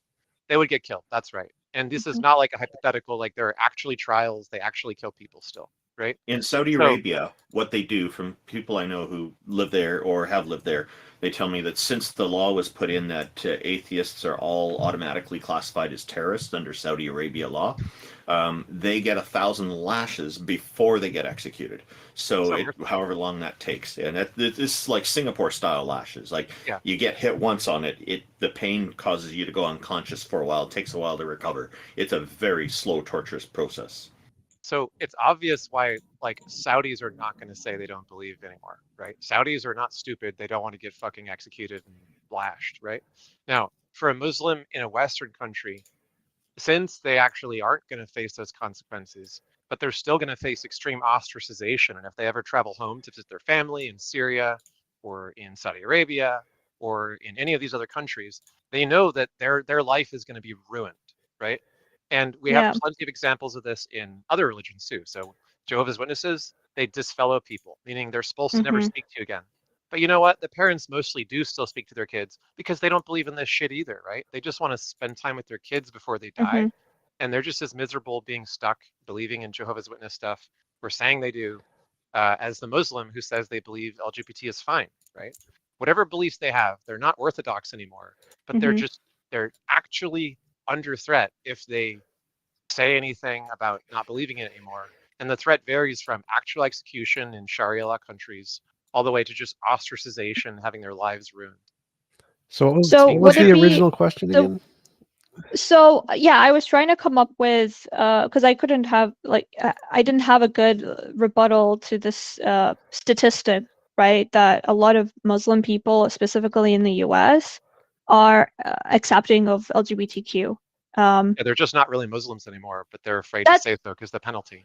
Yeah, that's what I said, but but that's apparently like not good enough, right? I don't know, like I would use that as an explanation for that statistics. Like it makes sense to me, right? There, even as an atheist, probably like if I was in a deep South or whatever, and everybody was Christian, and they would like ostracize me for not going to church or whatever, I'd probably like pretend to be Christian or whatever, like weird cult religion they have over there, right? As long as I'm going to be okay. But apparently like that wasn't like so my question is that satisfactory to explain away a statistic like that? Well, what is the point Yes. of the statistic?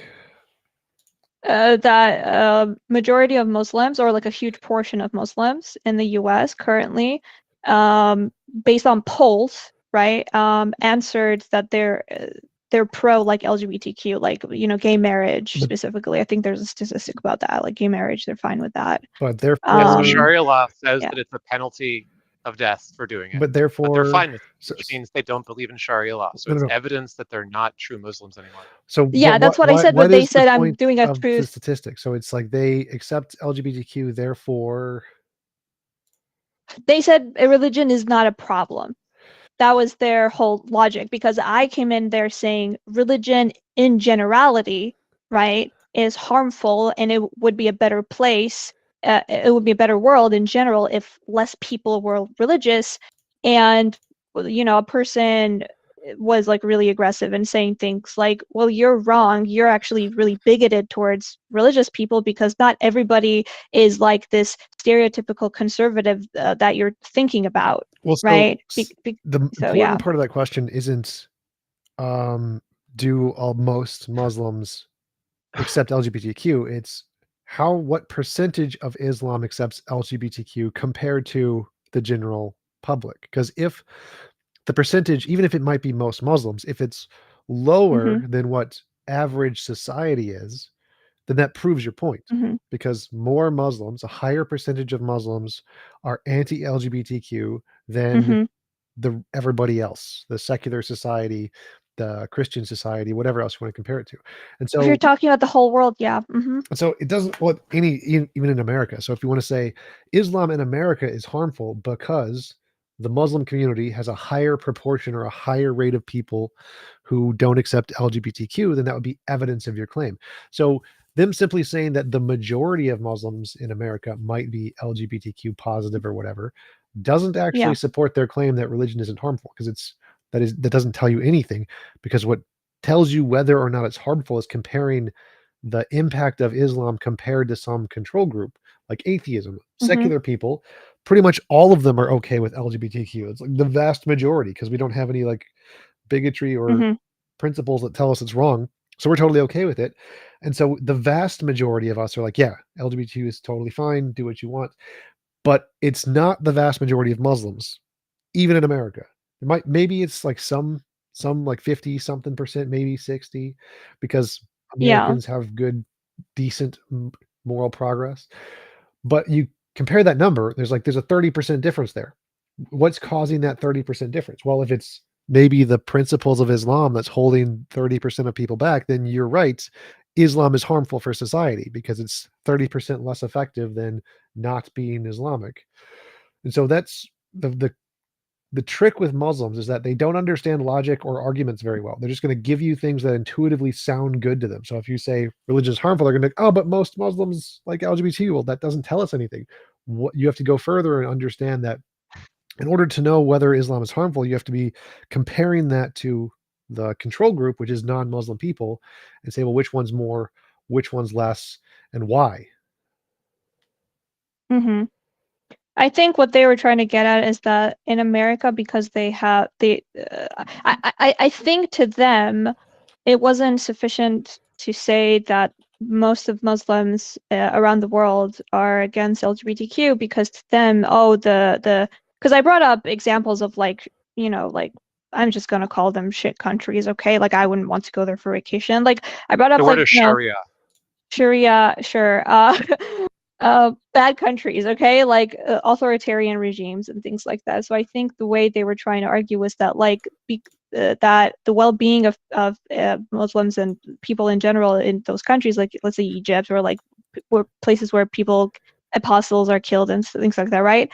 they were saying it's bad not because of Islam, but because of authoritarian regimes or because of like bad governments, right? Things like that, or just other types of problems that the country is facing, and that it looks like Islam, but that it's not inherently like a religion problem, it's a people problem. So again, we're coming back to their inherent like sort of idea that they think again, if a person is bad, they're going to be bad regardless. If a person is good, they're going to be good regardless. And religion is not going to change that. That's kind of like their idea. There is a common saying for someone to be good at doing good actions, that's normal. For someone to be doing bad actions, we expect it. But for someone who is good to do bad, that takes religion.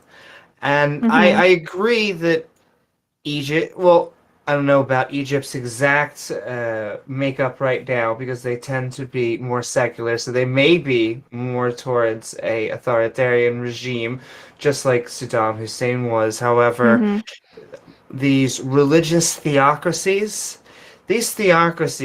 that prescribe that we need to kill gay people and we need to murder apostates, they're not like that because they're authoritarian.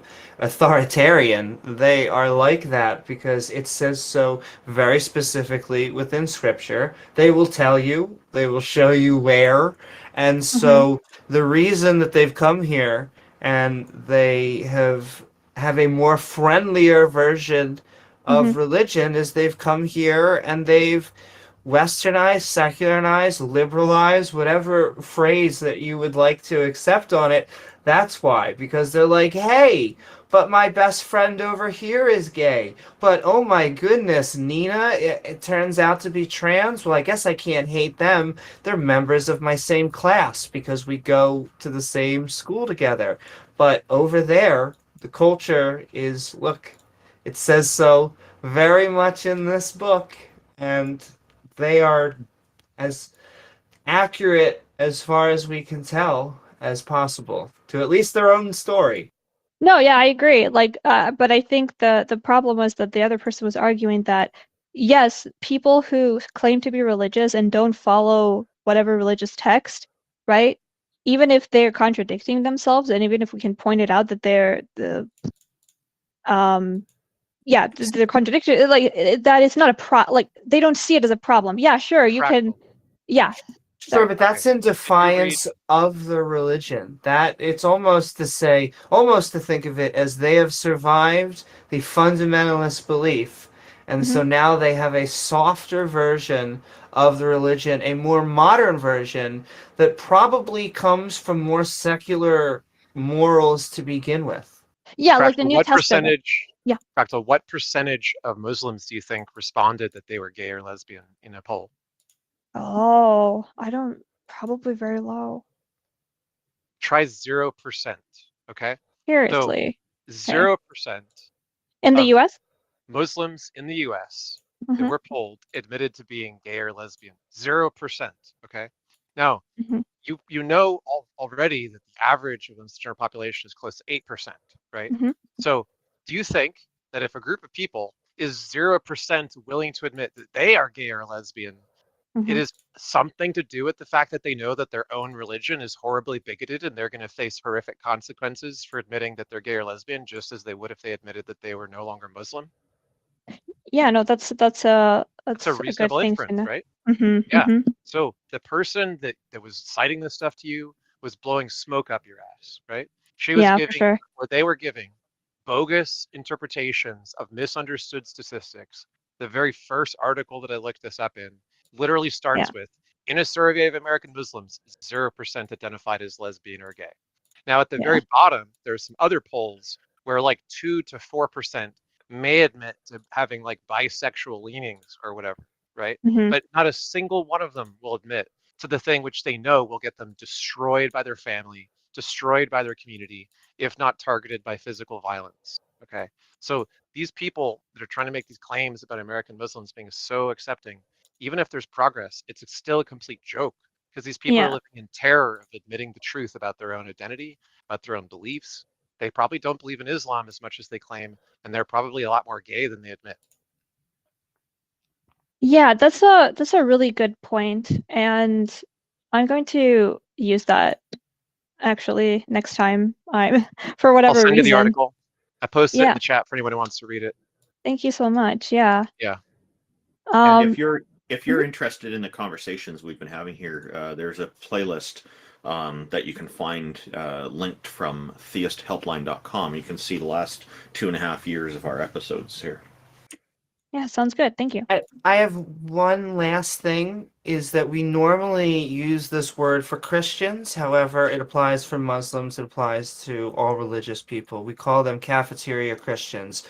And that is to say that they come in, they look at the Bible, they go, I like this part, I like this part, I like this part. But you know what? This, I don't really like. And that becomes their morals. However, they came in, generally speaking, with that moral to begin with. And you can find the same thing happening with Islam. They go, listen, I like Becky, I like Nina. Doesn't matter that they're gay and trans, and yet I still want to be this religion, though probably more like Ix was saying, probably a lot like Ix was saying, but just being on the other side, they're saying, well, I like these people and I still want to be religious. Okay, fine. Yeah, that makes sense. But yes, cafeteria. Don't let them pick from the cafeteria. A fundamentalist doesn't, as terrible and terrible as fundamentalism is. Yeah. Did they turn water into wine in those cafeterias, Yes, or they is it the other way around? No, they confiscate your wine and they make you drink only water. Holy water. Yeah. You know, they would think, geez, that would be the miracle for Jesus. If, like, he didn't want you to be, be an alcoholic, he would have went around turning wine into water. Oh yeah. Fractal Strawberry, we're really delighted that you came and asked these important questions today. Thank you very much, and we hope to see you again in future episodes. Our whole schedule's on the website too. All right. Thank you so much. Yeah, feel free to join us anytime. Alrighty, so did anybody have any final thoughts about today's episode? We had a historic admission by Otangelo that he's been bullshitting us for like the last 2 years. So that What a felt surprise. like an arc that was just completed. If you go back and watch every episode Otangelo's ever been on this stage, he's been called out for his bullshit about the clay stuff, literally every time. And you can listen to his bullshit responses and his like attempts to pretend like he knew something every other previous episode. Today he finally just stopped pretending. So that was progress. I think it'll only last about an hour. He's going to go back to pretending. Yeah, it's like a goldfish, right? T-Jump, since you're speaking up, did you have any final thoughts, and did you want to talk briefly about how things are going with the Church of Atheism that you've been working on? Well, still saving up money, trying to buy a building. That's the goal. Need lots of money. That's the goal. That's all there is to it right now. The Church of the Best Possible Worlds is what T-Jump's working on, by the way. If people are curious about it, it's an important project because he's going to do what the churches aren't doing and actually trying to help people and do so without any specific books in hand, like the churches are known for. It's a noble project and one that I think is deserving of more support. Thanks. There are links to it from theisthelpline.com. Click on the About section, go down to T-Jump's biography and or quick overview of what he does, and you'll see it all there. Links to it are there, and you can find out more about it. Amy, did you have any final thoughts? Yes, I'm just glad that if we were playing apologetics bingo, that if you had contingency on there, I will keep on repeating that you have won. And yeah, I would have loved empirical evidence for a god. We did not get one. The arguments put forward, like that the precepts seem to want to love, not a big fan of. Trying to just go down my list. Irreducible complexity is very silly, and you shouldn't use people who disagree with you like Hume or Richard Dawkins if they think the exact opposite of what you're trying to say. Anyway, I do shows as well. You could check out my YouTube at youtube.com/Amy Newman with my co-host James W. As well as sending all the love out there to everyone on all the other chats, because you should be following, and subscribing to Randolph Richardson's and T-Jumps, and thank you Taco, Ix, and Spatchcock, everybody. Oh, and Taco now has a YouTube channel. So and Taco. Yeah. Thank you, Amy. Appreciate that. Go ahead, Ix. Yeah, it was really fun. And I enjoyed Amy and T-Jump and Taco and you, Randolph, and it was fun to have Jefferson. We should get him on more often. He was a firecracker. I loved it. Oh yeah, I mentioned to him when that person was in talking to me and Amy, and I said to him, "You might find this interesting." He came right in and had a good time with it.